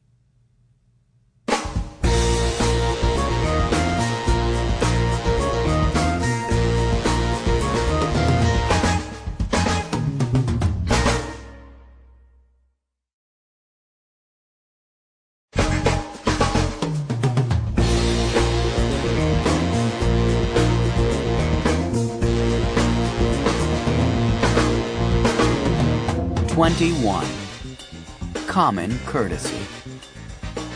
Charlie was torn. He really wanted to take his sword cane, but he couldn't carry it while using the crutches. He considered duct taping it to one of the crutches, but he thought that might attract attention. You want me to go with you? Ray asked. I mean, you okay to drive, with your leg and all? I'll be fine, Charlie said. Someone needs to watch the store. Charlie, before you go, can I ask you something? Sure. Don't ask. Don't ask. Don't ask, Charlie thought. Why did you need me to find these 2 women? You robot-necked bastard. You had to ask. I told you, estate stuff. Charlie shrugged. No big deal. Let it go. Nothing to see here. Yeah, I know you told me that, and normally that would make sense. But I found out a lot about these 2 while looking for them, and no one in either of their families has died recently. Funny thing, Charlie said, juggling his keys, the cane, his datebook, and his crutches by the back door. Both bequests were from non-relatives, old friends. No wonder women don't like you.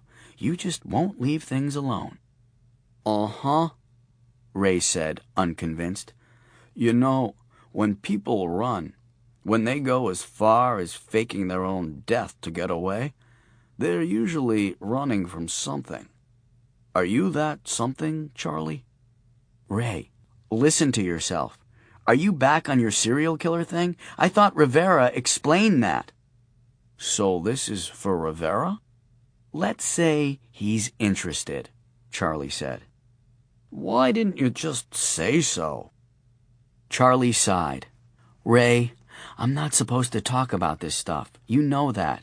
Fourth Amendment and all. I came to you because you're good, and you have contacts. I depend on you, and I trust you. I think you know that you can depend on me and trust me, right? I mean, in all these years, I've never put your disability pension in jeopardy by being careless about our arrangement, have I? It was a threat, however subtle, and Charlie felt bad for doing it, but he just couldn't let Ray continue to push on this, particularly since he was in unexplored territory himself. He didn't even know what kind of bluff he was covering. So Mrs. Johnson isn't going to end up dead if I find her for you? I will not lay a hand on Mrs. Johnson, or Mrs. Pocojo, or that other woman either. You have my word on it. Charlie raised his hand as if swearing on a Bible and dropped one of his crutches. Why don't you just use the cane? Ray said. Right, Charlie said. He leaned the crutches on the door and tried his weight on the bad leg and the cane. The doctors had indeed said that it was just a flesh wound, so there was no tendon damage, just muscle, but it hurt like hell to put any weight on that foot. The cane would work, he decided.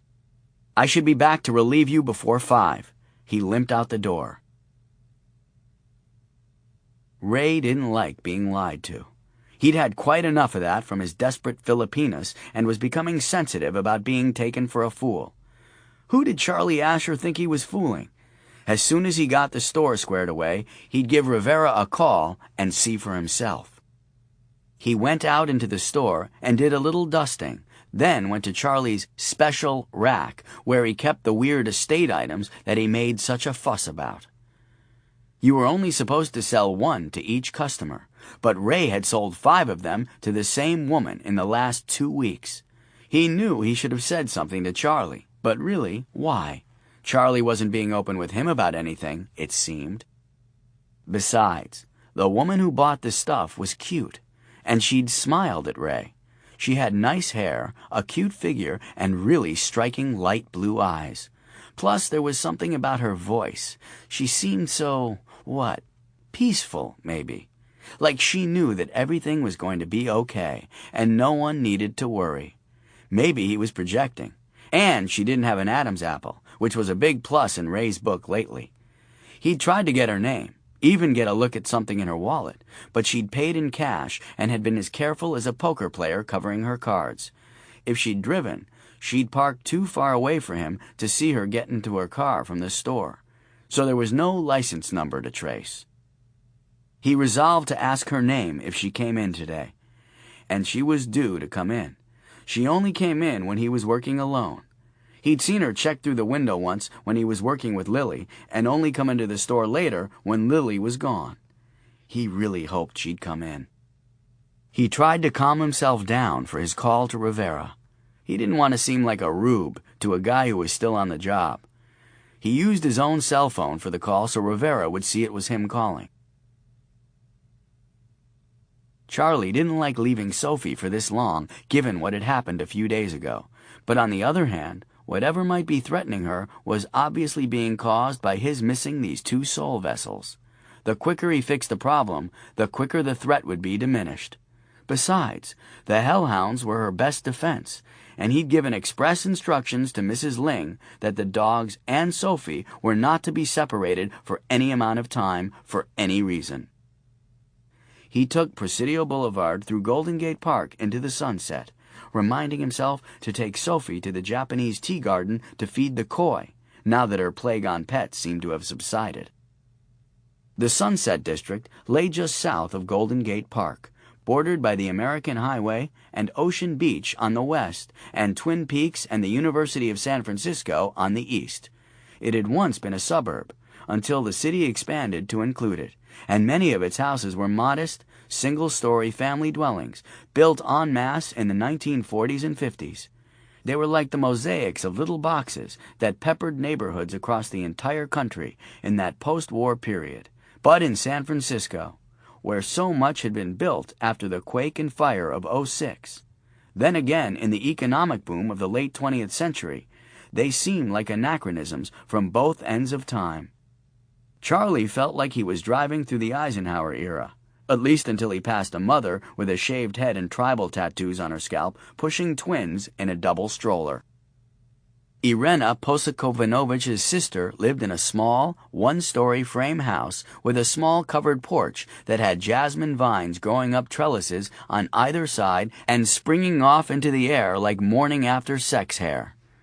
The rest of the tiny yard was meticulously groomed, from the holly hedge at the sidewalk to the red geraniums that lined the concrete path up to the house. Charlie parked a block away and walked to the house. On the way, he was nearly run over by 2 different joggers, one a young mother pushing a running stroller. They couldn't see him. He was on track. Now, how to go about getting in? And then what? If he was the Luminatus, then perhaps just his presence would take care of the problem. He checked around back and saw that there was a car in the garage, but the shades were drawn on all the windows. Finally, he decided on the frontal approach and rang the doorbell. A few seconds later, a short woman in her 70s wearing a pink chenille housecoat opened the door. "Yes?" she said, looking a little suspicious as she eyed Charlie's walking cast. She quickly flipped the lock on the screen door. "Can I help you?" It was the woman in the picture. "Yes, ma'am. I'm looking for Irena Posikovinovich." "Well, she's not here," said Irina Posikovinovich. "You must have the wrong house." She started to close the door. "Wasn't there a death notice in the paper a couple of weeks ago?" Charlie said. So far, his awesome presence as the Luminatus wasn't having much of an effect on her. Well, Yes, I believe there was, said the woman, sensing an out. She opened the door a little more. It was such a tragedy. We all loved Irena so much. She was the kindest, most generous, most loving, attractive, for her age, well-read, and evidently didn't know that it's considered common courtesy when you publish a death notice to actually die. Charlie held out the enlarged driver's license picture. He considered adding, aha, but thought that might be a little over the top. Irena Posakovanovich slammed the door. I don't know who you are, but you have the wrong house, she said through the door. You know who I am, Charlie said. Actually, she probably had no idea who he was. And I know who you are, and you are supposed to have died 3 weeks ago. You're mistaken. Now go away before I call the police and tell them that there's a rapist at my door. Charlie gagged a little, then pushed on. I am not a rapist, Mrs. Posokev. I'm Death, Irena. That's who I am. And you are overdue. You need to die. This minute, if possible. There's nothing to be afraid of. It's like going to sleep. Only, well, I'm not ready, Irena whined. If I was ready, I wouldn't have left my home. I'm not ready. I'm sorry, ma'am, but I have to insist. I'm sure you're mistaken. Perhaps another Mrs. Posakanovich. No, here it is, right here in the calendar, with your address. It's you. Charlie held his datebook, turned to the page with her name on it, up to the little window in the door. And you say that is Death's calendar? That's correct, ma'am. Notice the date. And this is your second notice. And you are Death? That's right. Well, that's just silly. I am not silly, Mrs. Posakanovich. I am Death. Aren't you supposed to have a sickle and a long black robe? Nope, we don't do that anymore. Take my word for it. I am Death. He tried to sound really ominous. Death is always tall in the pictures. She was standing on tiptoe. He could tell the way she kept bouncing up by the little window to get a look at him. You don't seem tall enough. There's no height requirement. Then could I see your business card? Sure. Charlie took out a card and held it against the glass. This says purveyor of fine vintage clothing and accessories.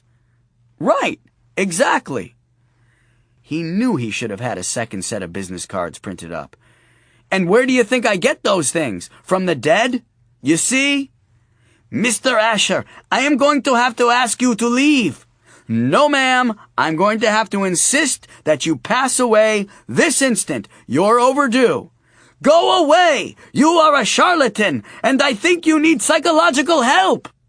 Death! You're fucking with Death! Capital D, bitch!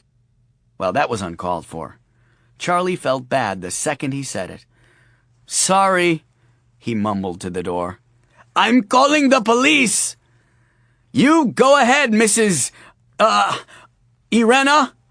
You know what they'll tell you, that you're dead. It was in the Chronicle. They hardly ever print stuff that's not true. Please, go away. I practiced for a long time so I could live longer. It's not fair. What? Go away! I heard that part. I mean the part about practicing. Never you mind. You just go take someone else. Charlie actually had no idea what he would do if she let him in. Maybe he had to touch her for his death abilities to kick in. He remembered seeing an old Twilight Zone as a kid where Robert Redford was Death, and this old lady wouldn't let him in. So he pretended to be injured, and when she came in to help him, alakazam! She croaked, and he peacefully led her off to Hole in the Wall, where she helped him produce independent movies. Maybe that would work. He did have the cast and the cane going for him. He looked up and down the street to make sure that no one could see him. Then he lay down, half on the little porch, half on the concrete steps. He threw his cane against the door and made sure that it clattered loudly on the concrete.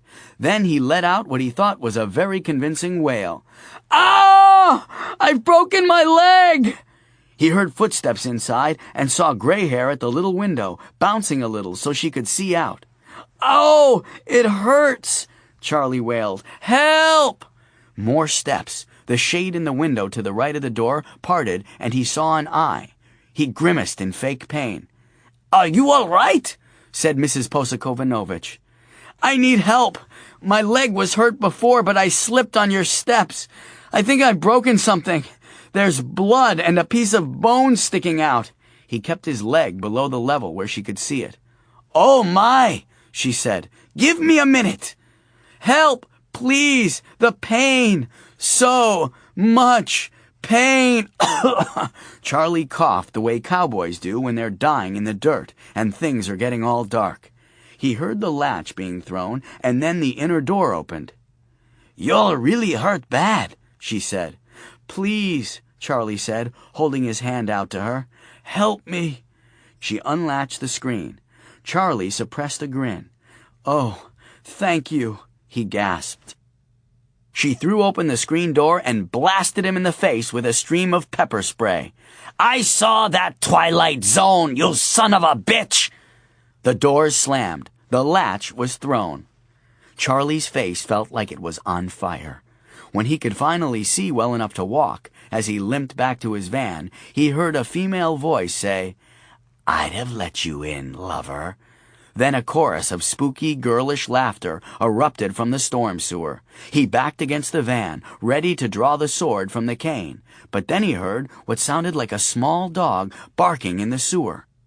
"Where did he come from?" said one of the harpies. "He bit me, you little fucker! Get him! I hate dogs. When we take over, no dogs!" The barking faded away, followed by the voices of the sewer harpies. Charlie took a deep breath and tried to blink the pain out of his eyes. He needed to regroup, but then he was taking the old lady down, pepper spray or not. It took him the better part of an hour to get into position, but once he was ready, he put down the cinder block, flipped open his cell phone, and dialed the number he'd gotten from information. A woman answered. "Hello?" "Ma'am, this is the gas company," Charlie said in his best gas company voice. "My grid is showing pressure loss at your address. We're sending a truck right out, but you need to get everyone out of the house right now." "Well, I'm the only one here right now, but I'm sorry, I don't smell gas." "It may be building up under the house," Charlie said, feeling proud of himself for being quick on his feet. "Is there anyone else in the house?" "No, just me and my kitty, Samantha." "Ma'am, please take the cat and go out by the street. Our truck will meet you there. Go right now, okay?" "Well, all right." "Thank you, ma'am." Charlie clicked off. He could feel movement inside of the house. He moved right to the edge of the porch roof and raised the concrete cinder block over his head. It'll look like an accident, he thought, like a cinder block fell off the porch roof. He was glad that no one could see him up here. He was sweating from the climb, his armpits stained, his trousers wrinkled. He heard the door open and got ready to throw the cinder block as soon as his target emerged from under the roof. "Good afternoon, ma'am." A man's voice out by the street. Charlie looked down to see Inspector Rivera standing at the sidewalk, having just climbed out of an unmarked car. What the hell was he doing here? "Are you the gas company?" said Mrs. Posakovanovich. "No, ma'am. I'm from the San Francisco police." He flashed his badge. "They told me there was a gas leak," she said. "That's been taken care of, ma'am. Could you step back inside and I'll check with you in a minute, okay?" "Well, okay then." Charlie heard the doors open and close again. His arms were trembling from holding the cinder block over his head. He tried to breathe quietly, thinking that the sound of his wheezing might attract Rivera's attention, make him visible. "Mr. Asher, what are you doing up there?" Charlie nearly lost his balance and went over. "You can see me?" "Yes, sir, I certainly can. And I can also see that cinder block you're holding over your head." "Oh, this old thing? What were you planning on doing with that?" "Repairs," Charlie tried. How could Rivera see him when he was in soul vessel retrieval mode? I'm sorry, but I don't believe you, Mr. Asher. You're going to have to drop the cinder block. I'd rather not. It was really hard getting it up here. Be that as it may, I'm going to have to insist that you drop it. I was planning on it, but then you showed up. Please, indulge me. Look, you're sweating. Climb down and you can sit in my air-conditioned car with me. We'll chat. Talk about Italian suits, the Giants, I don't know, why you were about to brain that sweet old lady with a cinder block. Air conditioning, Mr. Asher. Won't that be nice? Charlie brought the cinder block down and rested it on his thigh, feeling his trousers snagging beyond repair as he did so. That's not much of an incentive. What am I, some primitive Amazon native? I've had air conditioning before. I have air conditioning in my own van. Yes, I'll admit it's not exactly a weekend in Paris, but the next choice was that I shoot you off the roof and they put you in a body bag, which is going to be sweltering on a warm day like this. Oh, well, yes, Charlie said. That does make air conditioning sound a lot more inviting. Thanks. I'm going to toss my brick down first, if that's okay. That would be great, Mr. Asher. Disillusioned with desperate Filipinas, Ray was browsing through the selection of lonely first-grade teachers with master's degrees in nuclear physics on UkrainianGirlsLovingYou.com when she came through the door. He heard the bell and caught her out of the corner of his eye, and forgetting that his neck vertebrae were fused, he sprained the left side of his face trying to turn to see her. She saw him looking and smiled. Ray smiled back. Then, out of the corner of his eye, saw the monitor with the photo of the first-grade teacher holding her breasts and sprained the right side of his face, trying to turn in time to punch the power button before she passed the counter. "Just browsing," said the love of his life. "How are you today?" "Hi," Ray said. In his mental rehearsals, he started with hi, and it just sort of burped out of him before he realized that it put him behind a beat. "I mean, fine. Sorry. I was working." "I can see that." Again the smile. She was so understanding, forgiving, and kind. You could just tell that by her eyes. He knew in his heart that he would even sit through a Hat movie for this woman. He would watch A Room with a View and The English Patient back to back just to share a pizza with her. And she would stop him from eating his service revolver halfway through the second movie, because that's just how she was. Compassionate. She made a show of browsing the store, but 2 minutes hadn't passed before she made for Charlie's special shelf. Even the sign said special items, 1 per customer, but it didn't say if that was a per-day policy or 1 per lifetime. Charlie hadn't really specified, now that Ray thought about it. Sure, Lily had yammered on about how important it was that they adhere to the policy, but that was Lily. She might have grown up some, but she was still disturbed. After a short time, she picked up an electric alarm clock and brought it over to the counter. This was it. This was it. Ray heard the back door open. "Will this be everything?" he said. "Yes," said the future Mrs. Ray Macy. "I've been looking for one like this." "Yup, you can't beat a sunbeam," Ray said. "That's $2.16 with tax." "Aw, heck. Call it 2 even."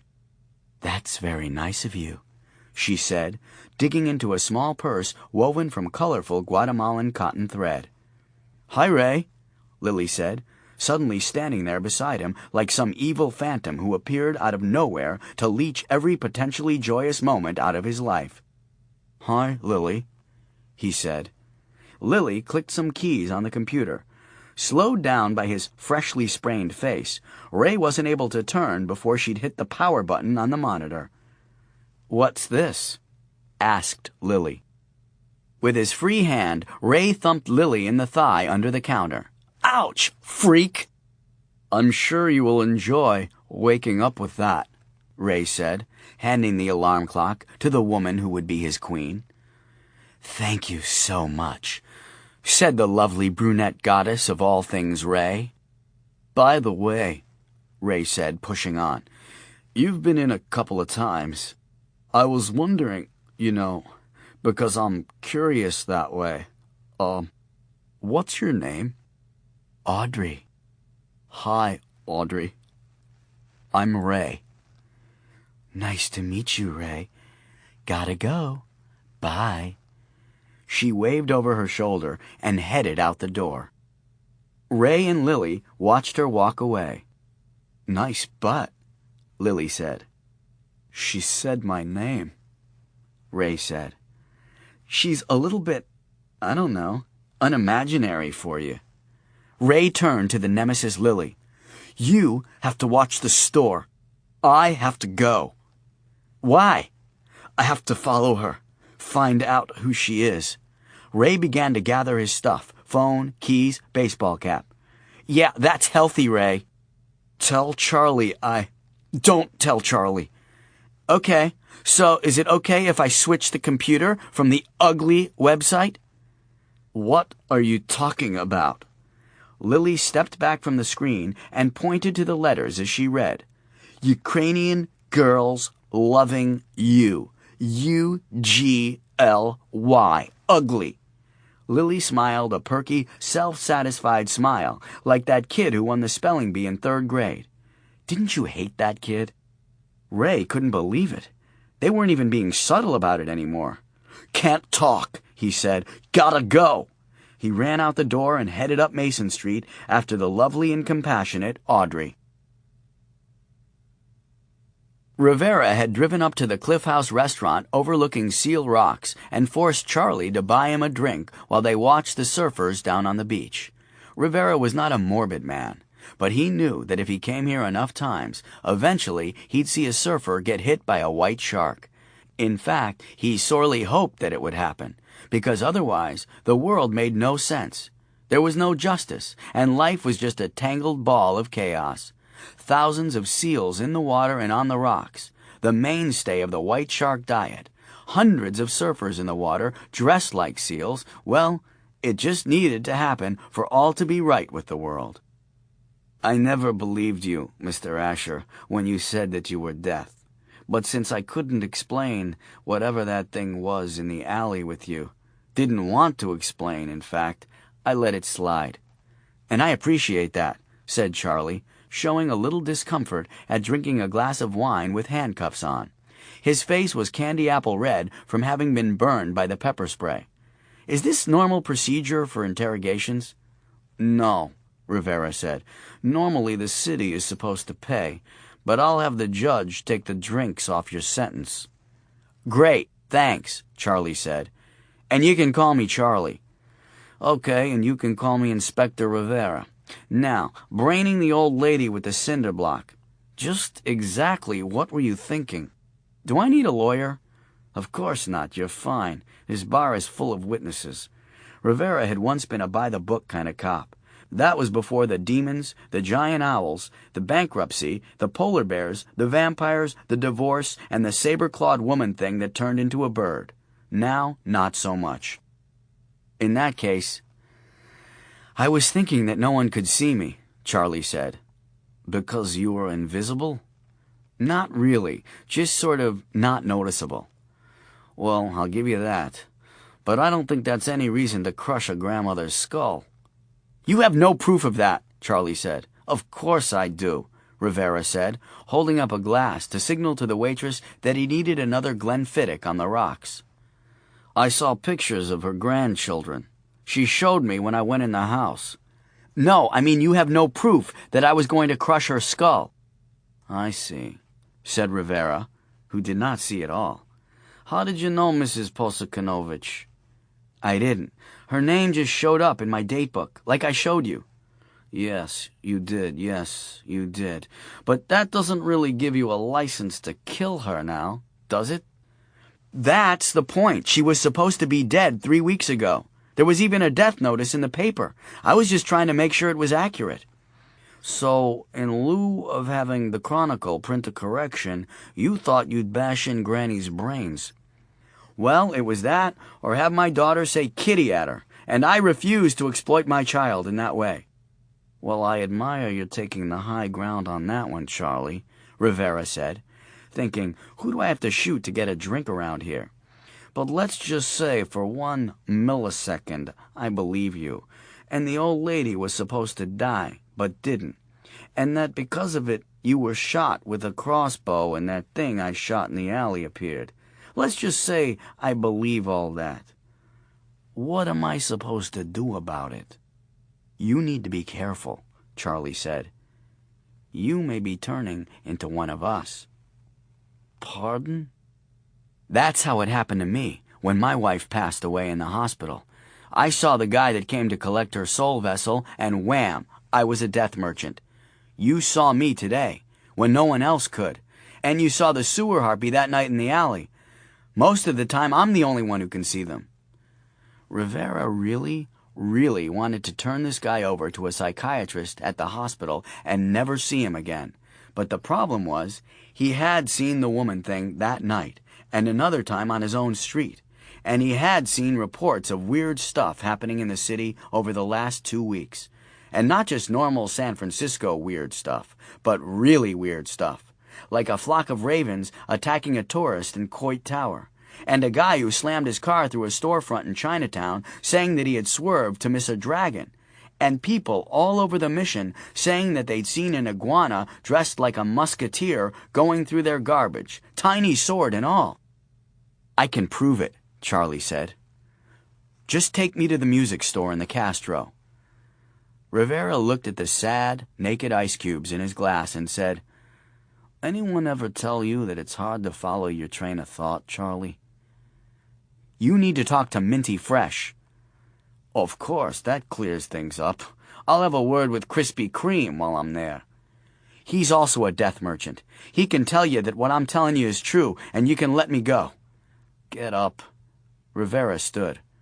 I'm not finished with my wine. Leave the money for the drinks and get up, please.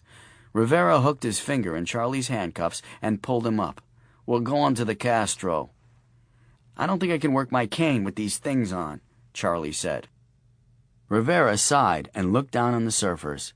He thought he saw something large moving in a wave behind one surfer, but as his heart leapt at the prospect, a sea lion poked his whiskered face out of the curl, and Rivera's spirits sank again.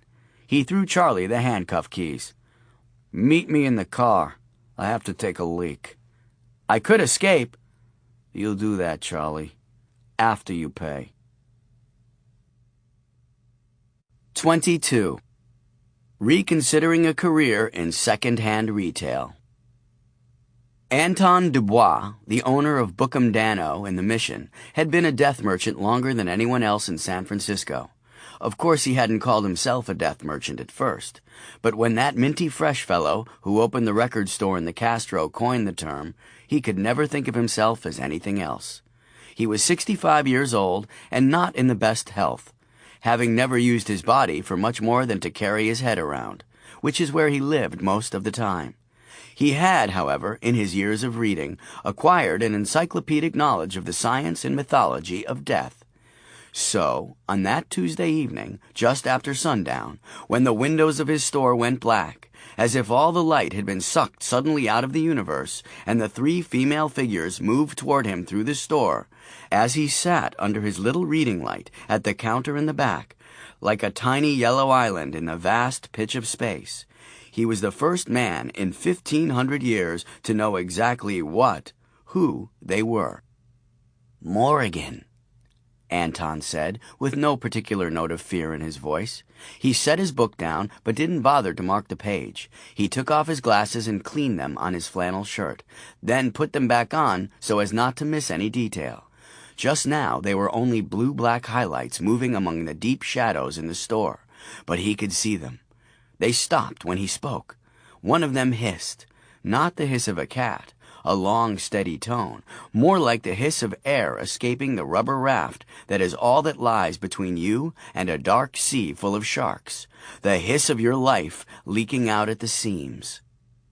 I thought something might be happening, Anton said, a little anxious now.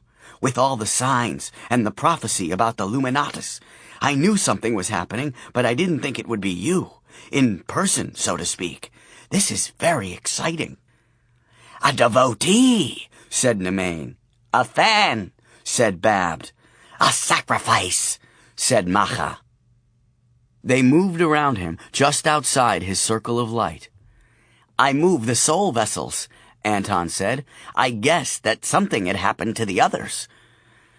Are you disappointed because you're not the first? Said Babbed.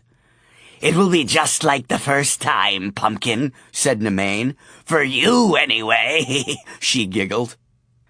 Anton reached under his counter and pushed a button. Steel shutters began to roll in the front of the store over the windows and door. You afraid we'll get away, Turtle Man? Said Macha. Don't you think he looks like a turtle? Oh, I know the shutters won't keep you in. That's not what they're for. The books say that you're immortal, but I suspect that that's not exactly true. Too many tales of warriors injuring you and watching you heal yourself on the battlefield. We will be here 10,000 years after your death, which starts pretty soon, I might add, said Nemain. The souls, Turtle Man, where did you put them?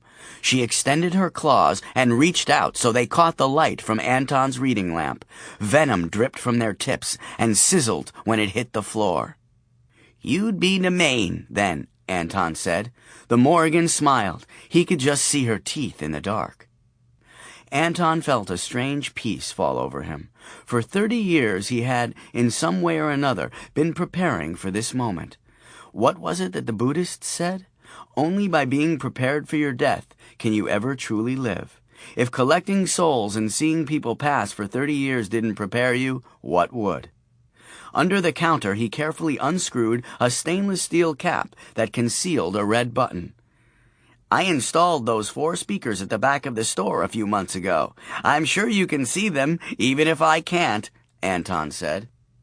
The souls, Macha barked. Where? Of course I didn't know it would be you. I thought it might be those little creatures I've seen wandering the neighborhood, but I think you'll enjoy the music nonetheless. The Morrigan looked at each other. Macha growled. Who says things like nonetheless? He's babbling, said Babbed. Let's torture him. Take his eyes, Nemain. Do you remember what a claymore looks like? Anton asked. A great 2-handed broadsword, said Nemain. Good for the taking of heads. I knew that, said Babbed. She's just showing off. Well, in this time, a claymore means something else, Anton said. You acquire the most interesting things working in the second-hand business for 3 decades. He closed his eyes and pushed the button. He hoped that his soul would end up in a book, preferably his first edition of Cannery Row, which was safely stored away. The curved claymore anti-personnel mines that he had installed in speaker cabinets at the rear of the store exploded, sending 2,800 ball bearings hurtling toward the steel shutters at just under the speed of sound, shredding Anton and everything else in their path. Ray followed the love of his life a block up Mason Street, where she hopped on a cable car and rode it the rest of the way up the hill into Chinatown. The problem was that while it was pretty easy to figure out where a cable car was going, they only came along about every 10 minutes, so Ray couldn't wait for the next one, jump on, and shout, "Follow that antiquated but quaint public conveyance and step on it!" And there were no cabs in sight. It turned out that jogging up a steep city hill on a hot summer day in street clothes was somewhat different from jogging on a treadmill in an air-conditioned gym behind a row of taut fuck puppets. And by the time he got to California Street, Ray was drenched in sweat, and not only hated the city of San Francisco and everyone in it, he was pretty much ready to call it quits with Audrey and go back to the relative desperation of Ukrainian girls loving him from afar. He caught a break at the Powell Street Exchange, where the cable cars pick up in Chinatown, and was actually able to jump on the car behind Audrey's and continue the breathtaking 7-mile-per-hour chase, 10 more blocks to Market Street. Audrey hopped off the cable car, walked directly out of the island on Market, and stepped onto one of the antique streetcars, which left before Ray even got to the island. She was like some kind of diabolical rail transit super vixen, Ray thought. The way the trains just seemed to be there when she needed them, then gone when he got there. She was the master of some sort of evil streetcar mojo, no doubt about that. In matters of the heart, the beta male imagination can turn quickly on a floundering suitor, and at that point, Ray's was beginning to consume what little confidence he had mustered. It was Market Street, however, the busiest street in the city, and Ray was able to quickly grab a cab and follow Audrey all the way into the Mission District, and even kept the cab for a few blocks when she was on foot again. Ray stayed a block away, following Audrey to a big jade-green Queen Anne Victorian building off 17th Street, which had a small plaque on the column by the porch that read 3 Jewels Buddhist Center. Ray had his breath and his composure back and was able to watch comfortably from behind a light post across the street as Audrey climbed the steps of the center. As she got to the top step, the leaded glass door flew open and 2 old ladies came rushing out, frantic, it seemed, to tell Audrey something, but entirely out of control. The old ladies looked familiar. Ray stopped breathing and dug into the back pocket of his jeans. He came up with the photocopies he'd kept of the driver's license photos of the women Charlie had asked him to find. It was them. Esther Johnson and Irina Posokovanovich, standing there with the future Mrs. Macy. Then, just as Ray was trying to get his head around the connection, the door of the Buddhist Center opened again, and out charged what looked like a river otter in a sequin mini dress and go-go boots, bent on attacking Audrey's ankles with a pair of scissors. Charlie and Inspector Rivera stood outside Fresh Music in the Castro, trying to peer in the windows past the cardboard cutouts and giant album covers. According to the hours posted on the door, the store should have been open, but the door was locked and it was dark inside. From what Charlie could see, the store was exactly as he had seen it years ago when he'd confronted Minty Fresh, except for one distinct difference. The shelf full of glowing soul vessels was gone. There was a frozen yogurt shop next door, and Rivera led Charlie in and talked to the owner, a guy who looked entirely too fit to run a sweet shop, who said, "He hasn't opened for 5 days. Didn't say a word to any of us. Is he okay?" "I'm sure he's fine," Rivera said. 3 minutes later, Rivera had obtained Minty Fresh's phone numbers and home address from the SFPD dispatcher, and after trying the numbers and getting voicemail, they went to Fresh's apartment in Twin Peaks to find newspapers piled by the door. Rivera turned to Charlie. "Do you know of anyone else who could vouch for what you've been telling me?" "You mean other death merchants?" Charlie asked. "I don't know them, but I know of them. They probably won't talk to you." "Used bookstore owner in the Haight, and a junk dealer off Lower 4th Street, right?" Rivera said. "No," Charlie said. "I don't know of anyone like that. Why did you ask?" "Because both of them are missing," Rivera said. "There was blood all over the walls of the junk dealer's office. There was a human ear on the floor of the bookstore in the Haight." Charlie backed against the wall. "That wasn't in the paper." "We don't release stuff like that. Both lived alone. No one saw anything. We don't know that a crime was even committed. But now, with this Fresh guy missing..." "You think that these other guys were death merchants?" "I'm not saying I believe that, Charlie. It could just be a coincidence. But when Ray Macy called me today about you, that was actually the reason I came to find you. I was going to ask you if you knew them." "Ray ratted me out?" "Let it go. He may have saved your life." Charlie thought about Sophie for the 100th time that night, worried about not being there with her. "Can I call my daughter?" "Sure," Rivera said. "But then..." "Book 'em Dano in the Mission," Charlie said, pulling his cell phone out of his jacket pocket.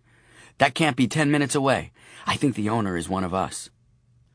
Sophie was fine, feeding cheese newts to the hellhounds with Mrs. Korcheff. She asked Charlie if he needed any help, and he teared up and had to get control of his voice before he answered. 7 minutes later, they were parked crossways in the middle of Valencia Street, watching fire trucks blasting water into the second story of the building that housed Bookham Dano. They got out of the car, and Rivera showed his badge to the police officer who had been first on the scene. "Fire crews can't get in," the cop said. "There's a heavy steel fire door in the back, and those shutters must be 1/4-inch steel or more." The security shutters were bowed outward and had thousands of small bumps all over them. "What happened?" Rivera asked. "We don't know yet," said the cop. Neighbors reported an explosion, and that's all we know so far. No one lived upstairs. We've evacuated all the adjacent buildings." "Thanks," Rivera said. He looked at Charlie, raised an eyebrow. "The Fillmore," Charlie said. "A pawn shop at Fulton and Fillmore." "Let's go," Rivera said, taking Charlie's arm to help speed limp him to the car. "So I'm not a suspect anymore?" Charlie asked. "We'll see if you live," Rivera said, opening the car door. Once in the car, Charlie called his sister. "Jane, I need you to go get Sophie and the puppies and take them to your place." "Sure, Charlie, but we just had the carpets cleaned. Alvin and—" "Do not separate Sophie and the hellhounds for 1 second, Jane. Do you understand?" "Geez, Charlie, sure. I mean it. She may be in danger, and they'll protect her." "What's going on? Do you want me to call the cops?" "I'm with the cops, Jane. Please, go get Sophie right now." "I'm leaving now. How am I going to get them all into my Subaru?" "You'll figure it out. If you have to, tie Alvin and Muhammad to the bumper and drive slowly." "That's horrible, Charlie." "No, it's not. They'll be fine." "No, I mean, they tore my bumper off last time I did that. It cost $600 to fix." "Go get her. I'll call you in an hour." Charlie disconnected. "Well, claymores suck, I can tell you that," said Babbed.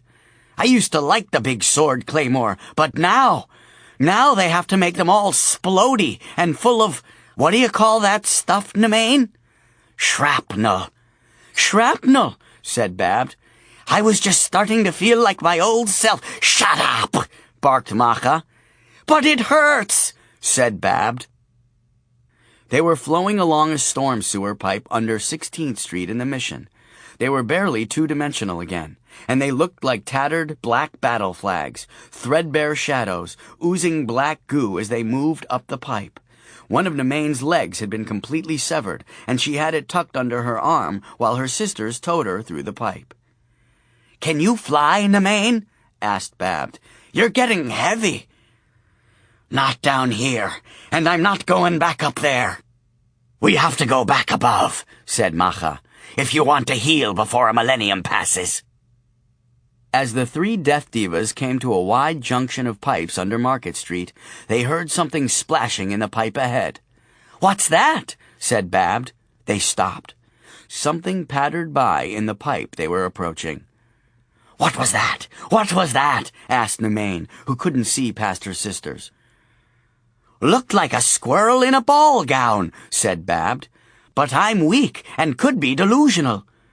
"And an idiot," said Macha. "It was a gift soul.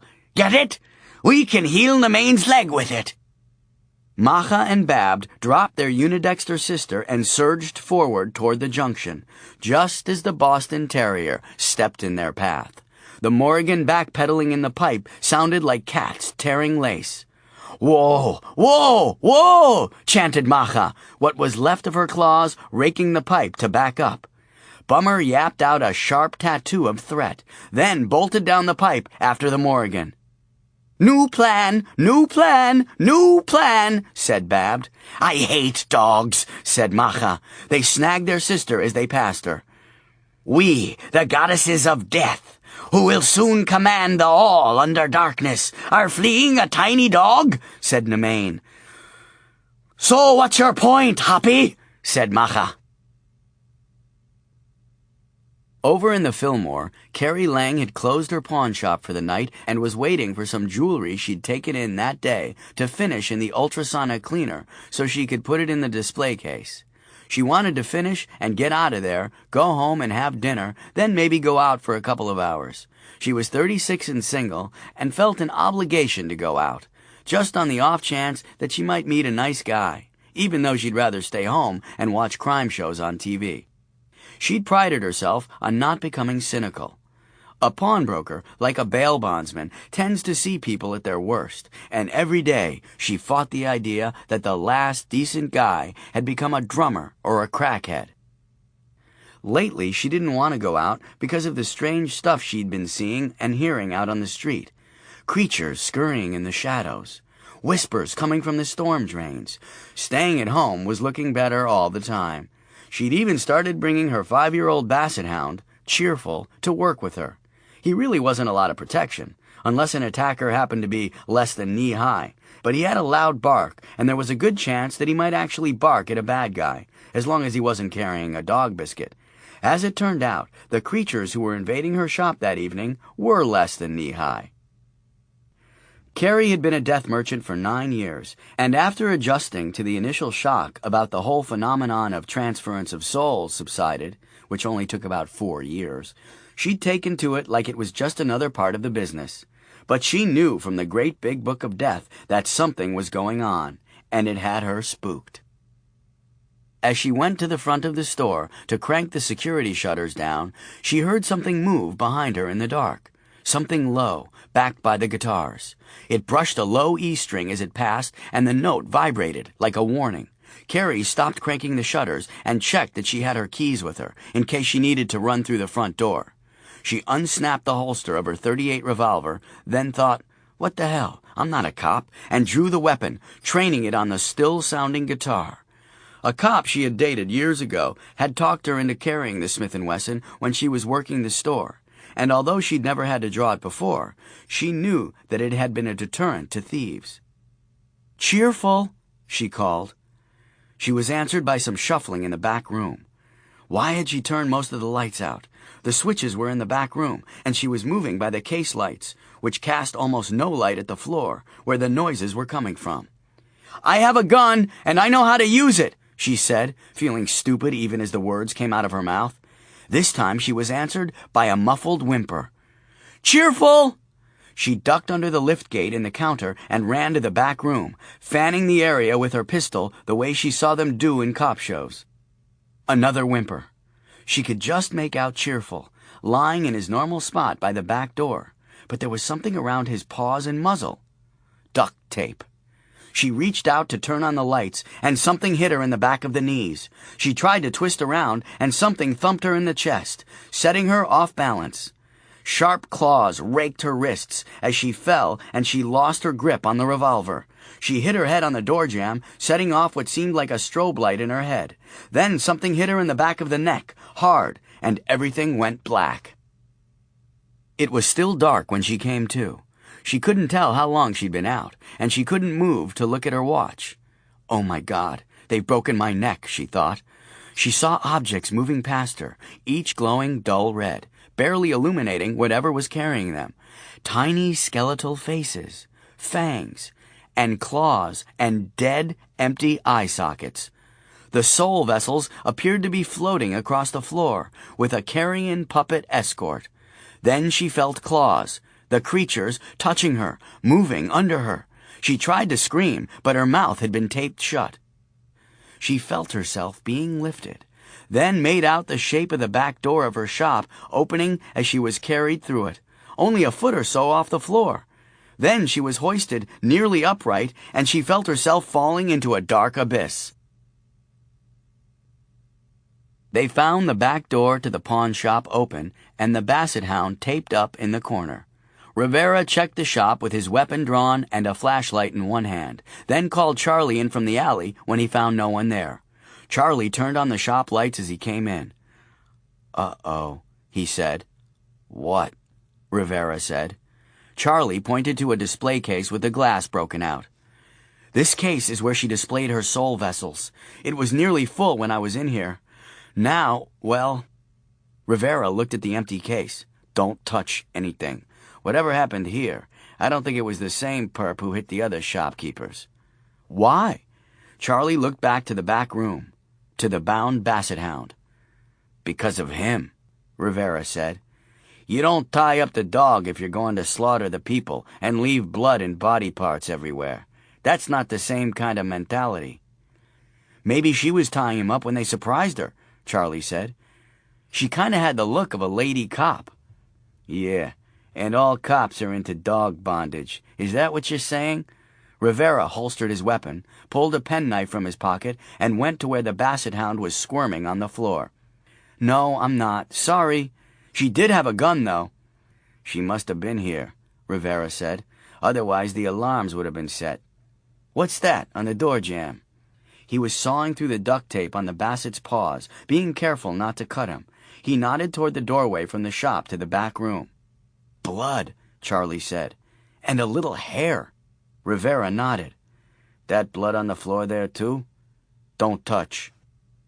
Charlie looked at a 3-inch puddle to the left of the door. Yep, I think so. Rivera had the Bassett's paws free and was kneeling on him to hold him still while he took the tape off his muzzle. Those tracks in it, don't smear them.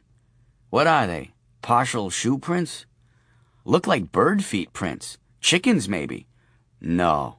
Rivera released the Bassett, who immediately tried to jump on the inspector's Italian dress slacks and lick his face in celebration. He held the Basset hound by the collar and moved to where Charlie was examining the tracks. They do look like chicken tracks, he said. Yep, Charlie said, and you have dog drool on your jacket. I need to call this in, Charlie. So dog drool is the determining factor in calling in backup? Forget the dog drool. The dog drool is not relevant. I need to report this, and I need to call my partner in. He'll be pissed that I've waited this long. I need to take you home. If you can't get the stain out of that $1,000 suit jacket, you'll think it's relevant. Focus, Charlie. As soon as I can get another unit here, I'm sending you home. You have my cell. Let me know if anything happens. Anything. Rivera called the dispatcher on his cell phone and asked him to send a uniform unit and the crime scene squad as soon as they were available. When he snapped the phone shut, Charlie said, So I'm not under arrest anymore? No. Stay in touch and stay safe, okay? You might even want to spend a few nights outside of the city. I can't. I'm the Luminatus. I have responsibilities. But you don't know what they are. Just because I don't know what they are doesn't mean I don't have them, Charlie said, perhaps a little too defensively. And you're sure you don't know how many of these death merchants are in the city, or where they might be? Minty Fresh said there was at least a dozen. That's all I know. This woman and the guy in the Mission were the only ones I spotted on my walks. They heard a car pull up in the alley, and Rivera went to the back door and signaled to the officers, then turned to Charlie. You go home and get some sleep, if you can, Charlie. I'll be in touch. Charlie let the uniformed police officer lead him to the cruiser and help him into the back, then waved to Rivera and the Basset hound as the patrol car backed out of the alley. 23. A fucked up day. It was a fucked up day in the city by the bay. At first light, flocks of vultures perched on the superstructures of the Golden Gate and Bay Bridges and glared down at commuters as if they had a lot of goddamn gall to still be alive and driving. Traffic copters that were diverted to photograph the ranks of carrion birds ended up covering a spiral cloud of bats that circled the Transamerica Pyramid for 10 minutes, then seemed to evaporate into a black mist that floated out over the bay.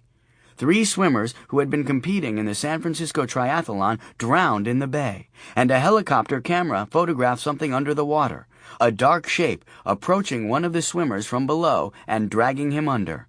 Numerous replays of the tape revealed that rather than the sleek shape of a shark, the creature had a wide wingspan and a distinctly horned head, unlike any ray or skate that anyone had ever seen before. The ducks in Golden Gate Park suddenly took to the wing and left the area. The hundreds of sea lions that normally lounged in the sun down at Pier 39 were gone as well, and even the pigeons seemed to have disappeared from the city.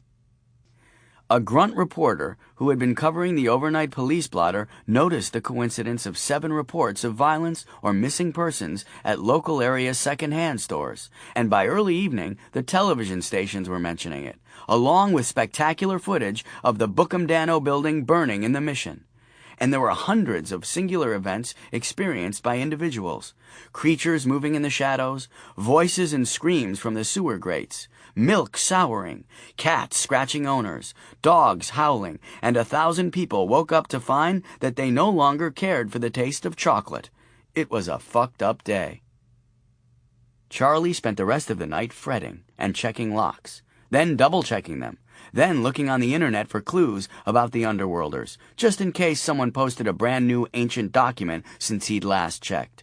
He wrote a will and several letters, which he walked outside and put in the mailbox out on the street rather than with the outgoing mail on the counter of the store.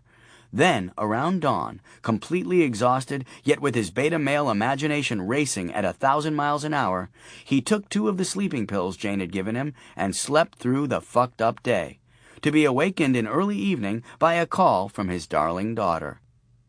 "Hello?" "Aunt Cassie is an anti-Semite," said Sophie. "Honey, it's 6 in the morning. Can we discuss Aunt Cassie's politics a little later?" "It is not. It's 6 at night. It's bath time, and Aunt Cassie won't let me bring Alvin and Muhammad into the bathroom with me for my bath because she's an anti-Semite." Charlie looked at his watch. He was sort of glad that it was 6 in the evening, and he was talking to his daughter. Whatever happened while he was sleeping, at least, hadn't affected that. "Cassie is not an anti-Semite." It was Jane on the other line. "Is too," said Sophie. "Be careful, Daddy. Aunt Jane is an anti-Semite sympathizer." "I am not," Jane said. "Listen to how smart my daughter is," said Charlie. "I didn't know words like anti-Semite and sympathizer when I was her age. Did you?" "You can't trust the Goyim, Daddy," said Sophie. She lowered her voice to a whisper. "They hate baths, the Goyim."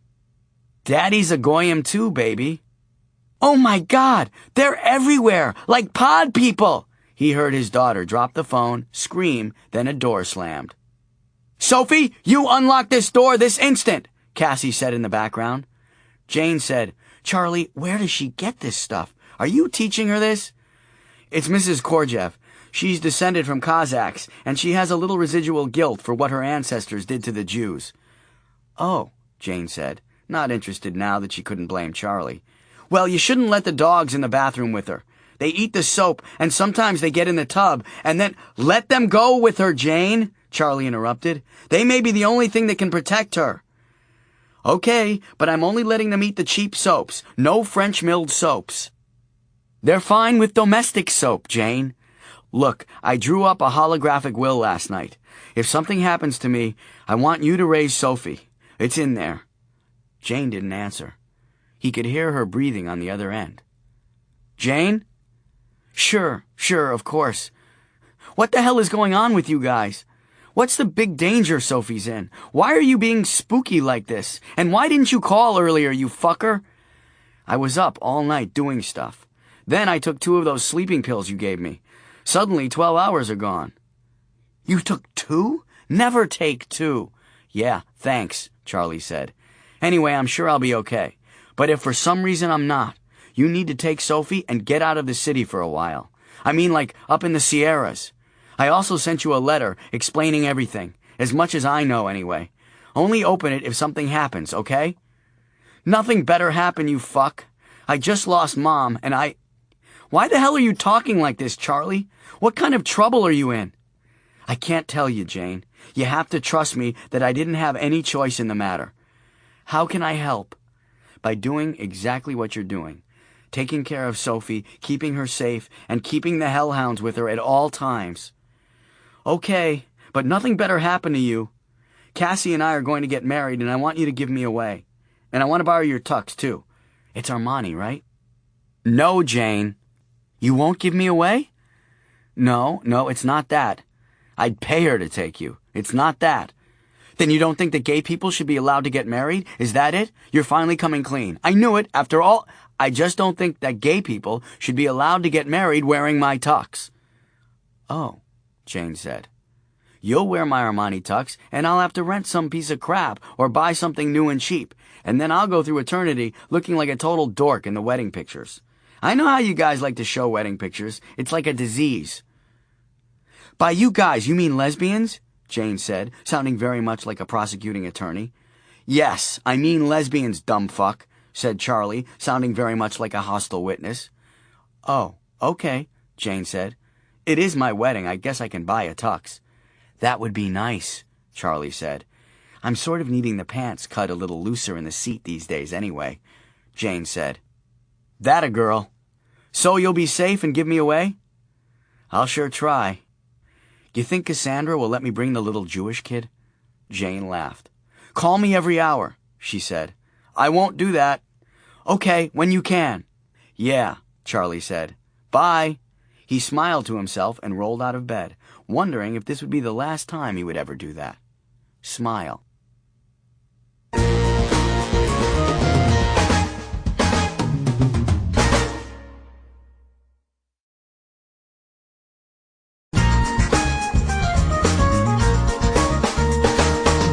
Charlie showered, ate a peanut butter and jelly sandwich, and put on a $1,000 suit for which he had paid $40. He limped around the bedroom for a few minutes and decided that his leg felt pretty good and he could do without the foam walking cast.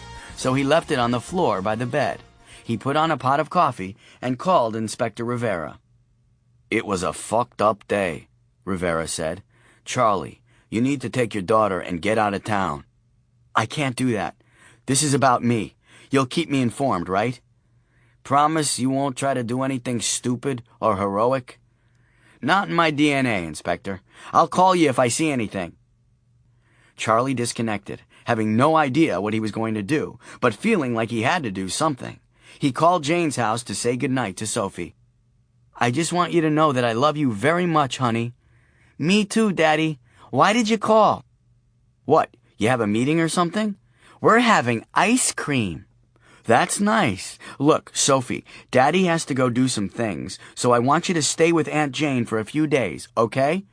"Okay. Do you need some help? I'm free." "No, honey, but thank you." "Okay, Daddy. Alvin is looking at my ice cream. He looks hungry, like Bear. I have to go." "Love you, honey." "Love you, Daddy." "Apologize to Aunt Cassie for calling her an anti-Semite." "'Kay." Click. She hung up on him. The apple of his eye, the light of his life, his pride and joy, hung up on him. He sighed, but felt better. Heartbreak is the natural habitat of the beta male. Charlie took a few minutes in the kitchen to sharpen the edge of the sword cane on the back of the electric can opener he and Rachel had received as a wedding present. Then he headed out to check on the store. As soon as he opened the door to the back staircase, Charlie heard strange animal noises coming from the store. It sounded as if they were coming from the back room, and there were no lights on, although he could see plenty of light filtering in from the store. Was this it? Sort of solved the problem of what he was going to do. He drew the sword from his cane and crept down the stairs in a crouch, moving along the edge of each step to minimize squeakage. Halfway down, he saw the source of the animal noises, and he recoiled, leaping nearly halfway back up the staircase. "For the love of God!" "It needed to be done," Lily said. She was astraddle Ray Macy, her plaid pleated skirt, mercifully, draped out over him, covering the parts that would have caused Charlie to have to tear his eyes out, which he was thinking about doing anyway. "It did," Ray agreed breathlessly. Charlie peeked down into the back room. They were still at it, Lily riding Ray like he was a mechanical bull, one bare breast bouncing out of the lapel of her chef's coat. "He was despondent," she said. "I found him giving himself hickeys with the shop vac. It's for the greater good, Asher." "Well, stop it," Charlie said. "No, no, no, no, no," said Ray. "It's a charity thing," Lily said. "You know, Lily," Charlie said, covering his eyes, "you could exercise your charity in other ways, like Salvation Army Santa or something. I don't want to fuck those guys. Most of them are raging alcoholics, and they stink. At least Ray is clean." "I don't mean do one, I mean be one. Ring the bell with a little red kettle, geez." "I am clean," said Ray. "You shut up," Charlie said. "She's young enough to be your daughter." "He was suicidal," Lily said. "I may be saving his life." "She is," Ray said. "Shut up, Ray," Charlie said. "This is pathetic. Desperate pity sex, that's all it is." "He knows that," Lily said. "I don't mind," said Ray. "I'm doing this for the cause, too," Lily said. "Ray was holding out on you." "I was?" said Ray. "How?" Charlie said. "He found a woman who was buying all the soul vessels. She was with the clients you missed, somewhere in the mission. He wasn't going to tell you about her." "I don't know what you're talking about," Ray said, then added, "Faster, please." Tell him the address, Lily said. Lily, Charlie said, this isn't really necessary. No, Ray said. There was a loud smack. Charlie opened his eyes. They were still there, doing it, but Ray's right cheek was bright red, and Lily was winding up to slap him again. Tell him! It's on Guerrero Street, between 18th and 19th. I don't know the number, but it's a big green Victorian. You can't miss it. 3 Jewels Buddhist Center. Smack. Ouch! I told him, Ray whined. That's for not getting the address, bitch, Lily said. Then to Charlie, there you go, Asher. I want a prime position when you take over the underworld. Charlie thought that one of the first things he was going to change when he took over was expanding the great big book of death to include how to handle situations like this. But instead he said, You got it, Lily. You'll be in charge of dress code and torture. Sweet, Lily said. Excuse me, Asher. I have to finish this. Then to Ray. Hear that? No more flannel shirts for you, Grommet. Smack. The grunts coming from Ray increased in frequency and intensity. Sure, Charlie said. I'll just go out the other door. See ya, Ray said. I'm never going to look either one of you in the eye again, okay? Sounds good, Asher, Lily said. Be careful. Charlie crept back up the steps, went out the front door of his apartment, and down the elevator to the street entrance, suppressing his gag reflex the whole way. On the street, he flagged down a cab and rode into the Mission, trying to wipe the image of his shagging employees out of his mind. The Morrigan had followed the gift souls that had escaped through the drains to a deserted street in the Mission. Now they waited, watching the green Victorian building from storm drain grates at either end of the street. They were more cautious now, their rapacious nature having been dampened somewhat by having been severely blown up the night before. They called them the gift souls because the little patchwork creatures brought the souls right to them in the sewers, the gifts showing up in the Morrigan's weakest moment. After the accursed Boston Terrier had chased them through miles of pipelines, leaving them battered and exhausted on a high ledge at a pipe junction, along marched 20 or so of the darling little nightmares, all dressed up in finery and carrying just what they needed to heal their wounds and replenish their strength. Human souls. And thus renewed, they were able to scare away that obnoxious little dog. The Morrigan were back. Not to the strength they'd achieved before the explosion, maybe not even enough to fly, but certainly enough to venture above once again, especially with so many souls at hand. No one was out on the streets tonight except the junkies, the hookers, and the homeless. After the fucked up day in the city, most everyone had decided that it was just a better idea to stay in, safer. To the Morrigan, for all they cared, they were safer in their homes the same way a tuna fish is safer in a can, but no one knew that yet. No one knew what they were hiding from, except Charlie Asher, and he was getting out of a cab right in front of them as they watched. It's new meat, said Macha. We should give him a new name, said Babbed. I mean, he's really not that new anymore. Hush, hushed Macha. Hey, lover, Babbed called out of her drain. Did you miss me? Charlie paid the cabbie and stood in the middle of the street looking at the big jade-green Queen Anne. There were lights on in the turret upstairs and in one window downstairs. He could just make out the sign that read 3 Jewels Buddhist Center. He started to step toward the house and saw movement in the lattice under the porch, eyes shining. A cat, maybe. His cell phone rang and he flipped it open. Charlie, it's Rivera. I have some good news. We found Carrie Long, the woman from the pawn shop, and she's still alive. She was tied up and thrown in a dumpster a block from her store. That's great, Charlie said, but he wasn't feeling great.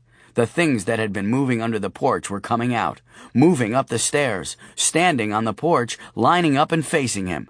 20 or 30 of them, a little more than a foot tall, dressed in ornate period costumes. Each had the skeletal face of a dead animal. Cats, foxes, badgers, animals Charlie couldn't identify, but just the skulls, the eye sockets empty, black, yet they stared. "You won't believe what she said put her there, Charlie. Little creatures, little monsters," she said. "About 14 inches tall?" Charlie said. "Yeah, how'd you know?" "Lots of teeth and claws, like animal parts stuck together, all dressed up like they were going to a grand costume ball?" "What are you telling me, Charlie? What do you know?" "Just guessing," Charlie said. He unclipped the latch on his sword cane. "Hey, lover," came a female voice from behind him. "Did you miss me?" Charlie turned. She was crawling out of the drain almost directly behind him. "The bad news," Rivera said, "is we found the junk dealer and the bookstore guy from Bookham Dano. Pieces of them." "That is bad news," Charlie said. He started moving up the street, away from the sewer harpy and the porch full of Satan's sock puppets. "No meat," came a voice from up the street. Charlie looked to see another sewer harpy coming out of the drain, her eyes gleaming black in the streetlight. Behind him, he heard the clacking of little animal teeth. "Charlie, I still think you should leave town for a while. But if you don't, and don't tell anyone I told you this, you should get a gun. Maybe a couple of guns." "I think that would be a good idea," Charlie said. The two sewer harpies were moving very slowly toward him, awkwardly, as if their nerves were short-circuiting. The one closest to him, the one from the alley in North Beach, was licking her lips. She looked a little ragged compared to the night she'd seduced him. He moved up the street away from them. "A shotgun, so you won't need to learn to shoot. I can't give you one, but, Inspector, I'm going to have to get back to you. I'm serious, Charlie. Whatever these things are, they are going after your kind." "You have no idea how clear that is to me, Inspector." "Is that the one who shot me?" said the closest harpy. "Tell him I'm going to suck his eyeballs out of the sockets and chew them in his ear." "You get that, Inspector?" "She's there." "They," Charlie said. "This way, meat," said the third sewer harpy, coming out of the drain at the far end of the block. She stood, extended her claws, and flicked a line of venom down the side of a parked car. The paint sizzled and ran where it hit. "Where are you, Charlie? Where are you?" "I'm in the mission, near the mission." The little creatures were coming down the steps now, down the walk toward the street. "Look," said a harpy. "He brought presents." "Charlie, where exactly are you?" said Rivera. "Gotta go, Inspector." Charlie flipped the phone closed and dropped it in his coat pocket. Then he drew the sword from the cane and turned to the harpy from the alley. "For you," he said to her, whipping the sword in a flourish through the air. "That's sweet," she said. "You always think about my needs." The 1957 Cadillac Eldorado Brougham was the perfect show-off of death machines. It consisted of nearly 3 tons of steel stamped into a massively mawed, high-tailed beast, lined with enough chrome to build a Terminator and still have parts left over. Most of it in long, sharp strips that peeled off on impact and became lethal scythes to flay away pedestrian flesh. Under the 4 headlights, it sported 2 chrome bumper bullets that looked like unexploded torpedoes or Triple G Cup Madonna death boobs. It had a non-collapsible steering column that would impale the driver upon any serious impact, electric windows that could pinch off a kid's head, no seatbelts, and a 325 horsepower V8, with such appallingly bad fuel efficiency that you could hear it trying to slurp liquefied dinosaurs out of the ground when it passed. It had a top speed of 110 miles an hour, mushy barge-like suspension that could in no way stabilize the car at that speed, and undersized power brakes that wouldn't stop it either. The fins jutting from the back were so high and sharp that the car was a lethal threat to pedestrians even when parked, and the whole package sat on tall, white-wall tires that looked and generally handled like oversized powdered donuts. Detroit couldn't have achieved more deadly finned ostentation if they'd covered a killer whale in rhinestones. It was a masterpiece. And the reason you need to know all that is that along with the battle-worn Morrigan and the well-dressed chimeras, a 57 Eldorado was rapidly approaching Charlie. The blood-red lacquered Eldo slid around the corner, tires screaming like flaming peacocks, hubcaps spinning off toward the curb, engine roaring, spewing blue smoke out of the rear wheel wells like a flatulent dragon. The first of the Morgan turned in time to take a bumper bullet in the thigh before she was dragged and folded under the car and spit out the back into a black heap.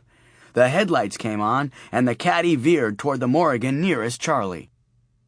The animal creatures scurried back up the sidewalk, and Charlie ran up onto the hood of a parked Honda as the Eldo smacked the second Morgan. She ragdoll whipped over the hood as the car's brakes screamed, then flew 20 yards down the street. The caddy peeled out and hit her again, this time rolling over her with a series of thumps and leaving her tossing down the tarmac, shedding pieces as she rolled. The caddy blazed on toward the final Morgan. This one had a few seconds on her sisters and started running up the street, her shape changing, arms to wings, tail feathers trying to manifest, but she didn't seem able to make the transformation in time to fly. The Eldo plowed over her, then hit the brakes, reversed, and burned rubber on her back. Charlie ran up on the roof of the Honda, ready to leap away from the street, but the caddy stopped and the blacked-out electric window wound down. "Get the fuck in the car," said Minty Fresh. Minty Fresh hit the final Morgan again as he speeded off down the block, took 2 screeching lefts, then pulled the car to the curb, jumped out, and ran around to the front. "Oh, God damn," said Minty Fresh, damn on the downbeat, with pain and sustain. "God damn, my hood and grill are all fucked up. God damn. I will tolerate the rising of darkness to cover the world, but you do not fuck with my ride." He jumped back in the car, threw it into gear, and screeched around the next corner. "Where are you going?" "I'm going to run over the bitches again. You do not fuck with my ride." "Well, what did you think would happen when you ran them over?" "Not this. I never ran over anyone before. Don't act like that's a surprise." Charlie looked at the gleaming interior of the car, the blood-red leather seats, the dash fitted with walnut burl and gold-plated knobs. "This is a great car. My mailman would love this car." "Your mailman?" "He collects vintage pimpware." "So what are you trying to say?" "Nothing." They were already on Guerrero Street, and Minty floored it as they approached the target block. The first Morgan he had hit was just getting to her knees when he hit her again, knocking her over 2 parked cars and into the side of a vacant building. The second one turned to face them and bared her claws, which raked the hood as he rolled over her with a drum roll of thumps. Then he ran over the third one's legs as she was crawling back into the storm sewer. "Geez," Charlie said, turning and looking out the back window. Minty Fresh seemed to turn his full attention to driving safely now. "What the hell are those things?" "I call them sewer harpies. They're the things that call to us from the storm sewers. They're a lot stronger now than they used to be." "They're scary, is what they are," said Minty. "I don't know," Charlie said. "Have you gotten a good look at them? I mean, they got the badunkadunk out back and some fine bajubadangs up front. You know what I'm saying, dog? Bust a rock with a player." He offered his fist for Minty to bust him a rock, but alas, the mint one left him hanging. "Stop that," Fresh said. "Sorry," Charlie said. "Talk like a player in 10 days or less, Stone Thug edition?" Minty asked. Charlie nodded. "We got the CD into the store a couple of months ago. I practice in the van. How am I doing?" "Your negroosity is uncanny. I had to keep checking to make sure you were still white." "Thanks," Charlie said. Then, as if a light went on, "Hey, I've been looking for you. Where the hell have you been?" "Hiding out. One of those things came after me on the BART a few nights ago when I was coming back from Oakland." "How'd you get away?" "Those little animal things. A bunch of them attacked her in the dark. I could hear her screaming at them. tearing them to ribbons. But they held her off until the train pulled into the station, which was full of people. She bolted back into the tunnel. There were pieces of the animal creatures everywhere in the train car. Minty turned onto Van Ness and started heading toward Charlie's side of town. So they helped you? They're not part of the underworlders trying to take over? They don't appear to be. They saved my ass. So you know some of the death merchants have been killed? I didn't know. It wasn't in the paper. I saw where Anton's shop was burned up last night. He didn't make it out. They found pieces of him, Charlie said. Charlie, I think I caused this. Minty Fresh turned and really looked at Charlie for the first time, his golden eyes looking forlorn. I failed to collect my last 2 soul vessels, and all this started. I thought it was me, Charlie said. I missed 2 as well. But I don't think it's us. My 2 clients are alive. I think they're in that house where I was going when you saved me, the 3 Jewels Buddhist Center. There's a woman there who's been buying up soul vessels, too. Cute brunette? Minty asked. I don't know. Why? She bought some from me, too. Tried to disguise herself, but it was her. Well, she's in that house back there. I've got to go back there. I don't want anything to do with those bitches with the claws, Minty said. True that, Charlie said. I had a thing with one of them. No. Yeah, she got all up in my grill and shit. Had to cut the hoe loose. Stop that. Sorry. Anyway, I've got to go back. You sure? I don't think they're dead. Doesn't look like they can be dead. You could run over them again. By the way, how did you know where to find me? After I heard about Anton's place burning, I tried to call him and got a disconnected message. So I went to your store. I talked to that little goth girl you have working for you. She told me where you went. Talked to her for about 10 minutes.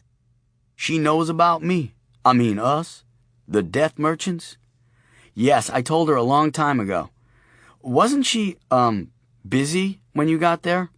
With a guy, I mean? No. She's seeing anyone. I thought you were gay. I never said that. Yeah, but you didn't go out of your way to deny it either. Charlie, I run a music store in the Castro.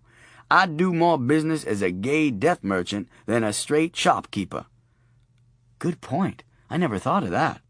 Color me surprised. So, she's seeing anyone? She's half your age, and I think she's a little twisted, sexually, I mean. So, is she seeing anyone? She's like a little sister to me, Fresh. Don't you have employees like that? Have you never met anyone who works in a record store? There's no greater repository of unjustified arrogance in the world. I'd poison my employees if I thought I could find replacements. I don't think she's seeing anybody. But since the world is about to be taken over by the forces of darkness, you may not have time for dating.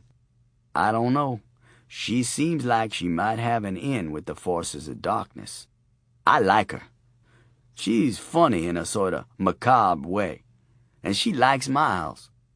Lily likes Miles Davis? You don't know that about your little sister? Charlie threw his hands up. Take her, use her, throw her away. I don't care. She's only part-time. You can date my daughter, too. She's going to be 6 and probably loves Coltrane for all I know. Calm down. You're overreacting. Just turn around and take me back to the Buddhist Center. I've got to stop this thing. It's all on me, Fresh. I'm the Luminatus. You are not. I am, Charlie said. You're the Great Death with a capital D? You? You know this to be true? I do, Charlie said. I knew there was something different about you, but I thought that the Luminatus would be, I don't know, taller. Don't start with that, okay? Minty swung the car off Van Ness into a hotel turnaround. Where are you going? Charlie said. To run over some sewer hoppies again. Back to the Buddhist Center? Uh-huh. You have any weapons besides that stupid sword? My cop friend told me I should get a gun. Minty Fresh reached into his moss green jacket and came out with the biggest pistol Charlie had ever seen. He placed it on the seat. Take it. Desert Eagle 50 caliber. It'll stop a bear. Charlie picked up the chrome-plated pistol. It weighed like 5 pounds, and the barrel looked big enough to stick your thumb in. This thing is huge. I'm a big guy. Listen, it holds 8 shots. There's a round in the chamber. You have to cock it and release the safety before you fire. There and there. He pointed to the safety and the hammer.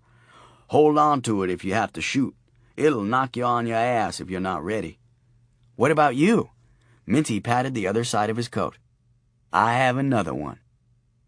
Charlie turned the gun in his hand and watched the streetlights playing off its chrome surface. Beta males, who inherently feel they are always at a competitive disadvantage, are suckers for showy equalizers. You have a lot going on under the surface, Mr. Fresh. You are not just the run-of-the-mill 7-foot-tall death merchant in a pastel green suit. Thank you, Mr. Asher. Very kind of you to say. My pleasure. Charlie's cell phone rang and he flipped it open. Rivera said, Asher, where the hell are you? I've been circling the mission and there's nothing here but a lot of black feathers flying in the air. Yeah, it's okay. I'm okay, Inspector. I found Minty Fresh, the guy who owns the music store. I'm in the car with him. So you're safe? Relatively. Good. Lay low and I'll give you a call, okay? I want to talk to your friend tomorrow. You got it, Inspector. Thanks for coming to help. Careful, Asher. Gotcha. I'm laying low. Bye. Charlie snapped the phone shut and turned to Minty Fresh. You ready? Absolutely, said the fresh one. The street was deserted when they pulled up in front of the 3-jeweled Buddhist center. I'll go around to the back, Minty said.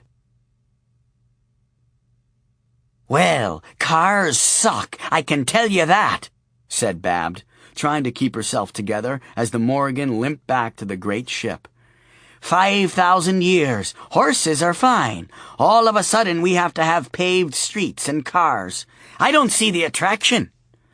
I'm not even sure that we need to rise and let darkness rule, said Nemain. Apparently darkness isn't qualified yet. Speaking as an agent of darkness, I think it needs more time. She had been crushed into a half-woman, half-raven form and was shedding feathers as they limped through the pipe. It's like that new meat has someone watching over him, said Macha. Next time Orcus can deal with him. Yeah, let's get Orcus to go after him, Babbed said. See what he thinks of cars. 24. Audrey and the Squirrel People. Charlie could hear things scurrying under the porch as he walked to the front door of the Buddhist center, but the weight of the enormous pistol he'd stuck down the back of his belt reassured him, even if it was pulling his pants down a little. The front door was nearly 12 feet tall, red with reeded glass running the length, and there were arrays of colorful Tibetan prayer wheels, like spools, on either side of the door.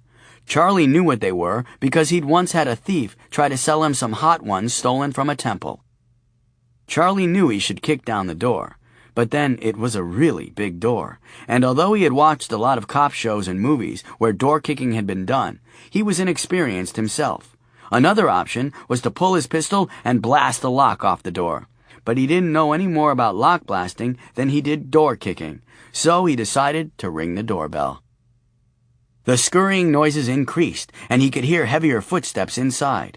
The door swung open, and the pretty brunette he knew as Elizabeth Sarkoff, Esther Johnson's fake niece, stood in the doorway. Why, Mr. Asher, what a pleasant surprise. It won't be for long, sister, said his inner tough guy. Mrs. Sarkoff, nice to see you. What are you doing here? I'm the receptionist. Come in, come in. Charlie stepped into the foyer, which opened up to a staircase and had sliding double doors on either side. He could see that straight back the foyer led to a dining room with a long table, and beyond that a kitchen.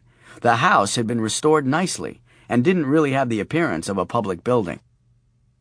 The inner tough guy said, Don't try to run your game on me, floozy. I've never hit a dame before, but if I don't get some straight talk quick, I'm willing to give it a try, see? Charlie said, I had no idea you were a Buddhist. That's fascinating. How's your Aunt Esther, by the way? He had her now. Didn't even have to slap her around. Still dead. Thanks for asking, though. What can I do for you, Mr. Asher? The sliding door to the left of them opened an inch, and someone, a young man's voice, said, Master, we need you. I'll be right there, said the alleged Mrs. Sarkoff. Master? Charlie raised an eyebrow. We hold receptionists in very high regard in the Buddhist tradition. She grinned, really big and goofy, like she didn't even believe it herself. Charlie was totally charmed by the laughter and open surrender in her eyes. Trust there, with no reason for it. Good God, you're a bad liar, he said. Guess you could see right through my moo-poo, huh? Big grin. So, you are... Charlie offered his hand to shake. I am the Venerable Amitabha Audrey Rinpoche. She bowed. Or just Audrey, if you're in a hurry. She took two of Charlie's fingers and shook them. Charlie Asher, Charlie said. So you're not really Mrs. Johnson's niece. And you're not really a used clothing dealer. Well, actually, that's all Charlie got out. There was a crashing sound from straight ahead, glass and splintering wood. Then he saw the table go over in the next room, and Minty Fresh screamed, "Freeze!" as he leapt over the fallen table and headed toward them, gun in hand, oblivious, evidently, to the fact that he was 7 feet tall and that the doorway, built in 1908, was only 6 feet 8 inches high. "Stop!" Charlie shouted, about half a second too late, as Minty Fresh drove 4 inches of forehead into some very nicely finished oak trim above the door with a thud that shook the whole house. His feet continued on, his body swinging after, and at one point he was parallel to the floor, about 6 feet off the ground when gravity decided to manifest itself. The chrome Desert Eagle clattered all the way through the foyer and hit the front door. Minty Fresh landed flat and quite unconscious on the floor between Charlie and Audrey. And this is my friend, Minty Fresh, Charlie said. He doesn't do this a lot. Boy, you don't see that every day, said Audrey, looking down at the sleeping giant. Yeah, Charlie said. I don't know where he found raw silk in moss green.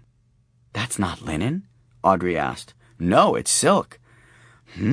It's so wrinkled. I thought it must be linen, or a blend. Well, I think maybe all the activity. Yeah, I guess so. Audrey nodded, then looked at Charlie. So, Mr. Asher? A woman's voice to his right. The doors on Charlie's right slid open, and an older woman stood there. Irena Posikovanovich. The last time he'd seen her, he was sitting in the back of Rivera's cruiser, in handcuffs. Mrs. Posikovona... Irena, how are you? You weren't so concerned about that yesterday. No, I was. I really was. Sorry about that. Charlie smiled, thinking it was his most charming smile. I hope you don't have that pepper spray with you. I don't, Irena said. Charlie looked at Audrey. We had a little misunderstanding.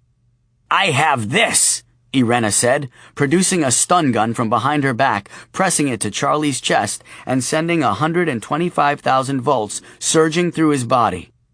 He could see animals, or animal-like creatures, dressed in period finery, approaching him as he convulsed in pain on the floor.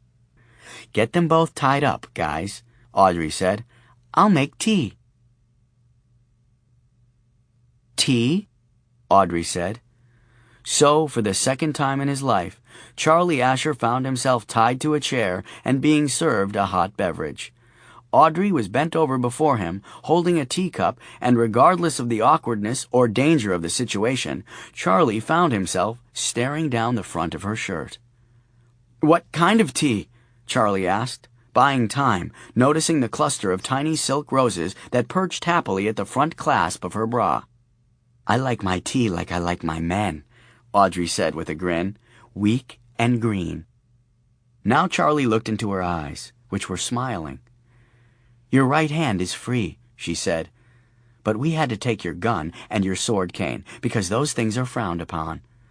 You're the nicest captor I've ever had, Charlie said, taking the teacup from her. What are you trying to say? Said Minty Fresh. Charlie looked to his right, where Minty Fresh was tied to a chair that made him look as if he'd been taken hostage at a child's tea party. His knees were up near his chin, and one of his wrists was taped near the floor.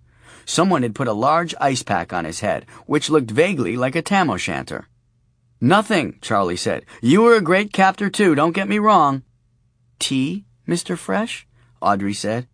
Do you have coffee? Back in a second, Audrey said. She left the room. They'd been moved to one of the rooms off the foyer. Charlie couldn't tell which. It must have been a parlor for entertaining during its day, but it had been converted into a combination office and reception room. Metal desks, a computer, some filing cabinets, and an array of older oak office chairs for working and waiting. I think she likes me, Charlie said. She has you taped to a chair, Minty Fresh said, pulling at the tape around his ankles with his free hand.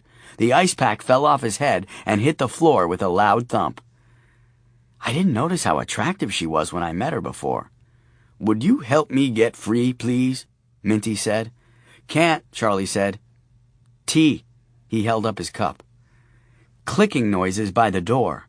They looked up as 4 little bipeds in silk and satin scampered into the room. One who had the face of an iguana, the hands of a raccoon, and was dressed like a musketeer, big feathered hat and all, drew a sword and poked Minty Fresh in the hand he was using to pull at the duct tape. Ow! Damn it, thing! I don't think he wants you to try to get loose, Charlie said. The iguana guy saluted Charlie with a flourish of his sword and pointed to the end of his snout with his free hand, as if to say, on the nose, buddy. So, Audrey said, entering the room carrying a tray with Minty's coffee. I see you've met the squirrel people. Squirrel people? Charlie asked. A little lady with a duck's face and reptilian hands wearing a purple satin evening gown curtsied to Charlie, who nodded back. That's what we call them, Audrey said, because the first few I made had squirrel faces and hands, but then I ran out of squirrel parts and they got more baroque. They're not creatures of the underworld? Charlie said. You made them? Sort of, Audrey said. Cream and sugar, Mr. Fresh? Please, Minty said. You make these monsters? All 4 of the little creatures turned to him at once and leaned back as if to say, Hey, pal, who are you calling monsters? They're not monsters, Mr. Fresh. The squirrel people are as human as you are. Yeah, except they have better fashion sense, Charlie said. I'm not always going to be taped to this chair, Asha, Minty said. Woman, who or what the hell are you? Be nice, Charlie said. I suppose I should explain, Audrey said. You think? Minty said. Audrey sat down on the floor, cross-legged, and the squirrel people gathered around her to listen. Well, it's a little embarrassing, but I guess it started when I was a kid. I sort of had this affinity for dead things. Like you like to touch dead things? Asked Minty Fresh. Get naked with them? Would you please let the lady talk? Charlie said. Bitch is a freak, Minty said. Audrey smiled. Why, yes. Yes, I am, Mr. Fresh. And you are tied up in my dining room, at the mercy of any freaky thing that might occur to me. She tapped a silver demitasse spoon she'd used to stir her tea on her front tooth and rolled her eyes as if imagining something delicious. Please, go on, said Minty Fresh with a shudder. Sorry to interrupt. It wasn't a freaky thing, Audrey said, glancing at Minty, daring him to speak up. It was just that I had an overdeveloped sense of empathy with the dying, mostly animals. But when my grandmother passed, I could feel it from miles away. Anyway, it didn't overwhelm me or anything, but when I got to college, to see if I could get a handle on it, I decided to study Eastern philosophy. Oh yeah, and fashion design. I think it's important to look good when you're doing the work of the dead, Charlie said. Well, okay, Audrey said. And I was a good seamstress. I really liked making costumes. Anyway, I met and fell in love with a guy. A dead guy? Minty asked. Soon enough, Mr. Fresh. He was dead soon enough. Audrey looked down at the carpet. See, you insensitive fuck, Charlie said. You hurt her feelings. Hello, tied to a chair here, Minty said. Surrounded by little monsters, Asha, not the insensitive one. Sorry, Charlie said. It's okay, Audrey said. His name was William. Billy, and we were together for 2 years before he got sick. We'd only been engaged a month when he was diagnosed with an inoperable brain tumor. They gave him a couple of months to live. I dropped out of school and stayed with him every moment. One of the nurses from hospice knew about my Eastern Studies course and recommended we talk with Dorje Rinpoche, a monk from the Tibetan Buddhist Center in Berkeley. He talked to us about Bardo Thodrol, what you know as the Tibetan Book of the Dead. He helped prepare Billy to transfer his consciousness into the next world, into his next life. It took our focus off of the darkness and made death a natural, hopeful thing. I was with Billy when he died, and I could feel his consciousness move on. Really feel it. Dorje Rinpoche said that I had some special talent. He thought I should study under a high lama. So you became a monk? Charlie asked. I thought a llama was just a tall sheep, said Minty Fresh. Audrey ignored him. I was heartbroken, and I needed direction. So I went to Tibet and was accepted at a monastery, where I studied Bardo Thodrol for 12 years under Lama Karmapa Rinpoche, the 17th reincarnation of the Bodhisattva who had founded our school of Buddhism 1,000 years ago. He taught me the art of pahawa, the transference of consciousness at the moment of death. So you could do what the monk had done for your fiancé? Charlie asked. Yes, I performed pahawa for many of the mountain villagers. It was a sort of specialty with me, along with making the robes for everyone in the monastery. Lama Karmapa told me that he felt I was a very old soul, the reincarnation of a super-enlightened being from many generations before. I thought perhaps he was just trying to test me, to get me to succumb to ego. But when his own death was near, and he called me to perform the pahawa for him, I realized that this was the test, and he was trusting the transference of his own soul to me. Just so we're clear, said Minty Fresh, I would not trust you with my car keys. The iguana mouseketeer poked Minty in the calf with his little sword, and the big man yelped. See, Charlie said, when you're rude it comes back on you, like karma. Audrey smiled at Charlie, put her tea on the floor, and folded her legs into the lotus position, settling in. When the Lama passed, I saw his consciousness leave his body. Then I felt my own consciousness leave my body, and I followed the Lama into the mountains, where he showed me a small cave, buried deep beneath the snow. And in that cave was a stone box, sealed with wax and sinew. He told me that I must find the box, and then he was gone, ascended, and I found myself back in my body. Were you super enlightened then? Charlie asked. I don't even know what that is, Audrey said. The Lama was wrong about that, but something had changed me while performing the pahawa for him. When I came out of the room with his body, I could see a red spot glowing in people, right at their heart chakra. It was the same thing I had followed into the mountains, the undying consciousness. I could see people's souls. But what was more disturbing to me, I could see that the glow was absent in some people, or I couldn't see it in them, or in myself. I didn't know why, but I did know that I had to find that stone box. By following the exact path into the mountains that the Lama had shown me, I did. Inside was a scroll that most Buddhists still think, was a myth, the lost chapter of the Tibetan Book of the Dead. It outlined 2 long-lost arts, the pahawa of forceful projection and one I hadn't even heard of, the pahawa of undying. The first allows you to force a soul from one being to another, and the second allows the practitioner to prolong the transition, the bardo, between life and death indefinitely. Does that mean you could make people live forever? Charlie asked. Sort of. More like they just stopped dying. I meditated on the amazing gift I'd been given for months, afraid to try to perform the rituals. But one day, when I was attending the bardo of an old man who was dying of a painful stomach cancer, I could watch the suffering no longer, and I tried the pahawa of forceful projection. I guided his soul into the body of his newborn grandson, who I could see had no glow at his heart chakra.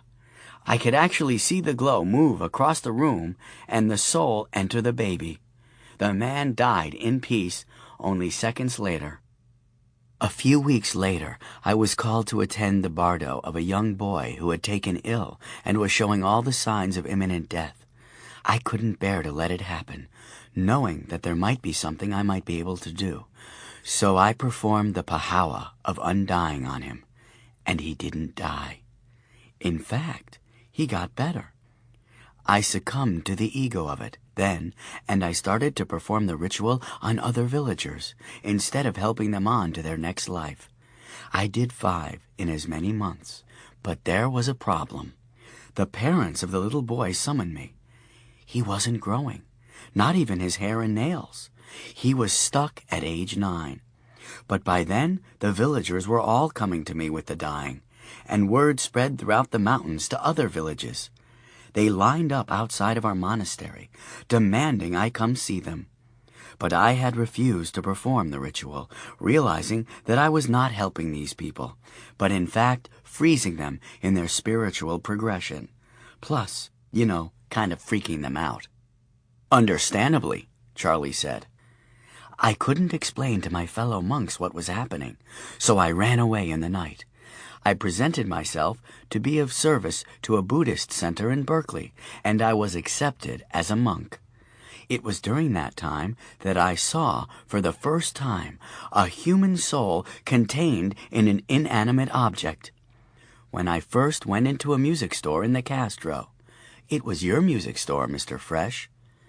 I knew that was you, said Minty. I told Asher about you. He did, Charlie said. He said you were very attractive. I did not, Minty said. He did. Nice eyes, he said, Charlie said. Go on. There was no mistaking it, though. The glow in the CD, it was exactly the same presence that I could sense in people who had a soul. Needless to say, I was freaked out. Needless to say, Charlie said. I had a similar experience. Audrey nodded. I was going to discuss all of this with my master at the center. Come clean about what I had learned in Tibet. Turn the scrolls over to someone who perhaps understood what was going on with the souls inside of objects. But after only a few months, word came from Tibet that I had left under suspicious circumstances. I don't know what details they gave, but I was asked to leave the center.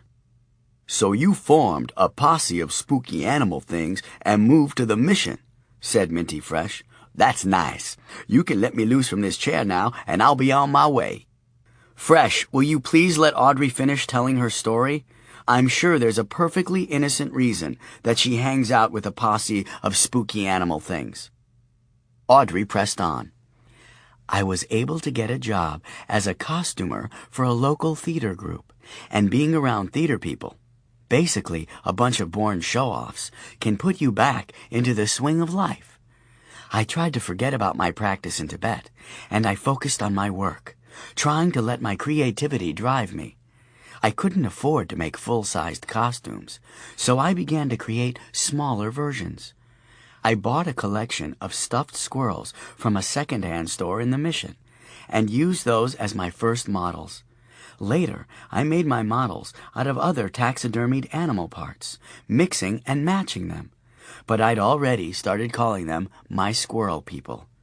A lot of them have bird feet, chicken and duck, because I could purchase them in Chinatown, along with things like turtle heads and, well, you can buy a lot of dead animal parts in Chinatown. Tell me about it, Charlie said. I live a block from the shark parts store. Never actually tried to build a shark from spare parts, though. Bet that would be fun. Y'all are twisted, Minty said. Both of you. You know that, right? Messing with dead things and all. Charlie and Audrey each raised an eyebrow at him. A creature in a blue kimono with the face of a dog skull gave Minty the critical eye socket, and would have raised an eyebrow at him if she'd had one. All right, go on, Minty said, waving Audrey on with his free hand. You made your point. Audrey sighed. So I started to hit all of the second-hand stores in the city, looking for everything from buttons to hands. And at least 8 stores, I found the soul objects, all grouped together at each store. I realized that I wasn't the only one who could see them glowing red. Someone was imprisoning these souls in the objects. That's how I came to know about you, gentlemen, whatever you are. I had to get these souls out of your hands, so I bought them. I wanted them to move on to their next rebirth, but I didn't know how. I thought about using the power of forceful projection, forcing a soul into someone who I could see was soulless. But that process takes time. What would I do? Tie them up? And I didn't even know if it would work. After all, that method was used to force a soul from one person to another, not from an inanimate object. Charlie said, "So you tried this forceful projection thing with one of your squirrel people?" "Yeah, and it worked. But what I didn't count on is that they became animated. She started walking around, doing things, intelligent things, which is how they came to be these little guys you've seen today." "More tea, Mr. Asher?" Audrey smiled and held the teapot out to Charlie. "Those things have human souls?" Charlie asked. "That's heinous." "Oh, yeah? And it's better that you have the soul imprisoned in an old pair of sneakers in your shop? They're only in the squirrel people until I can figure out how to put their souls into a person. I wanted them saved from you and your kind." "We're not the bad guys. Tell her, Fresh, we're not the bad guys." "We're not the bad guys," Minty said. "Can I get some more coffee?" "We're death merchants," Charlie said, but it came out much less cheerful sounding than he'd hoped. He was very desperate for Audrey not to think of him as a bad guy. Like most beta males, he didn't realize that being a good guy was not necessarily an attraction to women. "That's what I'm saying," Audrey said.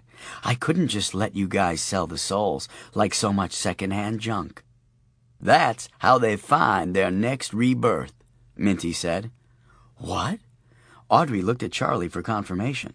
Charlie nodded.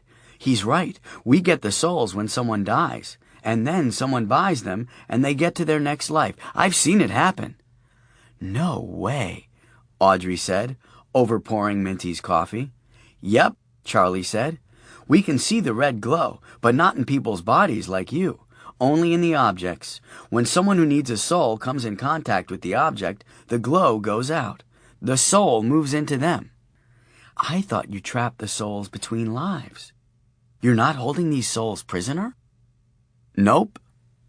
It wasn't us after all," Minty Fresh said to Charlie. "She was the one that brought all this on." "What on? What?" Audrey said.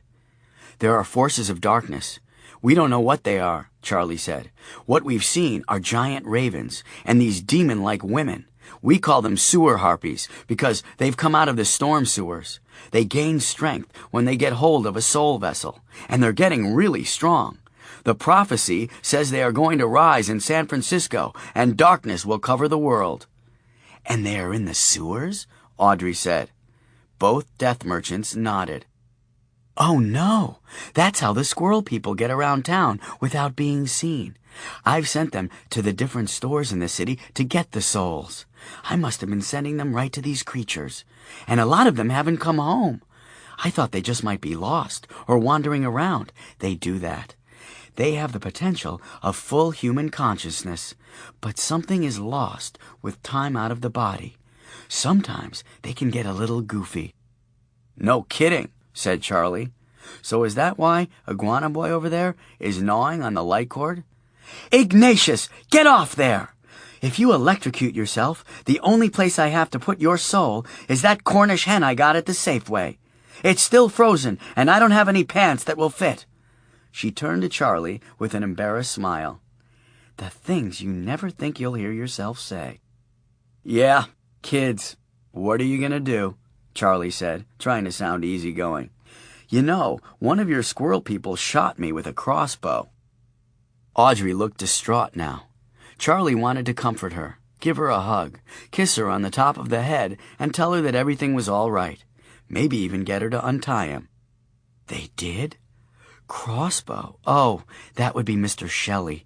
He was a spy or something in a former life. Had a habit of going off on his own little missions. I sent him to keep an eye on you and report back so I could figure out what you were doing. No one was supposed to get hurt. He never came home. I'm really sorry." "Report back," Charlie said. "They can talk?" "Well, they don't talk," Audrey said, "but some of them can read and write. Mr. Shelley could actually type. I've been working on that. I need to get them a voice box that works. I tried one out of a talking doll, but I just ended up with a ferret in a samurai outfit that cried and kept asking if it could go play in the sandbox. It was unnerving. It's a strange process. As long as there's organic parts, stuff that was once living, they knit together. They work. Muscles and tendons make their own connections. I've been using hams for the torsos because it gives them a lot of muscle to work with, and they smell better until the process is finished. You know, smoky. But some things are a mystery. They don't grow voice boxes. They don't appear to grow eyes either, Charlie said, gesturing with his teacup at a creature whose head was an eyeless cat skull. How do they see? Got me, Audrey shrugged. It wasn't in the book. Man, I know that feeling, said Minty Fresh. So I've been experimenting with a voice box made out of catgut and cuttlebone. We'll see if the one who has it learns to talk. Why don't you put the souls back in human bodies? Asked Minty. I mean, you can, right? I suppose, Audrey said. But to be honest, I didn't have any human corpses lying around the house. But there does have to be a piece of human being in them. I learned that from experimenting. A finger bone, blood, something. I got a great deal on a backbone in a junk store in the Haight, and I've been using one vertebra for each of them. So you're like some monstrous reanimator, Charlie said. Then he quickly added, and I mean that in the nicest way. Thanks, Mr. Death Merchant. Audrey smiled back and went to the nearby desk for some scissors. But it looks like I need to cut you loose and hear how you guys got into your line of work. Mr. Greenstreet, could you bring us some more tea and coffee? A creature with a beaver skull for a head, wearing a fez and a red satin smoking jacket, bowed and scampered by Charlie, headed toward the kitchen. Nice jacket, Charlie said. The beaver guy gave him a thumbs up as he passed. Lizard thumbs. 25. The Rhythm of Lost and Found. The Emperor was camped in some bushes near an open culvert that drained into Lobos Creek in the Presidio, the land point on the San Francisco side of the Golden Gate, where forts had stood from the time of the Spanish but had recently been turned into a park. The Emperor had wandered the city for days, calling into storm drains, following the sound of his lost soldiers barking. The faithful retriever Lazarus had led him here, one of the few drains in the city where the Boston Terrier might be able to exit without being washed into the bay. They camped under a camouflage poncho and waited. Mercifully, it hadn't rained since Bummer had chased the squirrel into the storm sewer, but dark clouds had been bubbling over the city for 2 days now, and whether or not they were bringing rain, they made the Emperor fear for his city. "Ah, Lazarus," said the Emperor, scratching his charge behind the ears. "If we had even half the courage of our small comrade, we would go into that drain and find him. But what are we without him, our courage, our valor? Steady and righteous we may be, my friend, but without courage to risk ourselves for our brother, we are but politicians, blustering whores to rhetoric." Lazarus growled low and hunkered back under the poncho. The sun had just set, but the Emperor could see movement back in the culvert. As he climbed to his feet, the 6-foot pipe was filled with a creature that crawled out and virtually unfolded in the creek bed. A huge, bull-headed thing with eyes that glowed green and wings that unfurled like leathery umbrellas. As they watched, the creature took 3 steps and leapt into the twilight sky, his wings beating like the sails of a death ship. The Emperor shuddered, and considered for a moment moving their camp into the city proper, perhaps passing the night on Market Street, with people and policemen streaming by. But then he heard the faintest barking coming from deep in the culvert. Audrey was showing them around the Buddhist Center, which, except for the office in the front and a living room that had been turned into a meditation room, looked very much like any other sprawling Victorian home. Austere and oriental in its decor, yes, and perhaps the smell of incense permeating it, but still just a big old house. "It's just a big old house, really," she said, leading them into the kitchen.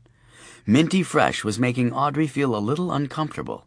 He kept picking at bits of duct tape adhesive that had stuck to the sleeve of his green jacket, and giving Audrey a look like he was saying, "This better come out when it's dry cleaned or it's your ass." His size alone was intimidating, but now a series of large knots were rising on his forehead where he'd smacked the doorway, and he looked vaguely like a Klingon warrior, except for the pastel green suit, of course.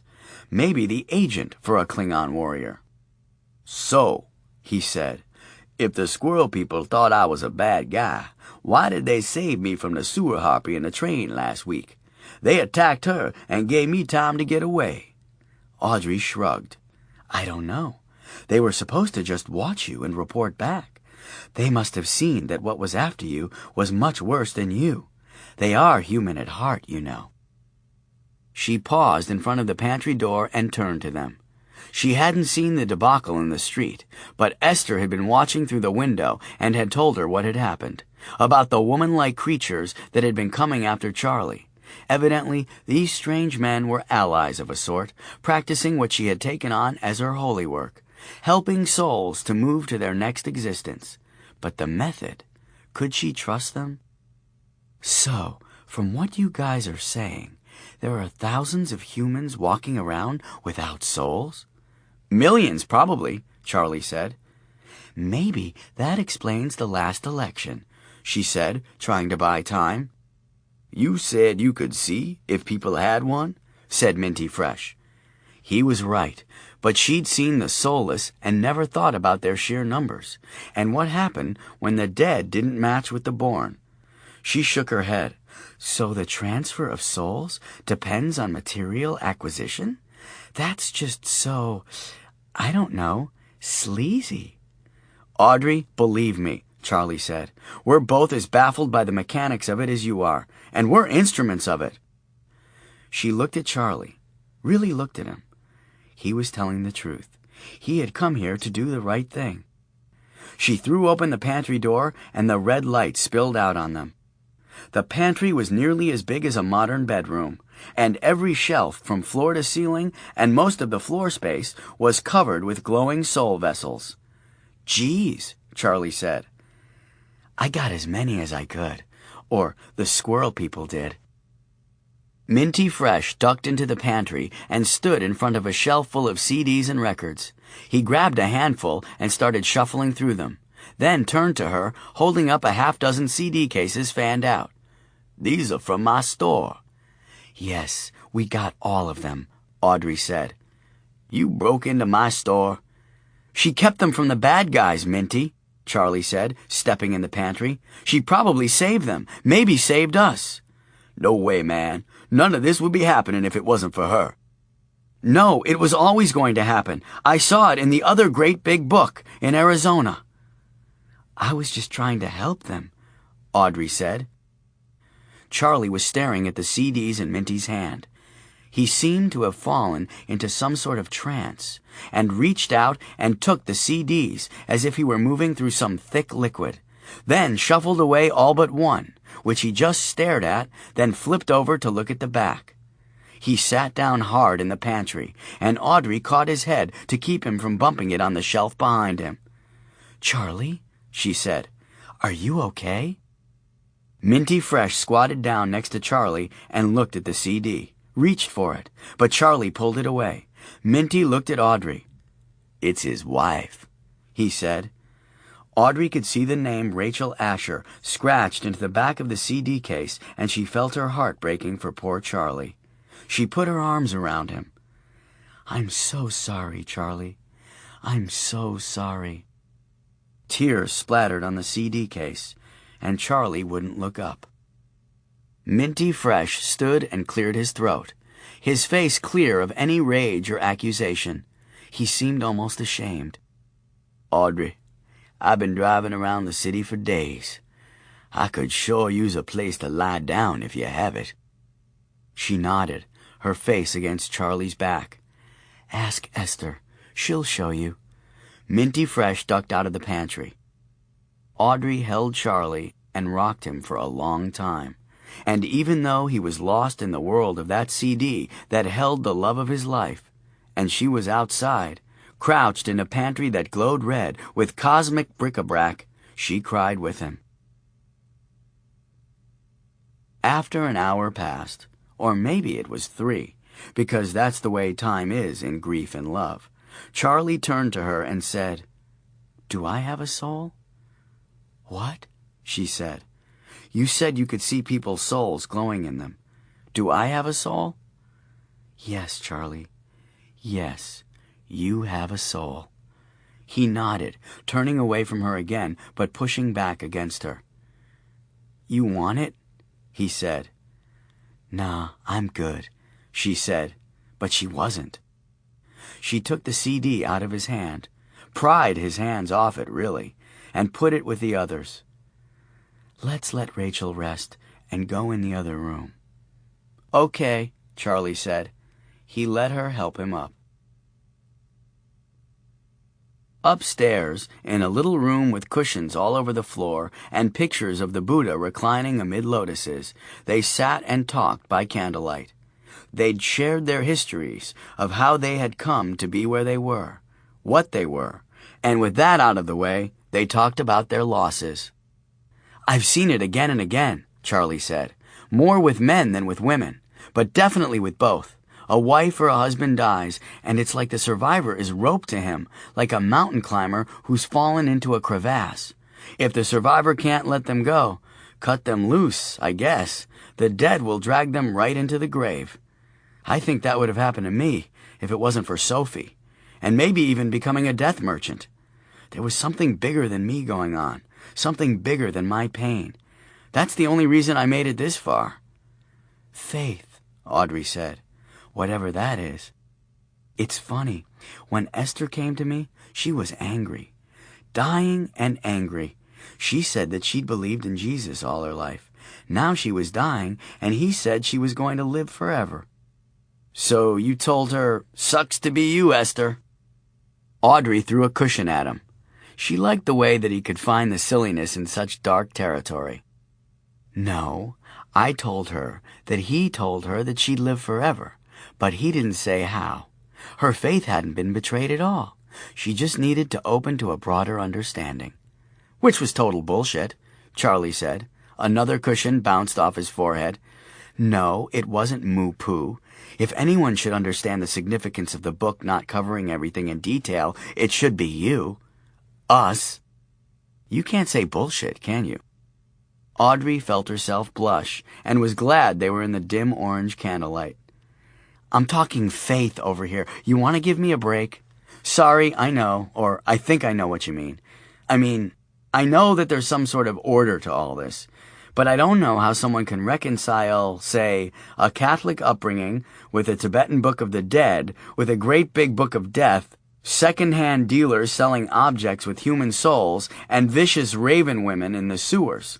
The more I know, the less I understand. I'm just doing." "Well, the Bardo Thodral talks about hundreds of monsters you will encounter as your consciousness makes its journey into death and rebirth. But you're instructed to ignore them, as they are illusions, your own fears trying to keep your consciousness from moving on. They can't really harm you." "I think this may be something they left out of the book, Audrey, because I've seen them. I've fought with them, wrenched souls out of their grasp, watched them take bullets and get hit by cars and keep going. They are definitely not illusions, and they definitely can hurt you. The great big book isn't clear about the specifics, but it definitely talks about the forces of darkness trying to take over our world, and how the Luminatus will rise and do battle with them." "Luminatus?" Audrey said. "Something to do with light?" "The Big Death," Charlie said. "Death with a capital D. Sort of the kahuna, the big cheese, the boss death. Like Minty and the other death merchants would be Santa's helpers. The Luminatus would be Santa." "Santa Claus is the Big Death?" Audrey said, wide-eyed. "No, that's just an example." Charlie saw she was trying not to laugh. "Hey, I've been bruised and electrocuted and tied up and traumatized tonight." So my seduction strategy is working? Audrey grinned. Charlie was flustered.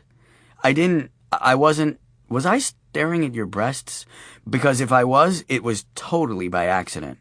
Because, there they were, and shh.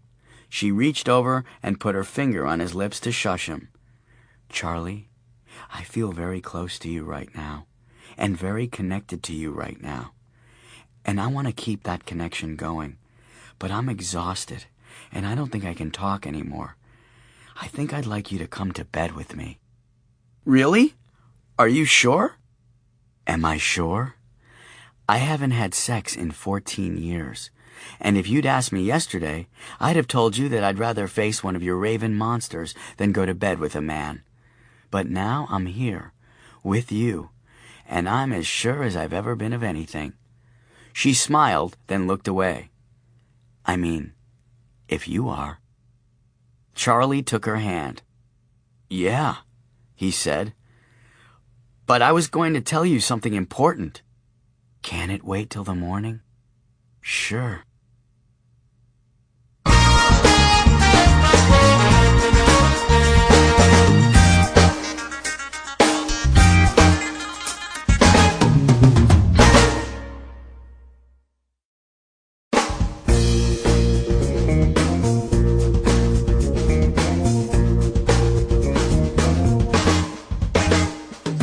They spent the night in each other's arms, and whatever fears or insecurities they had been feeling turned out to be illusions.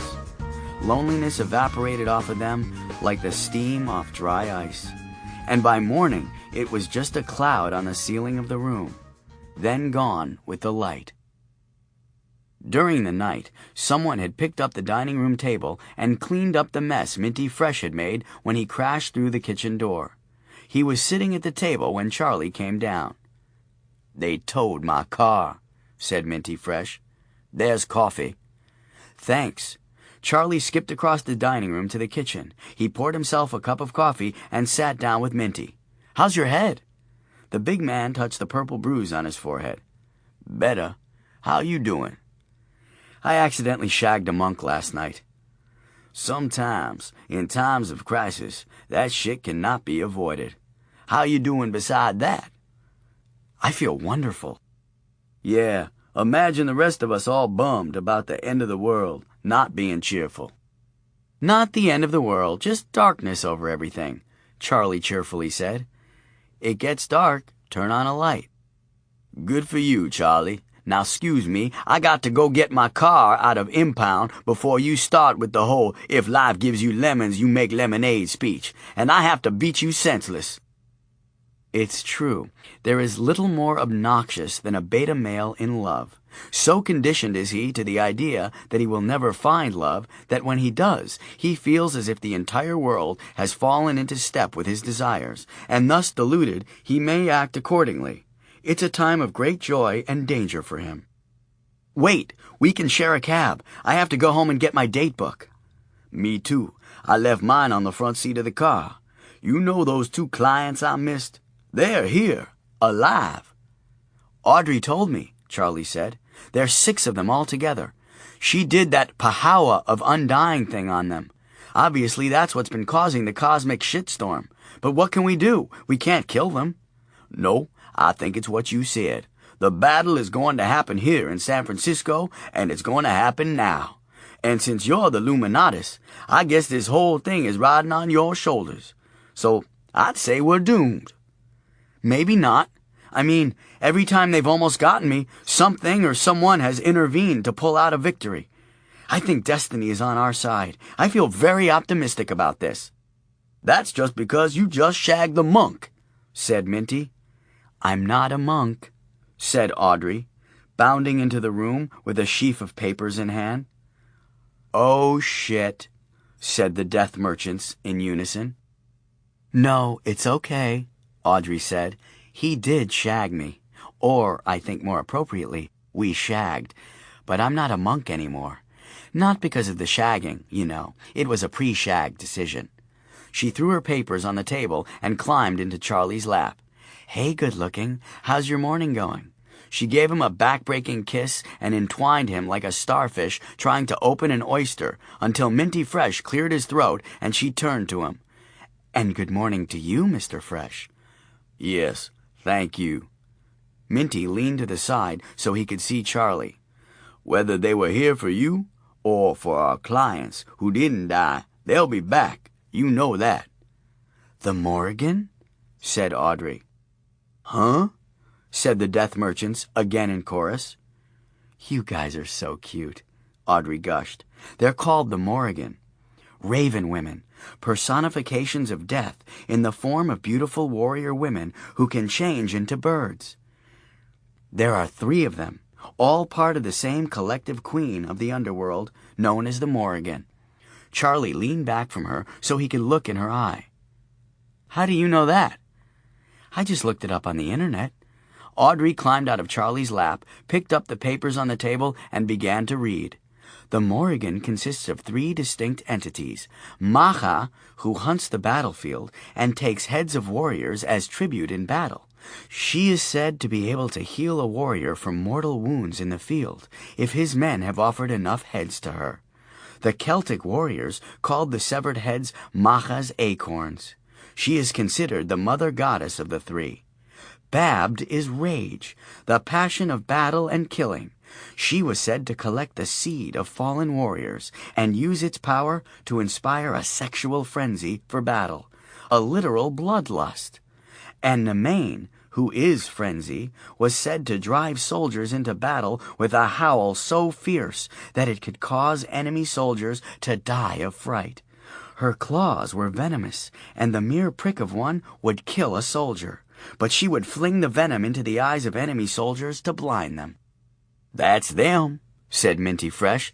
"I saw venom come from the claws of the one on the Bart." "Yeah," Charlie said, "and I think I remember Babbed, the bloodlust one. That's them. I have to talk to Lily. I sent her to Berkeley to find out about them, but she came back with nothing. She must not have even looked." "Yeah, ask her if she's seeing anybody," Minty Fresh said. To Audrey, "Did it say how you kill them? What their weaknesses are?" Audrey shook her head. "Just that warriors took dogs into battle to protect against the Morrigan." "Dogs?" Charlie echoed. "That explains why my daughter got the hellhounds to protect her. I'm telling you, Fresh, we're going to be okay. Destiny is on our side." "Yeah, you said that. Call us a cab." "I wonder why, of all the different gods and demons in the underworld, the Celtic ones are here." "Maybe they're all here," Minty said. "I had a crazy Indian tell me once that I was the son of Anubis, the Egyptian jackal-headed god of the dead." "That's great," Charlie said. "A jackal. That's a type of dog. You have natural abilities to battle the Morrigan, see?" Minty looked at Audrey. "If you don't do something to disappoint him and mellow his ass out, I'm going to shoot him." "Oh, yeah," Charlie said. "Can I still borrow one of your big guns?" Minty unfolded to his feet. "I'm going outside to call a cab and wait, Charlie. If you're coming, you better start saying goodbye now, because I'm leaving when it gets here." "Swell," Charlie said, looking adoringly at Audrey. "I think we're safe in the daylight anyway." "Monk shagger," Minty growled as he ducked under the doorway. Auntie Cassie let Charlie into their small home in the Marina District, and Sophie called off the greeting hump of devil dogs almost as soon as it started. "Daddy!" Charlie swept Sophie up in his arms and squeezed her until she started to change color. Then, when Jane came out of the kitchen, he grabbed her in his other arm and hugged her as well. Let go," Jane said, pushing him away. "You smell like incense." "Oh, Jane, I can't believe it. She's so wonderful." "He got laid," Cassandra said. "You got laid?" Jane said, kissing her brother on the cheek. "I'm so happy for you. Now let me go." "Daddy got laid," Sophie said to the hellhounds, who seemed very happy at hearing the news. "No, not laid," Charlie said, and there was a collective sigh of disappointment. "Well, yes, laid," and there was a collective sigh of relief. "But that's not the thing. The thing is, she's wonderful. She's gorgeous and kind and sweet and—" "Charlie," Jane interrupted, "you called us and told us that there was some great danger and we had to get Sophie and protect her, and you were going on a date?"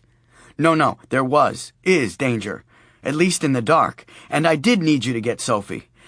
But I met someone." "Daddy got laid!" Sophie cheered again. "Honey, we don't say that, okay?" Charlie said. "Auntie Jane and Aunt Cassie shouldn't say that either. It's not nice." "Like kitty and not in the butt?" "Exactly, honey." "Okay, Daddy, so it wasn't nice?" "Daddy has got to go to our house and get his date book, Pumpkin. We'll talk about this later. Give me a kiss." Sophie gave him a huge hug and a kiss, and Charlie thought that he might cry. For so long she had been his only future, his only joy. And now he had this other joy, and he wanted to share it with her. "I'll come right back, okay?" "Okay, let me down." Charlie let her slide to the floor, and she ran off to another part of the house. "So it wasn't nice?" Jane asked. "I'm sorry, Jane. This is really crazy. I hate that I put you guys in the middle of it. I didn't mean to scare you." Jane thumped him in the arm. "So it was nice?" "It was really nice," Charlie said, breaking into a grin. "She's really nice. She's so nice, I miss Mom." "Lost me," Cassandra said. "Because I'd like Mom to see that I'm doing okay. That I met someone who's good for me, who's going to be good for Sophie." "Whoa, don't jump the gun there, Tiger," Jane said. "You just met this woman. You need to slow down. And remember, this comes from someone whose typical second date is moving a woman in." "Slut," Cassie murmured. "I mean it, Jane. She's amazing." Cassie looked at Jane. "You were right. He really did need to get laid." "That's not it." Charlie's cell rang. "Excuse me, guys." He flipped it open. "Asher, what the hell have you done?" It was Lily. She was crying. "What the hell have you let loose?" "What, Lily, what?" "It was just here. The front window of the shop is gone. Gone! It just came in, ripped through the shop, and took all of your soul thingies, loaded them into a bag, and flew away. Fuck, Asher. I mean, fuck! This thing was huge and fucking hideous." "Yeah, Lily, are you okay? Is Ray okay?" "Yeah, I'm okay. Ray didn't come in. I ran into the back when it came through the window. It wasn't interested in anything but that shelf. Asher, it was as big as a bull, and it fucking flew." She sounded like she was on the edge of hysteria. "Hold on, Lily. Stay there and I'll come to you. Go in the back room and don't open the door until you hear me, okay?" "Asher, what the fuck was that thing?" "I don't know, Lily." The bull-headed death flew into the culvert and immediately fell to all fours to move through the pipe, dragging the bag of souls behind him. Not for much longer. He would not crawl much longer. The time had come. Orcus could feel it. He could feel them converging on the city where he had staked his territory so many years ago. His city. Still they would come, and they would try to take what was rightfully his. All of the old gods of death, Yama and Anubis and Mors, Thanatos and Charon and Mahakala, Azrael and Emao and Akko, Balor, Erebos and Nyx. Dozens of them, gods born of the energy of man's greatest fear, the fear of death. All of them coming to rise as the leader of darkness and the dead, as the Luminatus. But he had come here first, and with Morrigan, he would become the one. But first he had to marshal his forces, heal the Morrigan, and take down the wretched human soul-stealers of the city. The Satchel of Souls would go a long way toward healing his brides. He marched into the grotto, where the great ship was moored, and leapt into the air, the beat of his great leathery wings like a war drum, echoing off the grotto walls and sending bats to the wing, swirling around the ship's masts in great clouds. The Morrigan, torn and broken, were waiting for him on the deck. "What did I tell you?" Babbed said. "It's really not that great above, huh? I, for one, could do without cars altogether."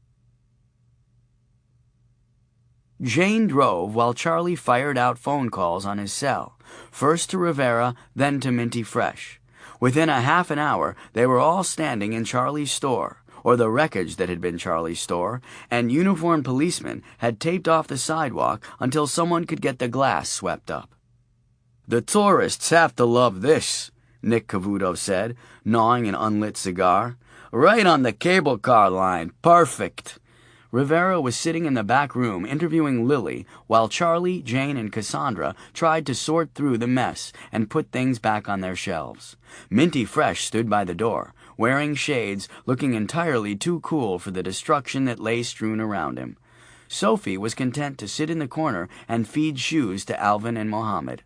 "So," Cavuto said to Charlie, "some kind of flying monster came through your window and you thought this would be a good place to bring your kid?" Charlie turned to the big cop and leaned on the counter. "Tell me, Detective, in your professional opinion, what procedure should I use in dealing with robbery by a flying monster? What the fuck is the SFPD giant fucking flying monster protocol, Detective?" Cavuto stood staring at Charlie as if he'd had water thrown in his face. Not really angry, just very surprised.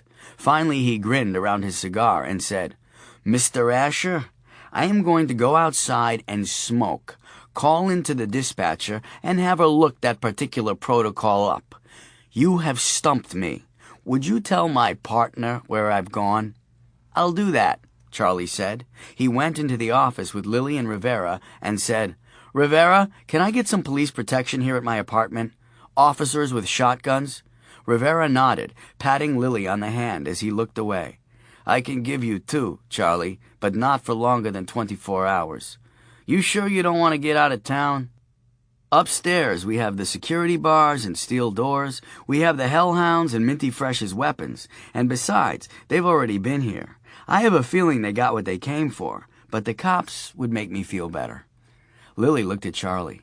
She was in total mascara meltdown and had smudged her lipstick halfway across her face. "I'm sorry. I thought I would handle it better than this. It was so scary. It wasn't mysterious and cool. It was horrible. The eyes and the teeth. I peed, Asher. I'm sorry." "Don't be sorry, kid. You did fine. I'm glad you had the sense to get out of its way. Asher, if you're the Luminatus, that thing must be your competition." "What? What is that?" Rivera said. "It's her weird gothy stuff, Inspector. Don't worry about it," Charlie said.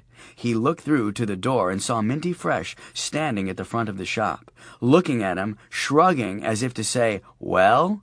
So Charlie asked, "Hey, Lily, are you seeing anyone?" Lily wiped her nose on the sleeve of her chef's coat. "Look, Asher, I'm going to have to withdraw that offer I made you. I mean, after Ray, I'm not sure I really ever want to do that again. Ever." "I wasn't asking for me, Lily." Charlie nodded toward the towering Fresh. "Oh," Lily said, following his gaze, now wiping her eyes with her sleeve. "Oh, fuck. Cover for me. I've got to regroup." She dashed into the employee washroom and slammed the door. Rivera looked at Charlie. "What the hell is going on here?" Charlie was going to try to come up with some kind of answer when his cell phone rang and he held up his finger to pause time. "Charlie Asher," he said. "Charlie, it's Audrey," came the whispered voice. "They're here. Right now. The Morrigan are here." 26. Orpheus in the Storm Sewer. Charlie parked the van sideways in the street and ran up the steps of the Buddhist center, calling her name. The huge front door was hanging askew by one hinge, the glass broken, and every drawer and cabinet had been opened and the contents scattered, every piece of furniture overturned or broken. "Audrey!" He heard a voice to the front of the house and ran back on the porch. "Audrey!" "Down here," she called. "We're still under the porch." Charlie ran down the steps and around to the side of the porch. He could see movement behind the lattice. He found a small gate and opened it. Inside, Audrey was crouched with half a dozen other people and a whole crowd of the squirrel people. He scrambled into the crawl space and took her in his arms. Charlie had tried to keep her on the line during the drive over, but a few blocks away, the battery in his phone had died, and he had tried, for those few terrifying moments, to imagine losing her, his future, his hope, after his hope had just been awakened again. He was so relieved he could barely breathe. "Are they gone?" Audrey asked.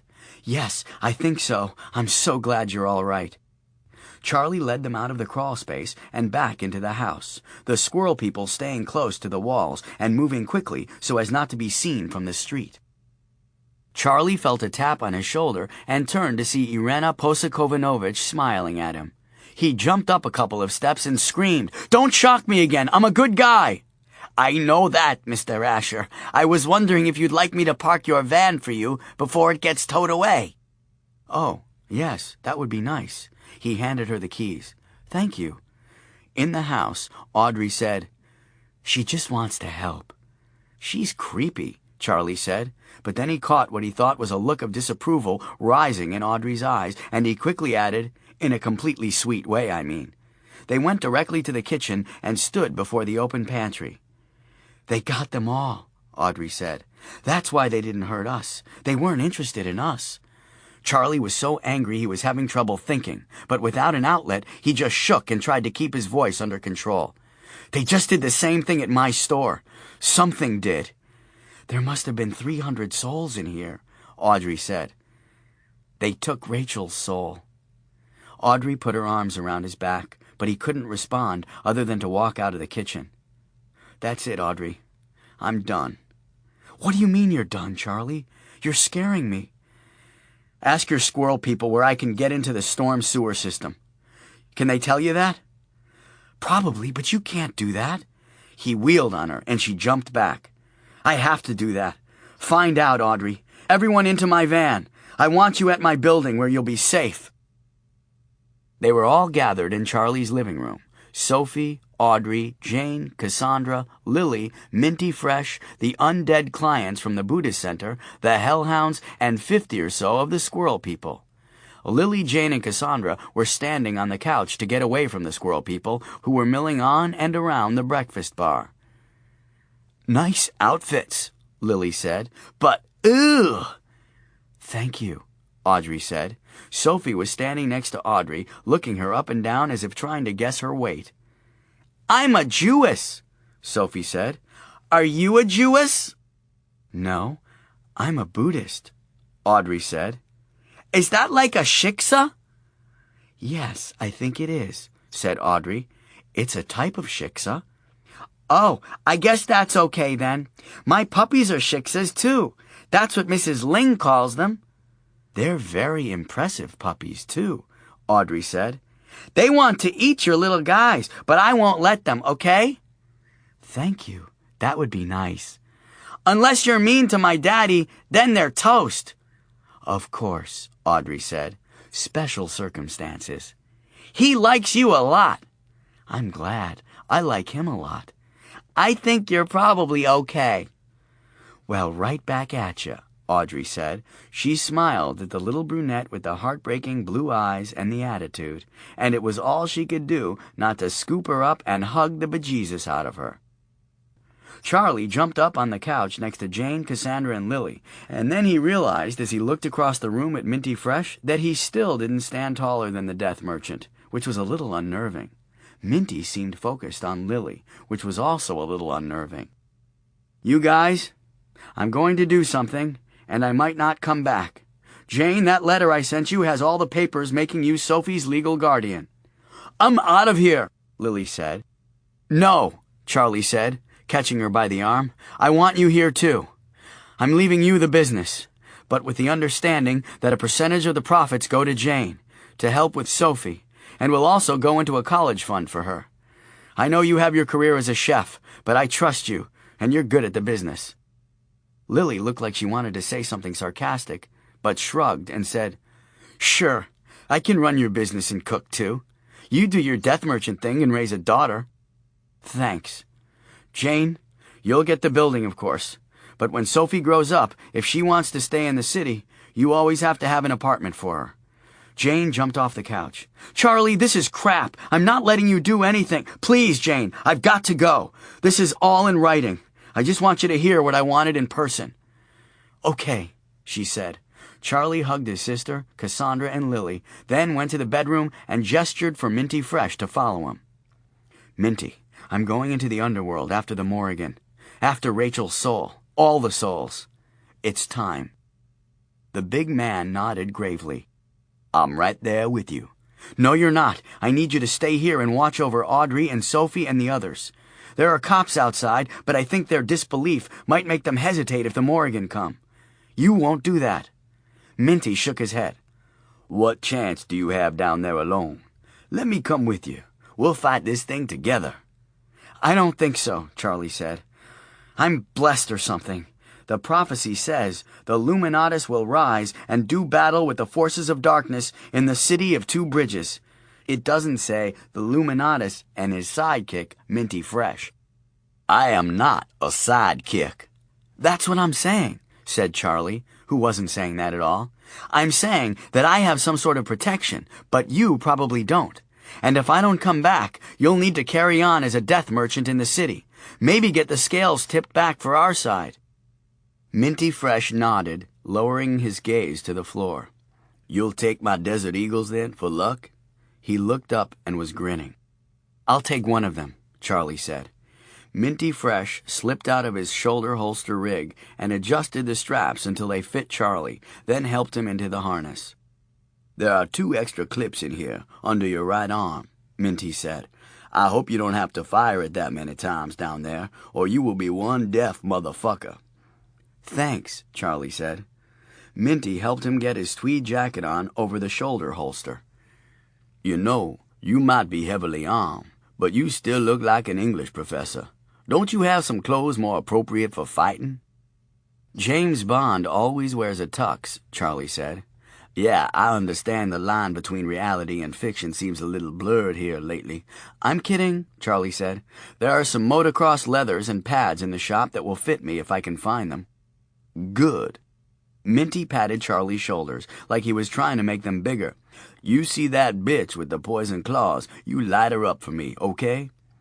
I'll bust a cap in that hoe's ass, Charlie said. Don't do that. Sorry. The hardest part came a few minutes later. Honey, Daddy has to go do something. Are you going to get Mommy? Charlie was crouched in front of his daughter, and he nearly rolled over backward at the question. She hadn't mentioned her mommy a dozen times in the last 2 years. Why would you say that, honey? I don't know. I was thinking about her. Well, you know that she loved you very much. Yeah. And you know that no matter what, I love you very much. Yeah, you said that yesterday.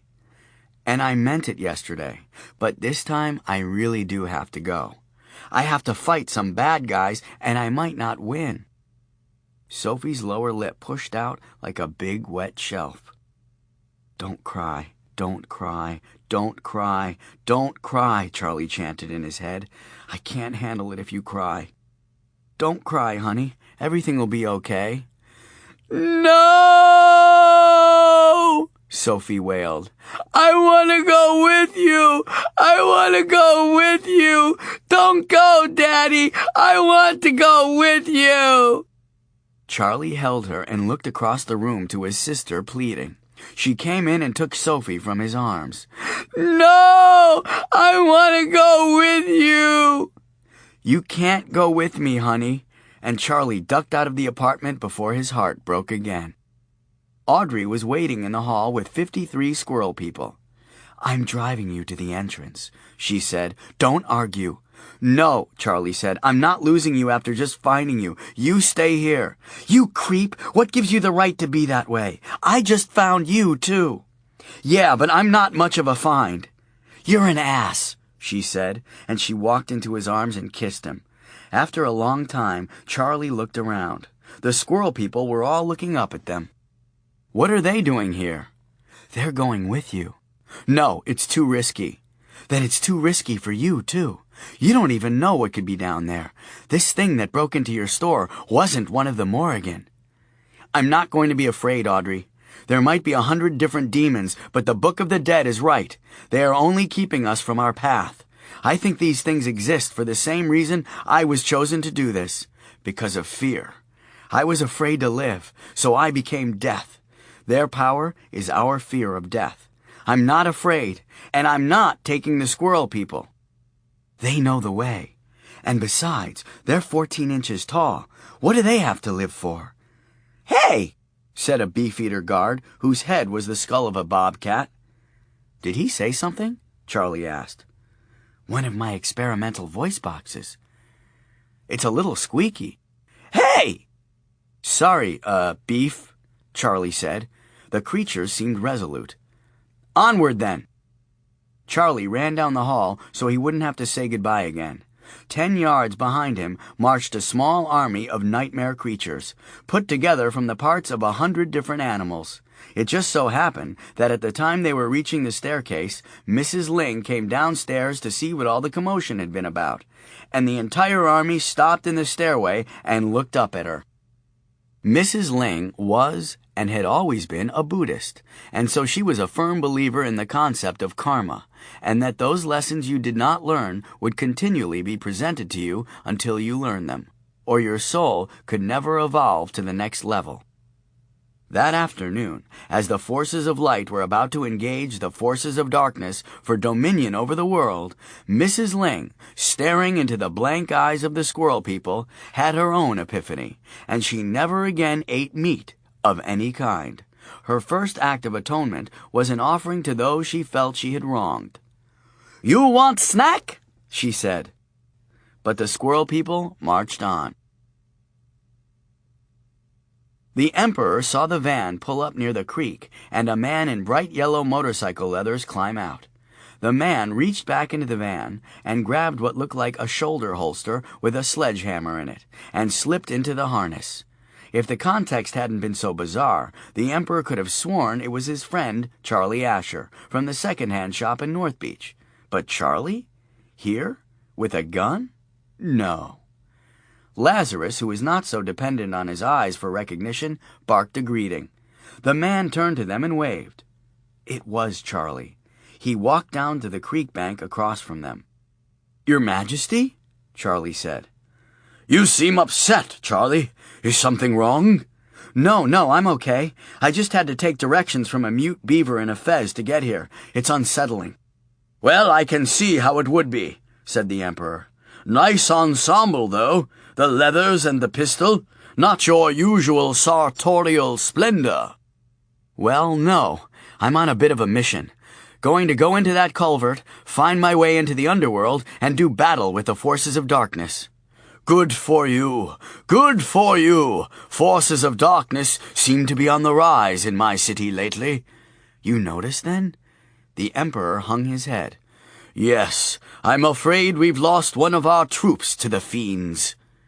"Bummer?" "He went into a storm sewer days ago and hasn't come out." "I'm sorry, sir." "Would you look for him, Charlie? Please, bring him out." "Your Majesty, I'm not sure that I'm coming back myself, but I promise, if I find him, I'll try to bring him out.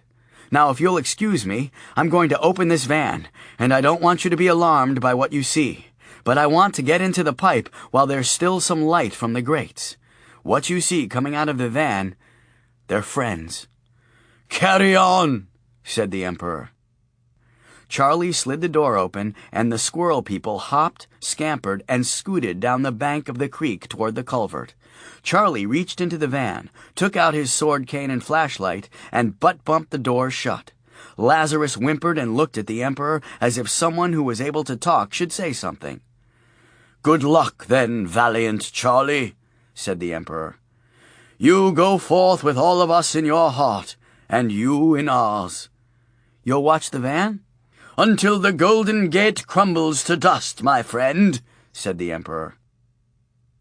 And so, Charlie Asher, in the service of life and light, and all sentient beings, and in hope of rescuing the soul of the love of his life, led an army of 14-inch-tall bundles of animal bits, armed with everything from knitting needles to a spork, into the storm sewers of San Francisco. They slogged on for hours. Sometimes the pipes became narrow enough that Charlie had to crawl on his hands and knees. Other times they opened into wide junctions like concrete rooms. He helped the squirrel people climb to higher pipes. He'd found a lightweight construction helmet fitted with an LED headlamp, which came in handy in narrow passages where he couldn't aim the flashlight.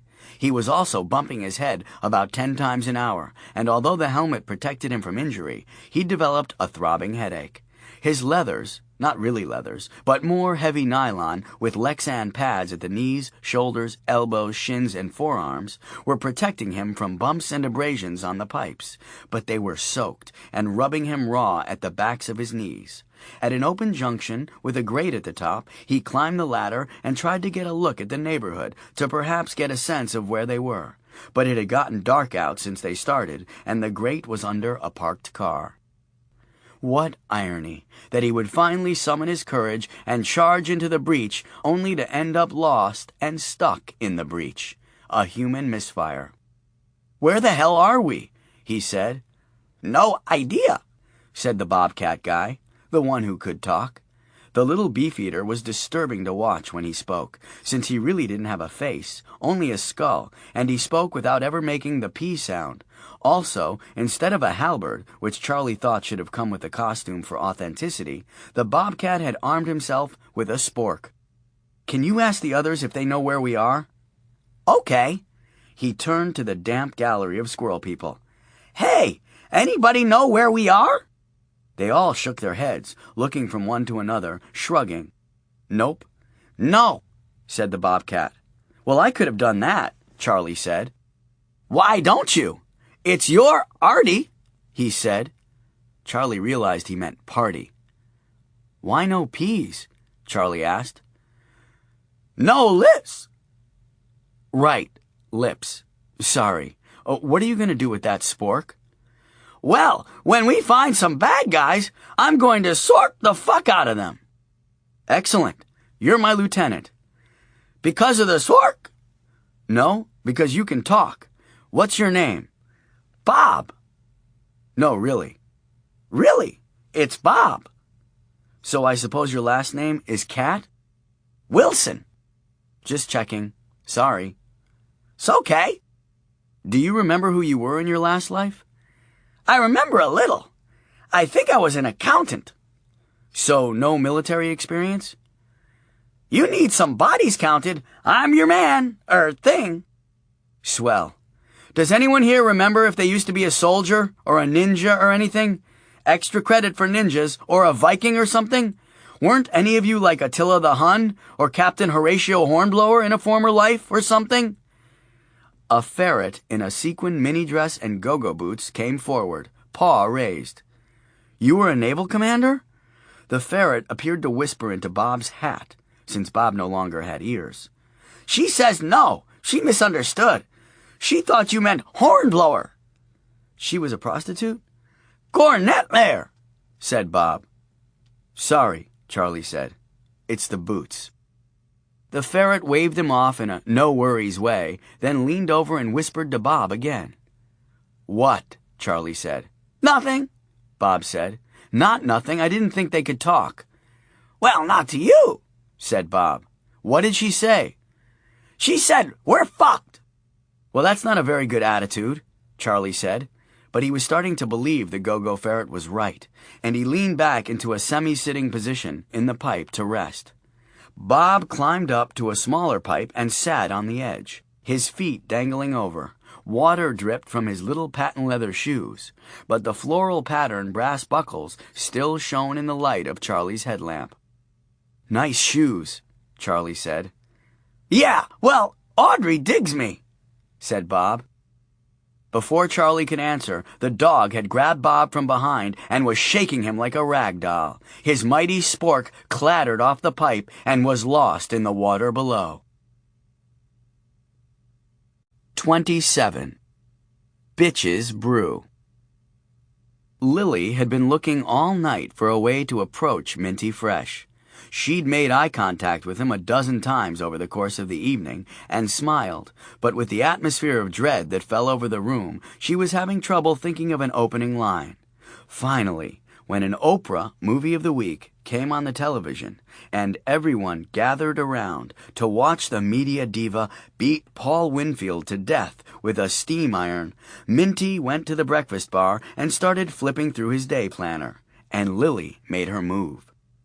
"So, checking your appointments?" she said. "You must be feeling optimistic about how things will go." He shook his head. "Not really." Lily was smitten. He was beautiful and morose, like a great brown man gift from the gods. "How bad can it be?" Lily said, pulling the appointment book out of his hand and flipping through the pages.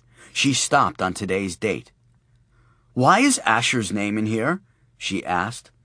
Minty hung his head. "He said you've known all about us for a while." "Yeah, but—" She looked at the name again, and the realization of what she was seeing was like a punch in the chest. "This is that book? This is your date book for that?" Minty nodded slowly, not looking at her. "When did this name show up?" Lily asked. "It wasn't there an hour ago." "Well, fuck socks," she said, sitting down on the bar stool next to the big man. "Yeah," said Minty fresh. He put his arm around her shoulders. With Charlie pulling on the legs of the Bobcat guy, who was doing some impressive screaming, considering he had prototype vocal cords, and the squirrel people dog-piling onto the Boston Terrier, they were eventually able to extricate their lieutenant from the jaws of the bug-eyed fury with only a few snags in his beefeater's costume. "Down, Bummer," Charlie said. "Just chill." He didn't know if chill was an official dog command, but it should be. Bummer snorted and backed away from the surrounding crowd of squirrel people. "Not one of us," said the Bobcat guy, pointing at Bummer. "Not one of us!" "You shut up," Charlie said. He pulled a beef jerky from his pocket that he'd brought for emergency rations, tore off a hunk, and held it out to Bummer. "Come on, buddy. I told the Emperor I'd look out for you." Bummer trotted over to Charlie and took the beef jerky from him, then turned to face down the squirrel people as he chewed. The squirrel people made clicking noises and brandished their weapons. "Not one of us! Not one of us!" chanted Bob. "Stop that," Charlie said. "You can't get a mob chant going, Bob. You're the only one with a voice box." "Oh, yeah." Bob let his chanting trail off. "Well, he's not one of us," he added in his defense. "He is now," Charlie said. To Bummer, he said, "Can you lead us to the underworld?" Bummer looked up at Charlie as if he knew exactly what was being asked of him. But if he was going to find the strength to carry on, he was going to need the other half of that beef jerky. Charlie gave it to him, and Bummer immediately jumped up to a higher 4-foot pipe, stopped, barked, then took off down the pipe. "Follow him," Charlie said. After an hour following Bummer through the sewers, the pipes gave way to tunnels that got bigger as they moved along. Soon they were moving in caves, with high ceilings and stalactites in the ceiling that glowed in various colors, illuminating their way with a dull, shadowy light.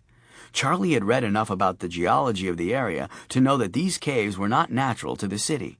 He guessed that they were somewhere under the financial district, which was mostly built on gold rush landfill, so there would be nothing as old-looking or as solid as these caves. Bummer kept on, leading them down one fork or another without the slightest hesitation, until suddenly the cave opened up into a massive grotto. The chamber was so large that it simply swallowed up Charlie's flashlight and headlamp beams. But the ceiling, which was several hundred feet high, was lined with luminous stalactites that reflected red, green, and purple in a mirror-smooth black lake. In the middle of the lake, probably 200 yards away, stood a great black sailing ship, tall-masted like a Spanish galleon, red, pulsating light coming from the cabin windows in the rear, a single lantern lighting the deck. Charlie had heard that whole ships had been buried in the debris during the gold rush, but they wouldn't have been left preserved like this. Things had changed. These caves were all the result of the underworld rising, and he realized that this was just a hint of what was going to happen to the city if the underworlders took over. Bummer barked, and the sharp report echoed around the grotto, sending a cloud of bats into the air. Charlie saw movement on the deck of the ship, the blue-black outline of a woman, and he knew that Bummer had led them to the right place. Charlie handed his flashlight to Bob and set his sword cane on the cave floor. He drew the Desert Eagle from the shoulder holster, checked that there was a round in the chamber, cocked the hammer, then reset the safety and reholstered the pistol. "We're going to need a boat," Charlie said to Bob. "See if you guys can find something we can make a raft from." The Bobcat guy started down the shore with Charlie's flashlight, scanning the rocks for useful flotsam. Bummer growled, tossed his head like he had ear mites, or perhaps to indicate that he thought Charlie was insane, and ran out into the lake. 50 yards away, he was still only in water up to his shoulder. Charlie looked at the black ship and realized that it was sitting way, way too high out of the water, that in fact it was sitting with its hull on the bottom in only about 6 inches of water. Bob," Charlie said, "forget the boat. We're walking. Everyone quiet." He unsheathed his sword and sloshed onward. As they approached the ship, they could make out details in its construction. The railings were fashioned from leg bones lashed together. The mooring cleats were human pelvises. The lantern on the deck was, in fact, a human skull. Charlie wasn't exactly sure of how his powers as Luminatus were going to manifest themselves, but as they reached the hull of the ship, he found himself very much wishing it would happen soon, and that levitation would be one of the powers. "We're fucked," said Bob, looking up at the black hull curving above them. "We're not fucked," Charlie said. "We just need someone to climb up there and throw us a rope." There was some milling around amid the squirrel people, then a lone figure stepped out of the little crowd. This one appeared to be a 19th century French dandy with the head of a monitor lizard. His outfit, the ruffles and the coat, actually reminded Charlie of pictures that Lily had shown him of Charles Baudelaire. "You can do it?" Charlie asked the lizard guy. He held out his hands and lifted 1 foot out of the water. Squirrel paws. Charlie lifted the lizard guy as high as he could up to the hull, and the little creature caught a hold in the black wood, then scurried up the side of the ship and over the gunwale. Minutes passed, and Charlie found himself listening hard for some hint as to what was going on above. When the thick rope splashed down next to him, he leapt 2 feet in the air and barely contained blasting out a full-blown man scream. "Nice," said Bob. "You first, then," Charlie said, testing the rope to see if it would hold his weight. He waited until the Bobcat guy was about 3 feet over his head before he tucked the sword cane down inside the Lexan plate strapped over his back and started to climb himself. By the time he was 3/4 of the way up the rope, he felt as if his biceps were going to pop like water balloons, and he entwined his motocross boot into the rope to rest. As if being granted a second wind by the gods, his biceps relaxed, and when he resumed climbing, he felt as if he might really be gaining his power as the Luminatus. When he reached the railing, he grabbed one of the bone mooring cleats and swung himself up until he sat straddling the rail. He swung around, and his headlamp caught the black shine in her eyes. She was holding the Bobcat guy like an ear of corn, her claw driven through his skull, pinning his jaw shut. There was flesh and goo glowing dull red, running down her face and over her breasts as she tore another bite out of the beefeater. "Want some, lover?" she said. "Tastes like ham." At the breakfast bar in Charlie's apartment, Lily said, "Shouldn't we tell them?" "They don't all know about us, about this." Minty held the date book. "Just Audrey." "Then shouldn't we tell her?" Minty looked at Audrey, who was sitting on the couch, entwined in a sleepy pile with Charlie's sister and one of the hellhounds, looking very content. "No, I don't think that would serve any purpose right now." "He's a good guy," Lily said. She snatched a paper towel off the roll on the counter and dabbed her eyes before her mascara went raccoon on her again. "I know," Minty said. "He's my friend." As he said it, he felt a tug on his pant leg. He looked down to where Sophie was staring up at him. "Hey, do you have a car?" she asked. "Yes, I do, Sophie." "Can we go for a ride?" Without any hesitation, Charlie whipped the sword cane out of his back and snapped it down on the Morrigan's wrist. She lost her grip on the Bobcat guy, who bolted, screaming, across the deck and over the opposite railing. The Morrigan grabbed the sword cane and tried to wrench it from Charlie's grasp. He let her, pulled the sword free, then drove it into her solar plexus so hard that his fist connected with her ribs and the blade came out her back, sinking into the wooden hull of the lifeboat she was reclining against. For a split second, his face was an inch from hers. "Miss me?" she asked. He rolled away just as she slashed at him. He got his forearm up just in time to deflect the blow away from his face, the thick Lexan plate on his forearm stopping the claws from taking off his hand. She lunged for him, but the sword kept her pinned to the boat. Charlie ran down the deck away from her as she screeched in anger. He saw light coming from a door that must have led to the cabin at the aft of the ship, that same red glow, and he realized that it had to be coming from the soul vessels. Rachel's soul could still be in there. He was only a step from the hatch when the giant raven dropped in front of him and spread her wings out across the deck as if trying to block the whole end of the ship. He backpedaled and drew the Desert Eagle from the shoulder holster. He tried to hold it steady as he clicked off the safety. The raven snapped at him and he leapt back. The beak then pulled back, changed, bubbled into the face of a woman, but the wings and talons remained in bird form.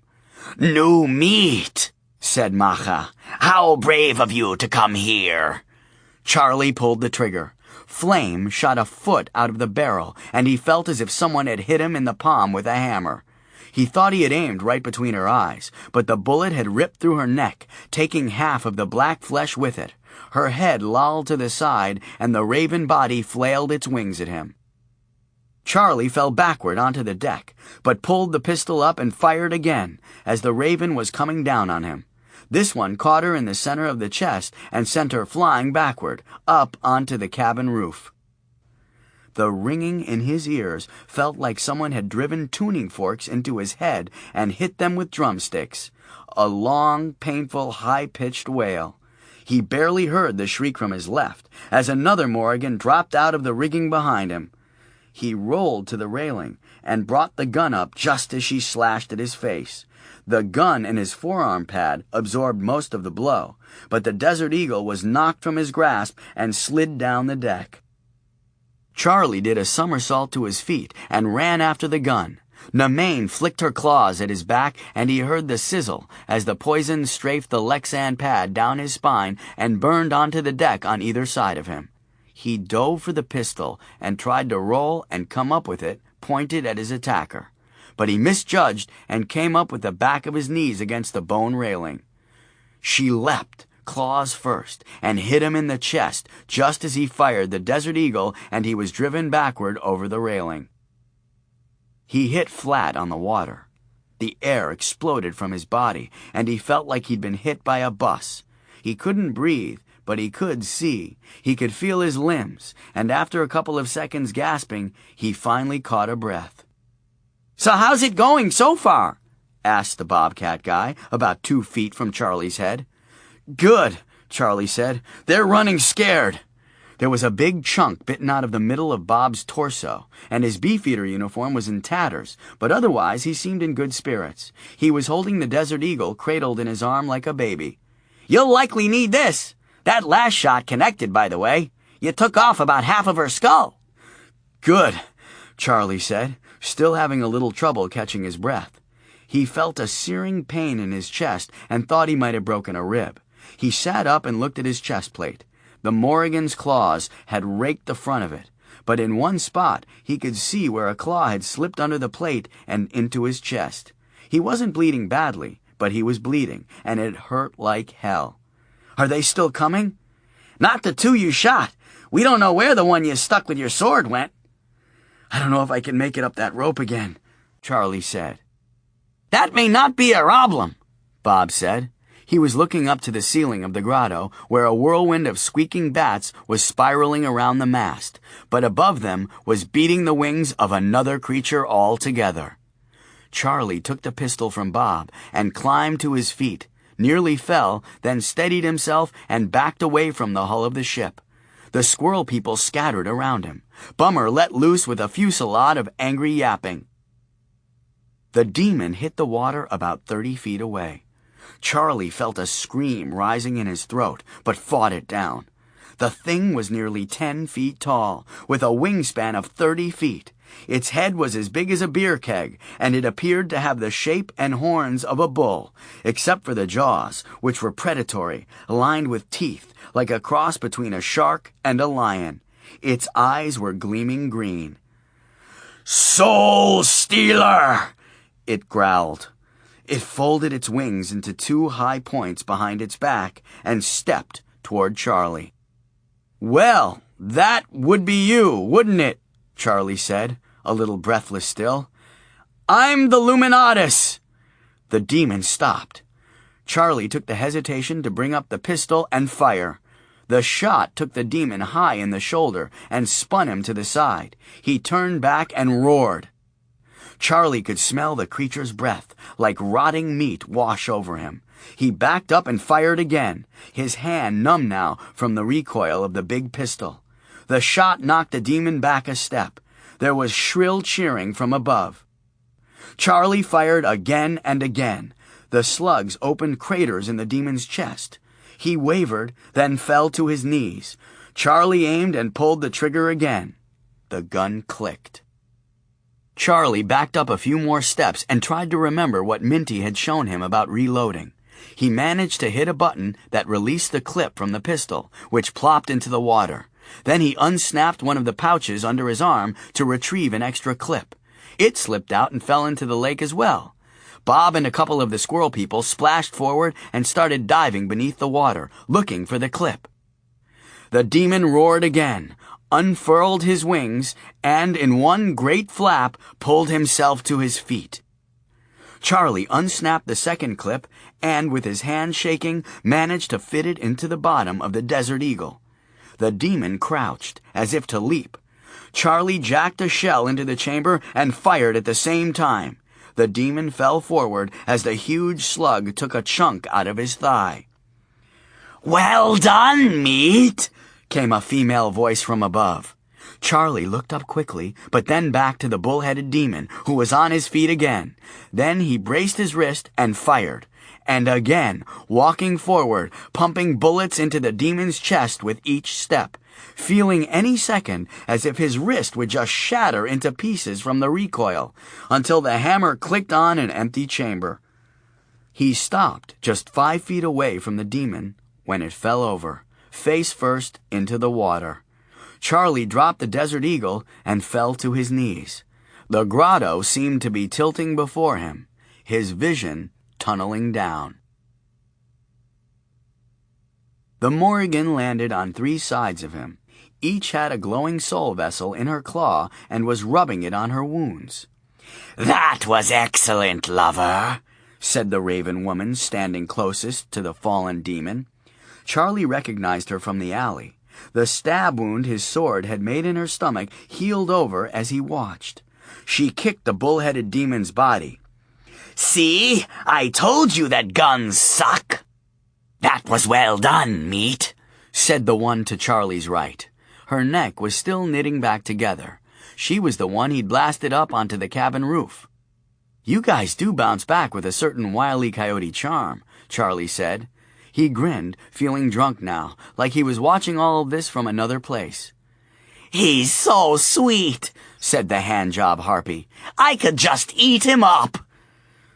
"Sounds good to me," said the Morrigan to his left, whose head was still a little lopsided. Charlie saw the venom dripping from her claws, then looked to the wound below his chest plate.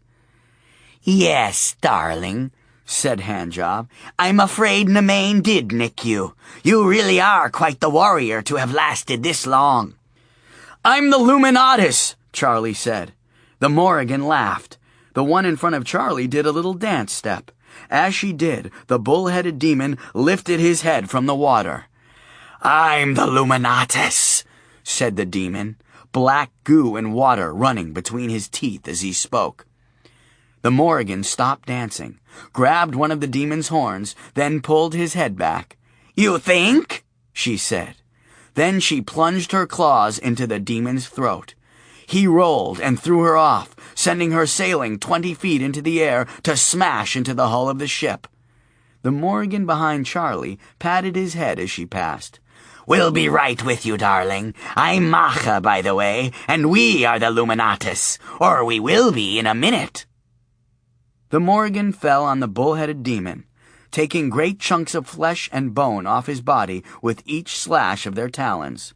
2 took to the air and swept in, taking swipes at the demon, who flailed at them, sometimes connecting, but too weakened from the gunshots to fight effectively. In 2 minutes, it was finished, and most of the flesh had been flayed from it. Macha held his head by the horns like she was holding the handlebars of a motorcycle, even as the demon's jaws continued to snap at the air. "Your turn, soul stealer," Macha said. "Yeah, your turn," said Nemain, baring her claws. Macha held the demon head out in front of her, driving it at Charlie. He backed away as the teeth snapped inches from his face. "Wait a minute," said Babbed. The other 2 stopped and turned to their sister, who stood over what was left of the demon's corpse. "We never got to finish." She took 1 step before something hit her like a ball of darkness, knocking her out of sight. Charlie looked at the demon head coming at him. Then there was a loud smack, and Macha was yanked to the side as if she had a bungee cord attached to her ankle. The screeching started again, and Charlie could see the Morrigan being whipped around in the darkness, splashing and chaos. He couldn't follow what was happening. His eyes wouldn't focus. He looked to Nemain, who was now coming at him with her claws dripping venom. A small hand appeared at the edge of his vision, and the Morrigan's head exploded into what looked like 1,000 stars. Charlie looked to where the hand had appeared before his eyes.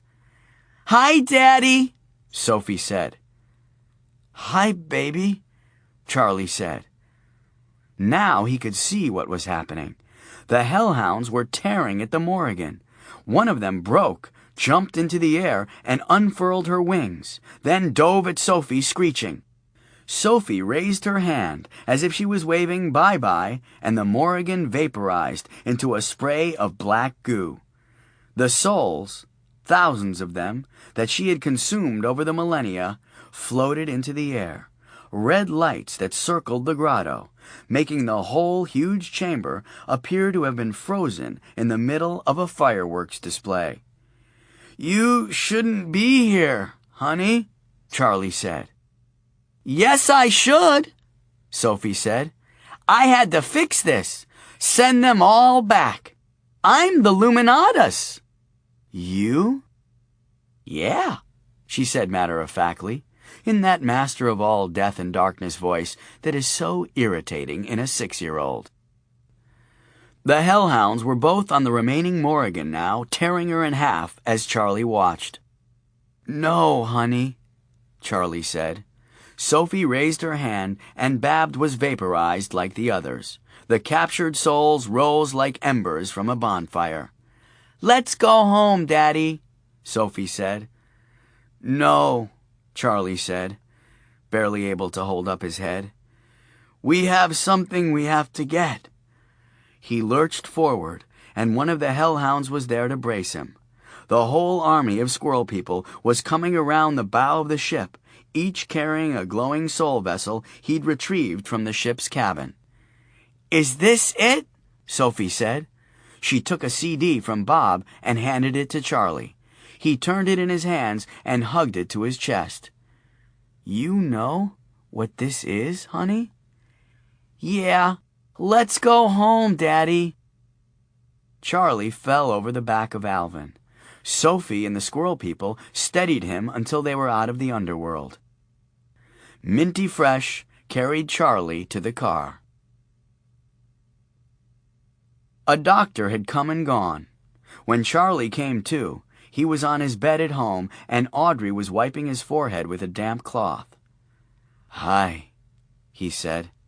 "Hi," Audrey said. "Did Sophie tell you?" "Yeah. They grow up so fast," Charlie said. "Yeah." Audrey smiled. "I got this." He reached behind his chest plate and pulled out the Sarah McLachlan CD that pulsated with red light. Audrey nodded and reached out for the disc. "Let's put that over here, where you can keep an eye on it." As soon as her fingers touched the plastic case, the light went out, and Audrey shuddered. "Oh my," she said. "Audrey?" Charlie tried to sit up, but was forced back down by the pain. "Ouch! Audrey, what happened? Did they get it? Did they take her soul?" She was looking at her chest, then looked up at Charlie, tears in her eyes.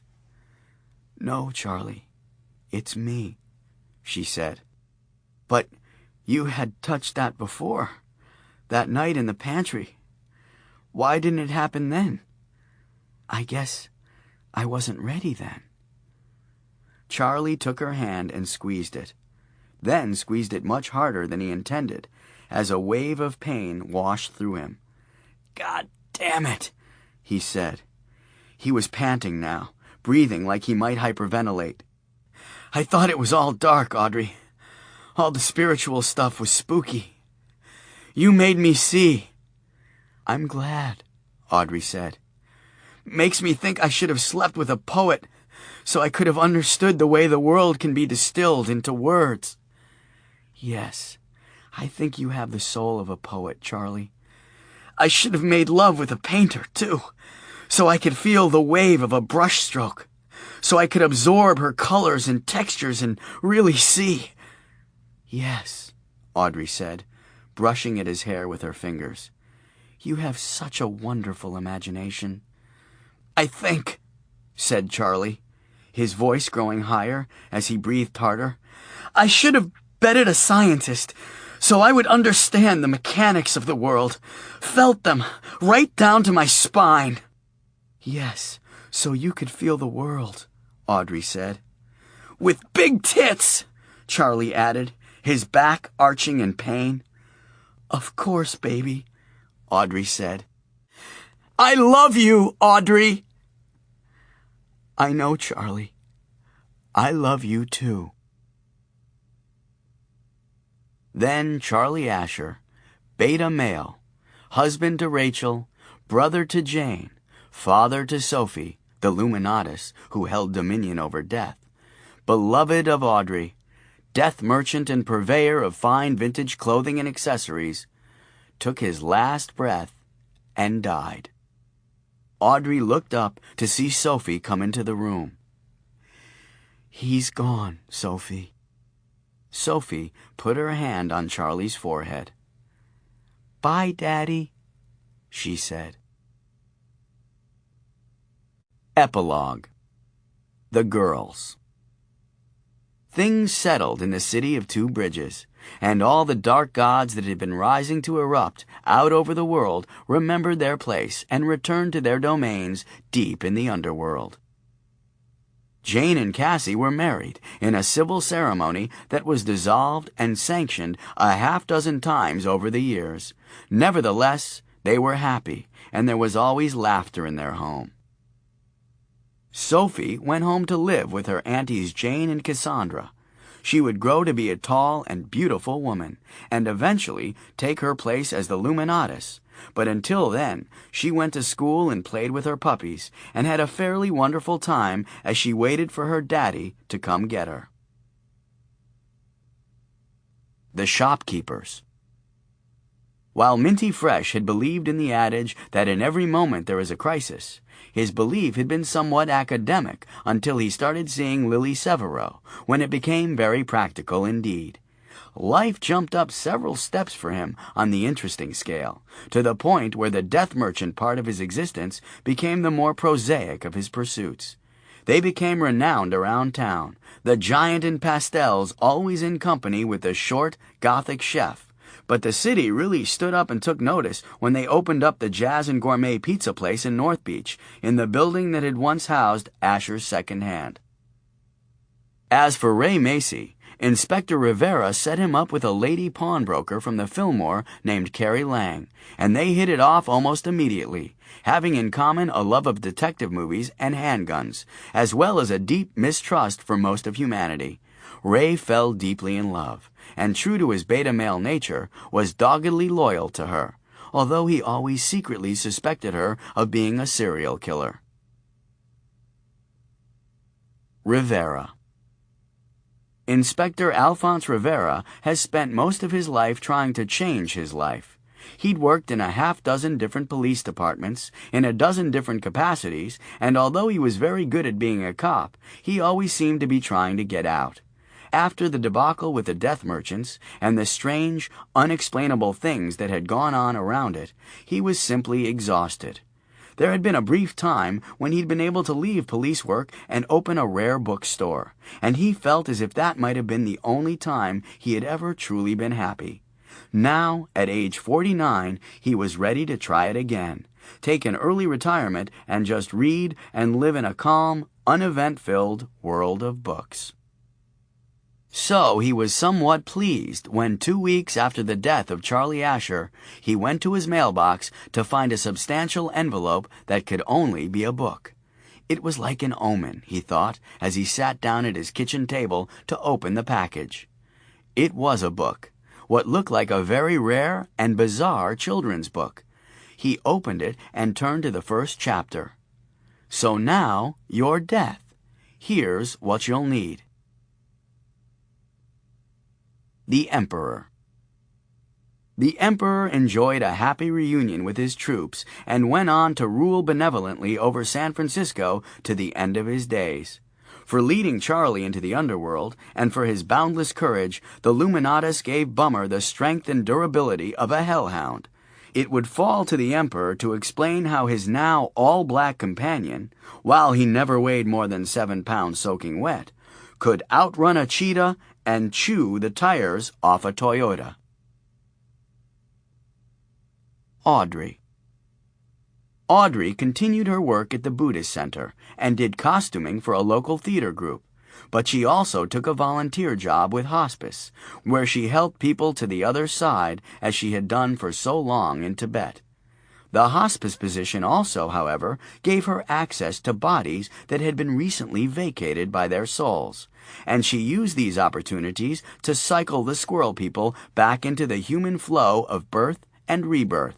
And for a while, there were remarkable instances of people recovering from terminal illness in the city, as she exercised the pahawa of undying. She didn't give up her work with the squirrel people altogether, however, as it was a skill she had come to over a long time and a lot of work, and it could still be extraordinarily rewarding. At least that's how she was feeling as she looked over her latest masterpiece in the meditation room of the Three Jewels Buddhist Center. He had the face of a crocodile, 68 spiked teeth, and eyes that gleamed like black glass beads. His hands were the claws of a raptor, the wicked black nails encrusted with dried blood. His feet were webbed like those of a water bird, with claws for digging prey from the mud. He wore a purple silk robe trimmed in sable and a matching hat with a wizard star embroidered on it in gold thread. "It's only temporary until we find someone," Audrey said. "But take my word for it, you look great." "No, I don't. I'm only 14 inches tall." "Yeah, but I gave you a 10-inch schlong." He opened his robe and looked down. "Wow, would you look at that?" Charlie said. "Nice."